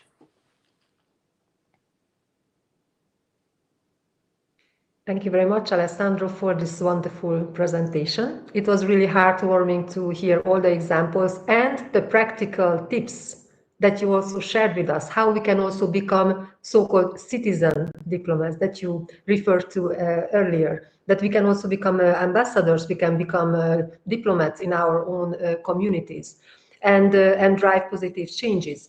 So in one of the previous presentations, the following sentence was said: winning hearts is the ultimate victory. So this resonated with your presentation because you are talking to the hearts through arts. You are talking to emotions.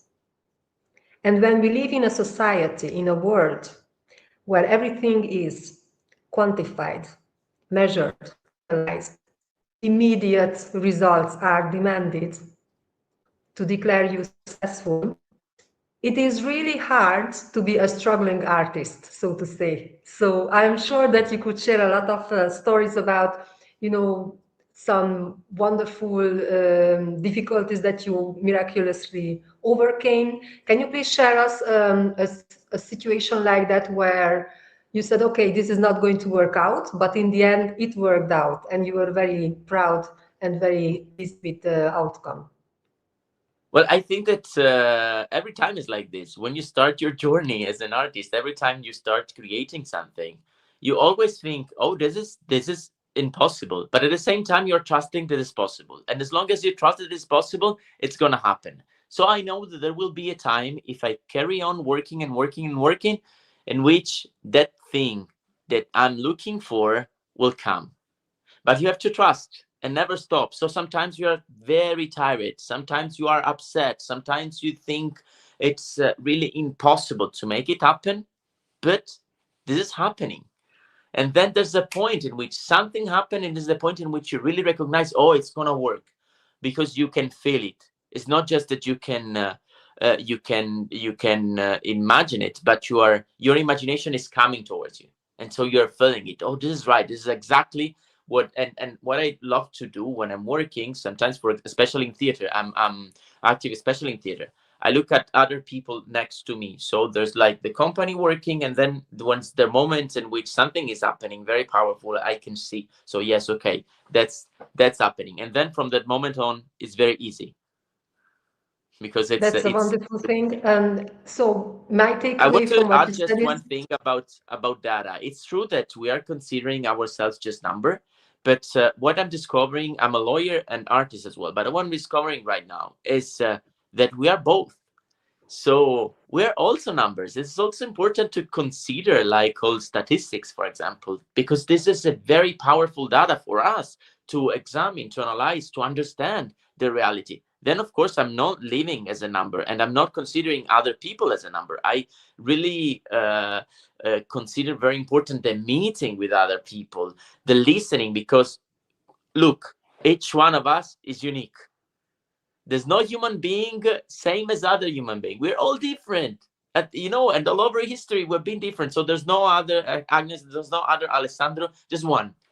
So you have to consider people individually, but at the same time, we are also numbers, because we're also so many, and numbers can also explain Goethe reality. So for me now, it's a very good relation with both. You know, these are two different mirrors from where I can and lens from where I can look at the world.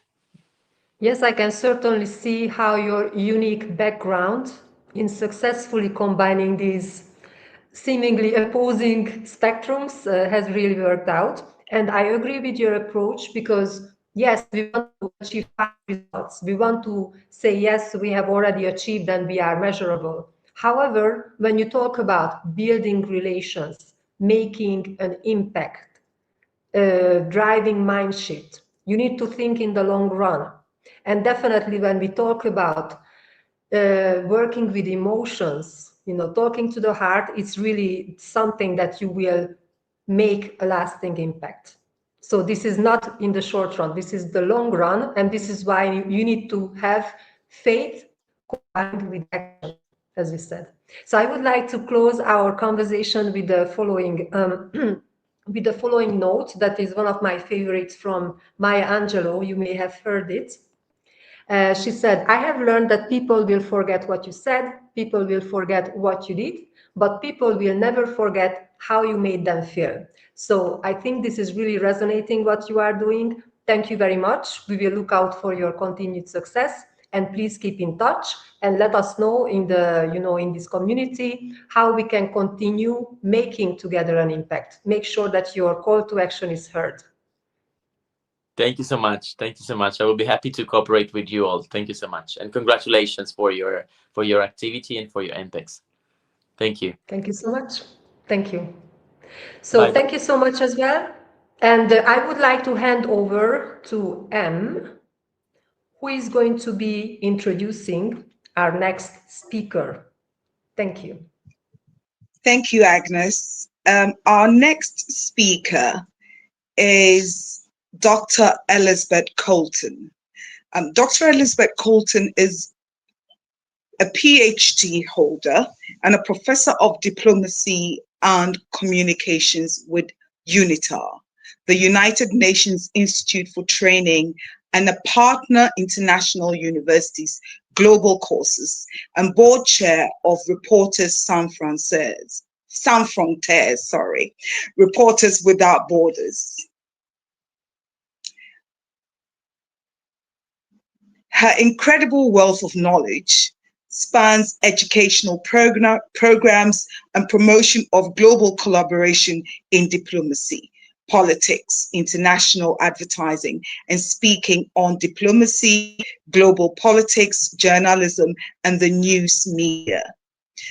Discussing with us, or presenting for us, I should say, Africa and soft power, cultural diplomacy, positive role in our world, is Dr. Elizabeth Colton. Ladies and gentlemen, welcome her on stage. Thank you so much, Em, and thank you all to everyone, all the organizers, the Honorable Patricia and Agnes and everybody involved in Em, and all of the speeches so far. I have to say I'm extremely pleased and proud of a number of people who've been speaking who were former students of mine, including Alessandro, who took my course on cultural and public diplomacy for UNITAR a few years ago. And it's really heartwarming to hear the speeches and to realize, you know, how the messages are being carried. I'm going to be speaking, not with PowerPoints, but just telling a few little short stories, and I hope that they will be inspiration to all of you. I'd like to begin with one as an example of an African leader that you all would know of. Sadly, she died quite young, and that's Wangari Maathai from Kenya. And she won the Nobel Peace Prize. But how did she win the Nobel Peace Prize? She started, just as Alessandro was just talking about, locally. She started planting trees on the slopes of Mount Kenya in her home area. And she began planting trees and spreading the word about the value of greening the region again. And ultimately, her green revolution went around the world, but she started it locally. And so one of the expressions that I feel I've coined about 12 years ago is global diplomacy. And that means that you can start locally, you can go out nationally and internationally. And that is global diplomacy. So let me now go into what I want to present briefly. Never underestimate what you can do to make a difference in the world. Never underestimate the positive role of that diplomacy as soft power can play in our world. Many times in my own life, in my adult life actually, I've been actively involved with Africa. And I've worked there. I've promoted the continent and the countries, the people. I've developed lasting relationships over many decades. I've lived in various parts of Africa. I've visited widely, and I taught there originally as a Peace Corps teacher, volunteer, and later as a visiting professor. Then I was a journalist covering many stories in Africa and many countries, reporting from all over. I've served as a diplomat. I've worked with the United Nations there and also on international development programs in parts of Africa. And later I served as a diplomat for my own country involved with Africa. So what attracted me first to choose Africa as a volunteer teacher long ago? Let me tell you of a diplomatic, cultural diplomacy, soft power event, a soft power event that had a major impact on my life, and through me, a single person, as each of you is, rippling out, affected many others, and still is affecting people today. A little more than some decades ago, more than 5 decades ago, as a young woman just out of university, as I was thinking of joining the U.S. Peace Corps in answer to the then late President Kennedy's call to ask, what could we do for our country? And rather than asking what our country could do for us, what can we do in the world? So I was visiting Washington, D.C., to talk with the people at the Peace Corps headquarters to try to figure out where I would be sent. And actually, the options were many continents. I could have gone anywhere. So one day, while I was there, I was invited to attend a special event at the National Theater. It was the African Dance Troupe, the African Dance Company, on tour from Guinea, but it represented all of Africa. And it was relatively soon after many countries had gained independence from colonialism. I attended the African Dance Troupe's performance that night, and I can still remember the power of that fabulous performance by the African dancers. In fact, I was overwhelmed. I was impressed by the amazing dance production and the way in which this cultural performance was like telling me a story of that African culture, of that African continent, a story that was performed by the dancers. I didn't know at the time that this was actually soft power. It was before the word the expression soft power was even coined by Joseph Nye decades later. But on leaving the theater that night, I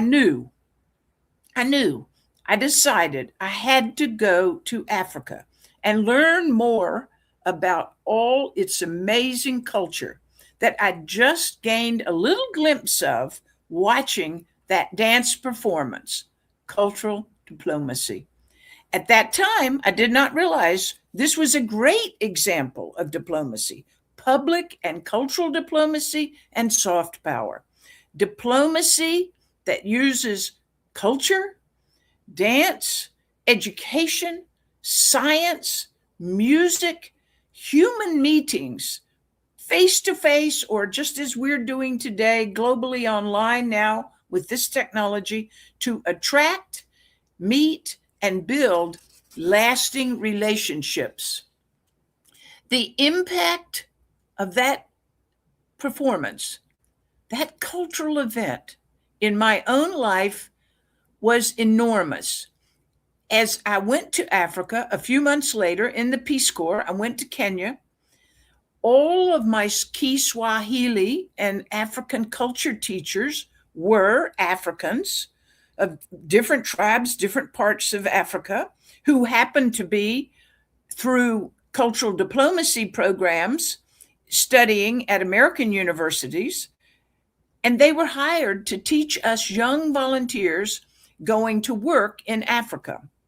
They shared their culture and we shared ours. Then I taught in Kenyan schools for 2 years and have forever felt that Africa was another home for me. And I have spent much of my life being positively influenced by all those experiences and telling other people about it. How? Through the power of word of mouth, teaching, reporting, covering stories, and in my own published writing, and again today at this conference speaking. So what difference does all this make? Parents tell their children, teachers tell their students, a student tells someone else, a student later gives a presentation of what they learned in the course. A person carries the message everywhere about these lasting impressions, these special, long-lasting relationships built by soft power of cultural diplomacy. They talk about the affections for another country or continent. It spreads the word. These connections work to promote peace in the world, in spite of all in our world that's working against peace. These cultural diplomacy relationships work against all the actions trying to prevent us from talking about peace and good relationships. Diplomacy, soft power, public and cultural, educational diplomacy, dance diplomacy, art diplomacy, music diplomacy, science protocol, all are ways of promoting positive interaction with other peoples. I'd like to share here just briefly some advice from my father, who wrote me in a letter. He wrote me from my hometown in North Carolina. And when I was in Kenya as a young woman teaching on the slopes of Mount Kenya, I felt a little frustrated. And I wrote, we had nothing but letters in those days. And he wrote me, in life experiences, if you can have a positive influence on even a few people, then you should be pleased. You are making a difference. I say that to all of you here. You are making a difference. That's diplomacy. That's soft power. You cannot measure it in numbers. You cannot measure it in newfangled metrics and analytics, etc. Yet you can make a difference through the soft power of diplomacy in one meeting like today, and also over a lifetime. Diplomacy as soft power affects a lifetime that affects untold numbers of lives you cannot count. Long ago, I saw a performance. I saw a performance by the African dance troupe of Guinea representing the continent of Africa as cultural diplomacy soft power outreach to worldwide audiences. I saw it at the National Theater in Washington, D.C.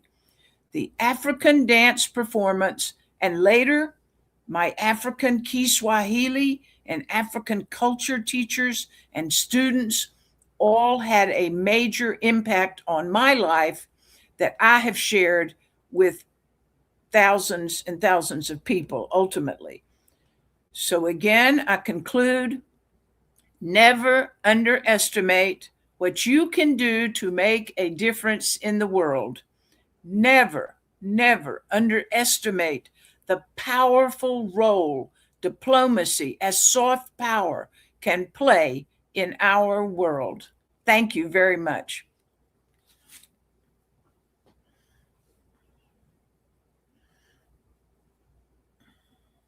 Thank you very much, Dr. Elizabeth Colton. Ricky, may I ask you please to bring forward Em and comment on this wonderful presentation. Thank you. Thank you. Thank you so much, Dr. Colton. I have been personally preaching what I heard from you call global diplomacy. And I have been personally preaching that in Ghana, where I'm based right now, telling people that you start local, but you gradually think global. The presentation you've shared is so refreshing, I would say, to know and understand that cultural diplomacy and the power of cultural diplomacy in changing the way we view another country or the way we view Africa. And when you talked about cultural, you saw a performance, a cultural performance that actually changed the way you thought about when you were going to do Peace Corps.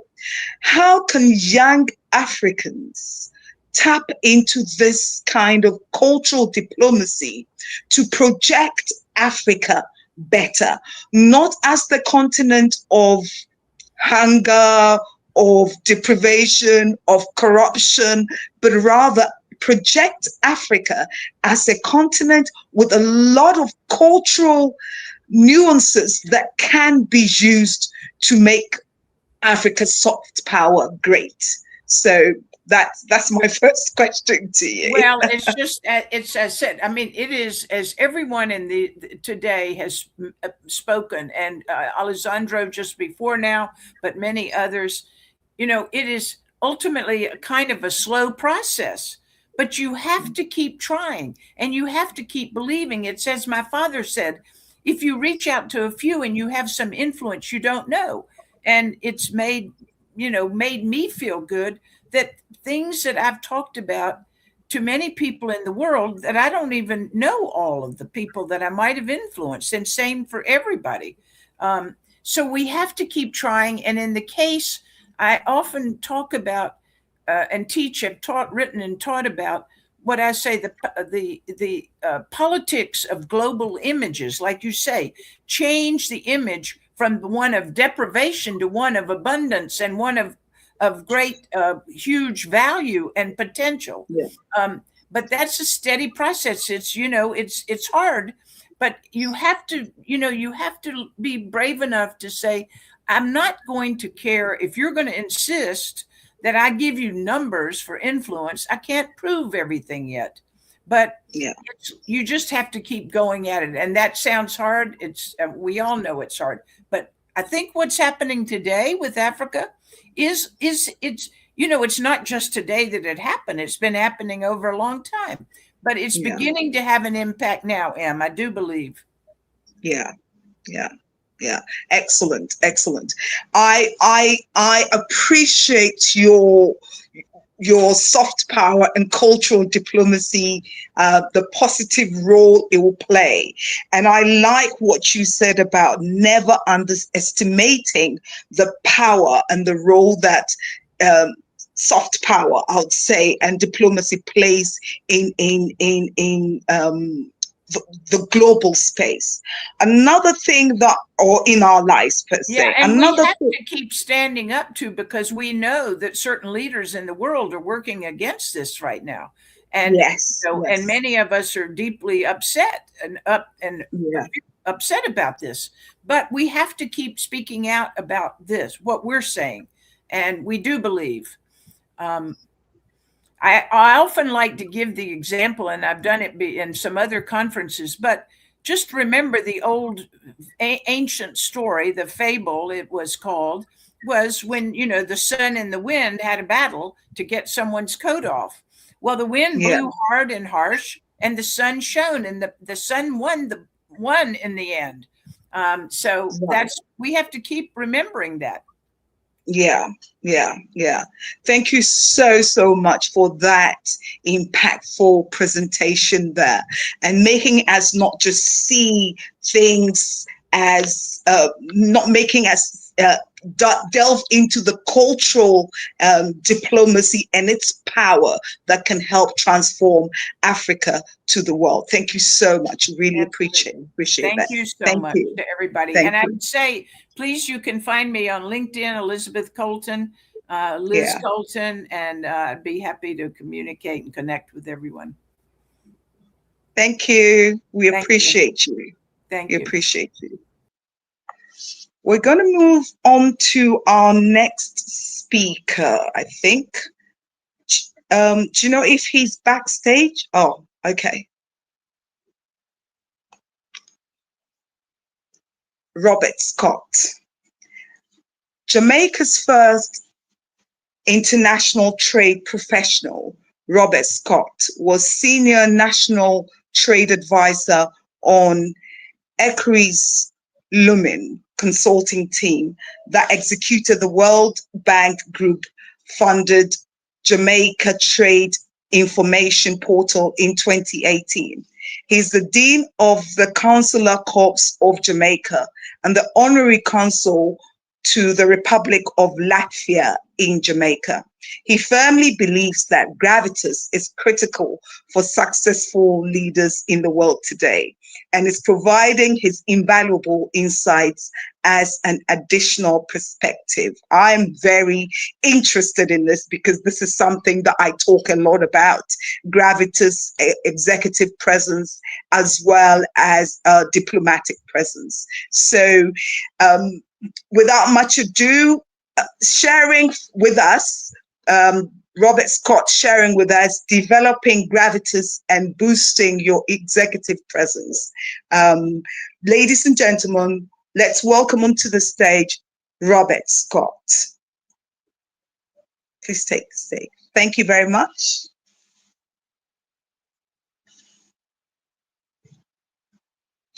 I believe we can't hear you.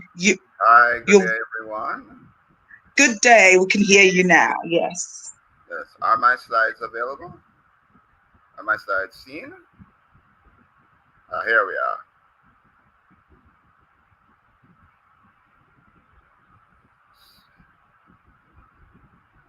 So good afternoon, everyone. Well, this afternoon I am in Jamaica, and I'm absolutely thrilled to be here. And I trust you are seeing my slides. This is an area of great concern for me. In my country, I have the opportunity to promote persons to international positions, and unfortunately, many persons are found wanted. And in the area of females, it's particularly difficult because we are a very macho society, and unfortunately we find that young ladies or professionals are often relegated to giving coffee to executives, or whenever there needs to be a meeting, then automatically it's given to them to take the minutes. And I think this is unfair, because what we have done, therefore, is not fully utilized the presence and the impact and the power of our ladies. And this is in fact a challenge for me. Now, even though I'm from Jamaica, I want to say that we are not alone. We are experiencing some of the same things that you're experiencing. So the fact is over 90% of Jamaicans do have their origin from Africa, particularly West Africa, because of the slave trade. So there's quite a bit of commonality. So in the presentations I heard earlier, I was there thinking, well, is this Africa or is this the Caribbean? So I really do understand the commonality. I also do understand the challenges. And I want to share that in the research that I did for my book, which is the name of this presentation, I had to become a student of power. And I learned from contemporary powerful leaders and also from the past. I learned from some good leaders and learned also from bad leaders. And this presentation is in fact essentially a summary, as it were, of my book, which I hope would be of value to what I'm sharing today. Because this is less on the macro level, but certainly on the individual level, that you may experience some of these issues yourself. But even more importantly, that you would be able to communicate this to other persons within your sphere of influence or within your countries. Because this is a passion for me. My life is about uplifting and developing others. Hence, I'm into sports. I'm the vice president of the Olympic Association. I'm in a number of other areas. And for me, it's not about the medals. It's about the development of that person. As they say, a mind expanded will never regain its original shape. And so therefore, I intend to be a catalyst for that. I had some influence in my own country, and therefore I'm absolutely thrilled to be able to share something here that will be able to help our mother country. Now, why does gravitas matter? The fact is that leadership currency, it is leadership currency in a noisy world. It builds trust, it builds influence, and also credibility. And the fact is, when you go on the international stage representing your country, it helps. You're able to stand your ground and make your point heard. I was in Korea representing the Jamaica government with our negotiating team for the Global Treaty on Plastics. And we saw what it took to get our voices heard and not be dominated by the large global countries. And that for me was a true learning experience as to why gravitas is important for our people. So let's go into a few things. Now, you have charisma versus gravitas. We know a lot of charming persons, and it is therefore useful. But gravitas is that something that's more solid, something that you require as a solid leader to be credible and to be recognized. And yes, it's good to be charming to their populace, but gravitas is what is called upon to really make hard decisions and to be seen as a leader. Our own Prime Minister, Dr. Andrew Holness, and Mia Mottley of Barbados represents that gravitas that we do need as leaders. And for me, it runs along a continuum. So charisma may be very useful, and you go along a point until you get to the gravitas. So let us say that the ambassador having a function with other members of the community, he may be a more charming person. He will speak with everyone, listen, use what we call EQ.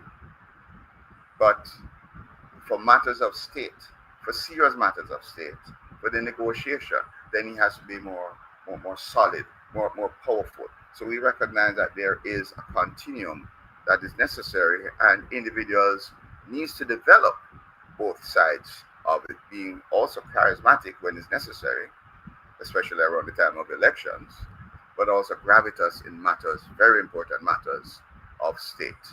Now, in my book, I speak to the 5 pillars of executive presence. What you think, and this is really mindfulness. You have to be present. You have to be listening to people. It's not only what is said, but listen to what is unsaid. Then there are things you do. Leaders, we need to go in, we need to see there's an issue and not necessarily dominate or instruct what to be done, but gather persons around, get their ideas. Let we all know what is the best route. And as I've always said, I may have the idea, but my team, especially the people on the ground, will in fact have the solution. So what you do as a leader is critical, and what you say. If you want to present that position of being well researched, well read, then you want to slower the rate of your speaking. You want to pause. You want to make sure that your point is made. It is said that Margaret Thatcher, the former Prime Minister of England of many decades, when she entered politics, she had a very high-pitched voice. However, she was trained in school, and therefore her voice became deeper, more sonorous, and therefore, believe it or not, more credible than how you look. How you present yourself as a leader is also very important, because they're going to see you long before they speak to you, and they're going to make their impressions. So how you look in the appropriate setting is also very important. And then what you feel speaks to emotional intelligence. When you're interacting with persons, as you know, Jamaica went through a terrible hurricane. And when speaking with persons, it's not just about, well, you owe my company money, but it's about, how are you feeling? How is your family doing? Were you affected? And I made sure to go to every single member, over 150 members of staff that I have. And I individually asked them how they were. Because as a leader, I must show compassion. And that has been critical. Now, this is often an interesting question. Whenever I do my workshops and I ask this question, which is more important for you, to be liked or be respected? Invariably, the response is, oh, I want to be respected. But an analysis of the behavior is that we really wish to be liked. Because you see, ladies and gentlemen, it's a human condition. We want to be liked. And unfortunately, as leaders, we sometimes make decisions to be popular, as we say, playing to the gallery, rather than making decisions that are best for the long term and therefore earn the respect. So always my advice is first look inward, and that's why mindfulness is so important. Look inward to realize, what exactly is my motivation? Is it that I want to be liked or to be popular, or that I really want to be respected for what I do and what my contribution is? And that's a decision that everyone has to make. And I would suggest that for your direct reports and for people whom you influence in your communities, have them have this conversation. Are your behaviors towards earning your own respect and therefore putting forward your elevation towards being within the C-suite or as an ambassador? Or is it more geared towards satisfying the constituents around you at this point in time? Now, I was a martial artist, had my own Taekwondo school. That was 50 pounds ago. And when General Che, who was the founder of Taekwondo, came to Jamaica, he had an instructor's course. And he said this, and it always stood with me. Power is important. Without power, you can't do anything. And in many of my workshops, what I find is, whereas males may be more attuned to power, the need for power, or the importance of power, I find a lot of the females will tend to think that power is perhaps dirty, it is unclean. We shouldn't have to rise without power. But if we recognize that within our organizations and in our countries, for us to really overcome the impact of colonialism, to overcome those of other shades who are in power, we need power ourselves. So therefore, we have to recognize that the responsible use, generation, and creation of power is very important to be where we are destined to be. Now, I'm going to go in a few things here that I think is very important, and this is what my research has borne out, that powerful people make powerful declarations. And the best example for me has been with, I wasn't born then, but President Kennedy, that in May 1961, he made a declaration that America will put a man on the moon before the end of the decade. This was achieved before the end of the decade in 1969. Now we recognize that President Kennedy didn't say we'll try, we'll attempt, we'll make our best effort, we'll do our best. He said America will put a man on the moon. And when we look at leaders within our respective countries, those who make these powerful declarations and put the resources behind making it happen, miraculous things happen.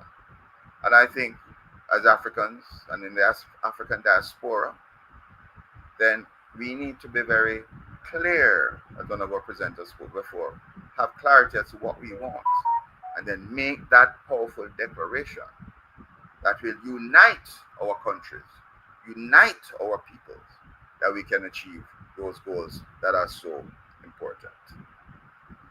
Then another example is make powerful requests.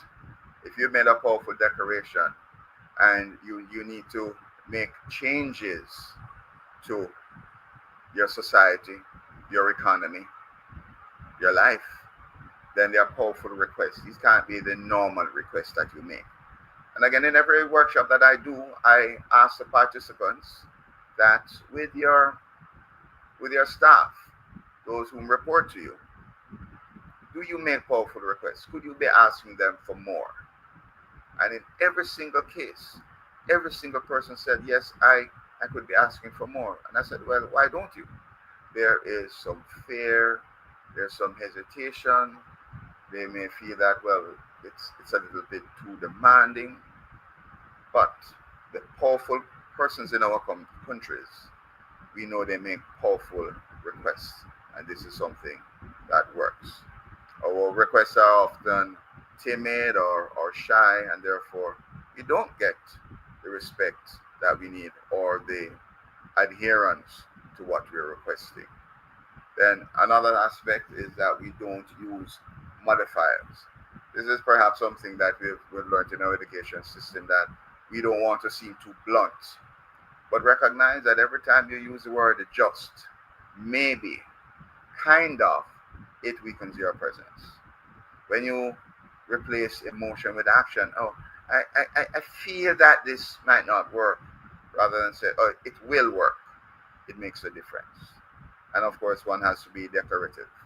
Use short, decisive sentences that sound like commitment. I noticed that in the business leaders, both in my country and elsewhere, that the word I say that they speak in bullet points. They speak in bullet points. They don't speak in long sentences. They're very decisive and they say what they're saying. So there's no lack of clarity. You know exactly what they mean. And this is oftentimes the key to their success. And there are quite a few examples of things that we shouldn't be saying, that we say, which weakens our power. Now, this is a very interesting one. Powerful people don't explain. And oftentimes they say, but I must explain. But it's how you explain, and let me speak to this.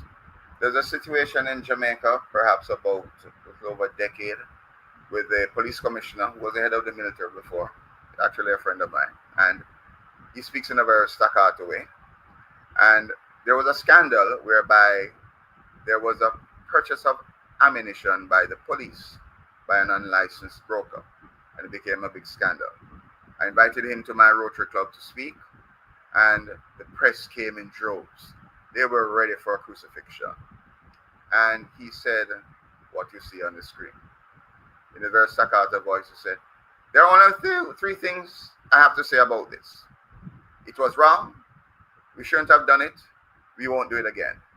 This was just amazing. The journalists, they put down their pen and they ate their lunch. Because one, it was wrong. He admitted it. He was accountable.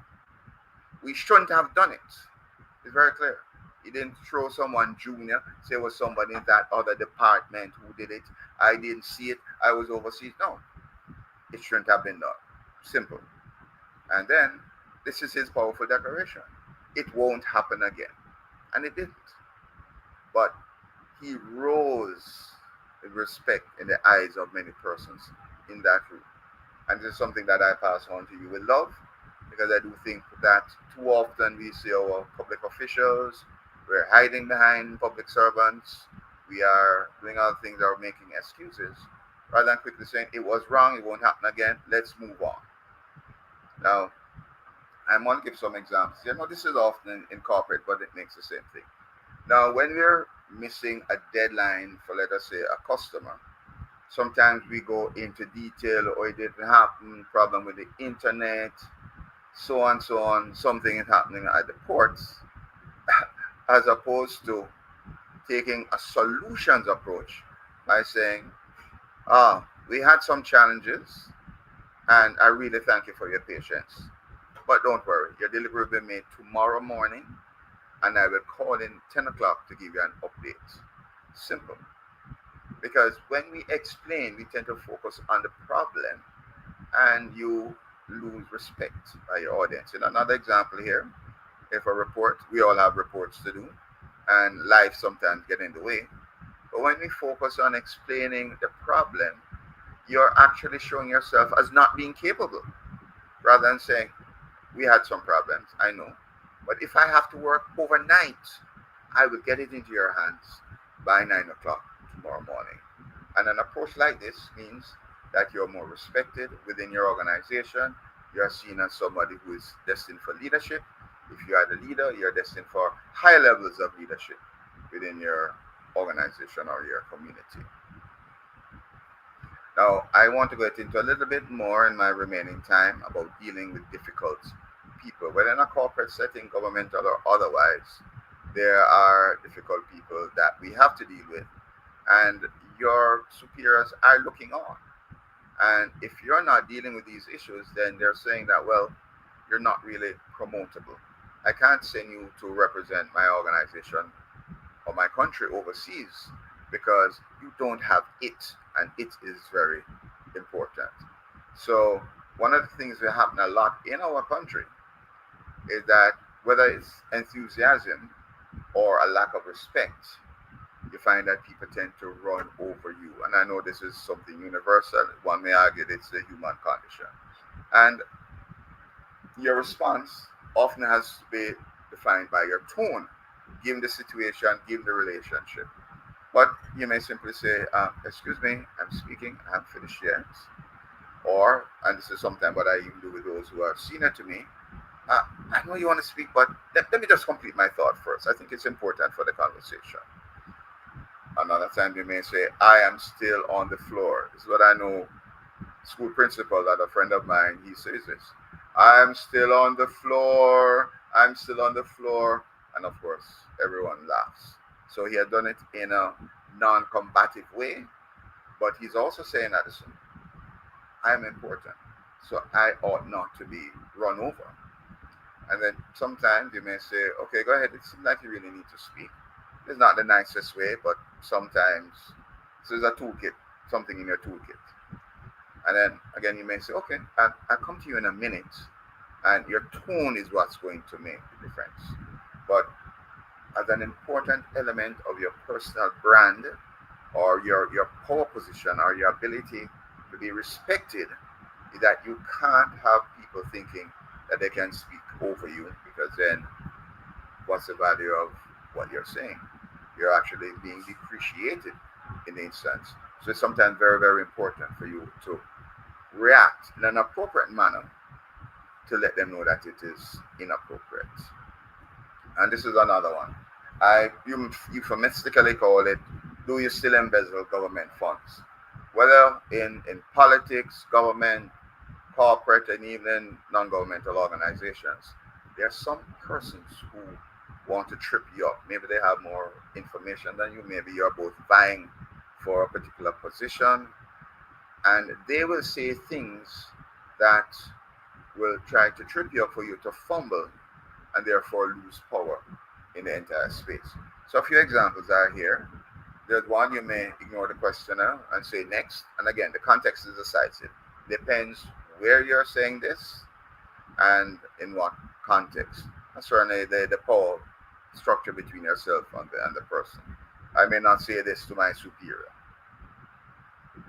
And then another a cheeky way you may say to the person, well, perhaps you should ask the auditor yourself, which then will put the attention onto that person by the persons in the room. This is one I say from time to time when it happens. Okay, tell me, how would you like me to answer that? Again, it throws attention back on them, and they tend to fumble a little bit. Another time I may say something like, okay, Q&A starts in 15 minutes. I'll take your question then. I say it in a very nice tone, but I'm also saying, listen, don't do that again. Another time, again, depending on the situation, I simply smile and shake my head. What I'm saying is then that your intervention is unnecessary, it's useless, you're wasting my time. A harder response might be irrelevant. Next question, please. And then, with someone who asks a question, whether you have the question and answer on the tip of your tongue or not, sometimes it's simply best to say, what is your recommendation? Because the smart aleck is asking you all of the things, but let's see if he has an answer, he or she has an answer.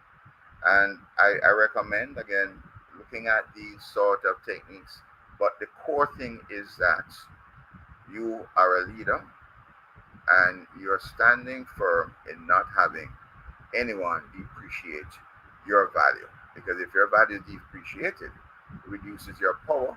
And as General Che said, if you don't have power, you can't accomplish anything. So it's very important for you to maintain that respect and that gravitas and that executive presence as you go about your work. And there are a number of books. One that I recommend is Crucial Conversations. I've actually done the course and along with the workbook. And here's the image of my book, not the final image. But if anyone is interested, please do scan my QR code and it will get into a Google Doc file where I can share with you weekly tips if this is something that is of interest to you. And this is my leadership message for Africa and the diaspora, that Gravitas elevates. It does.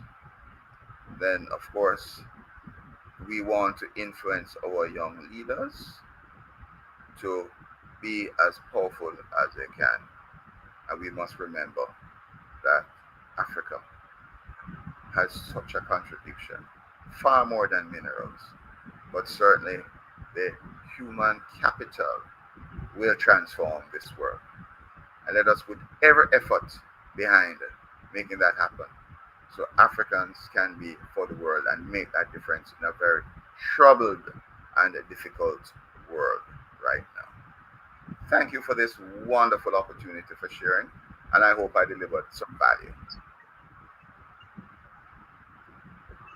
Thank you so much there. This is a topic that I really appreciate and I've been talking a lot about. Gravitas is really required in every professional setting. How decisive we are, how true we are in ourselves, and how we express ourselves in public, in private, and how we are when no one is looking at us. But I also wanted to ask this: how do we move from the fear of not being liked to, walking in our true self and being in our own true self, as in authenticity, how we really are? Because many times as leaders, we want to be liked, as you said in your presentation, and respected as well. But how do we move from that to being in our true self, as in our authentic self, acting in our authentic self, being decisive in the things that we do? There's good news and bad news. The bad news is that's going to be with us. I felt it here now. I'm going in, wow, I see that African professionals I never presented before to Africans. So you would feel it. So you have to recognize, that it's a part of you. Don't care how experienced you are, it typically will remain with you. But I spoke about mindfulness, which is that first pillar. You have to recognize yourself. For example, I have 30 years experience in my business. When somebody's challenging me, I realize that I start to tense up a bit. I tend to blow a little faster. And I have to say, okay, you recognize this. This is how you feel when you're challenged. You may want to say this, but that's not appropriate. So it comes through consciously recognizing who you are. Then consciously recognizing in the moment you feel to do X, but Y is appropriate. And it takes some amount of training. Now, as you do that, and then now you start to test the boundaries. You start to go into other spheres where you speak with persons who were challenging one. Some time. Thank you so much, Mr. Robert Scott, for that powerful presentation there. And there were aspects that you brought out that really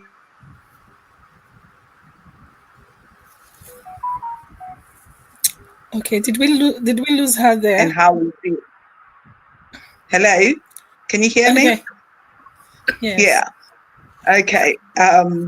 So I will hand over to Patricia for her to give the close. Okay. All right. Thank you again, Mr. Roberts. I didn't have a chance to talk with you, but it's good to know that you've done a really excellent work. Isn't it? And I just want to say thank you for everyone who has stayed from the beginning till this time. Our speakers, our moderators have been fantastic in terms of how we have carried on today. And then, most interestingly, we want to thank our special keynote speaker, His Excellency, for a brilliant message he has given us today. We want to thank our speakers who had also talked about so many topics that, we can't continue to mention one after the other. And I'm sure that our theme today of empowering Africa's global presence, soft power, diplomacy, and international cooperation had been thoroughly explored. The key takeaways are clear. Africa's global standing, on the professionalism and of how we carry on with protocol and diplomacy really matters in terms of Africa's rich soft power and into that international engagement. We've been able to talk about it. So many topics, I can't mention all of them, but thank you to everyone who's done fantastic job, and also to the technical team. They've done excellently well. Thank you so much. Again, I will especially want to thank Dr. Liz Colton for supporting this program. This conference today had been successful. She's done a whole lot behind the scenes. So thank you, Dr. Liz, if you are still on so much. And again, I also want to emphasize a special thank you to Our Excellency Abdullahi Shahid, 76th UNGA President, for setting the stage today with such a global insight. So thank you so much. Just a few things to mention. Have the programs coming up in the new year. We have the 5th Annual World Protocol Matters Conference is going to be live in Vienna on the 11th and 12th of May 2026. So we're excited about that. And we also have the Global Protocol and Diplomatic Online Conference, which is coming up in February 2026. Again, we're going to send information to us all. So thank you so much again. And keep it up. Let Africa live a life. Let's keep the spirit going. Thank you so much. Thank you.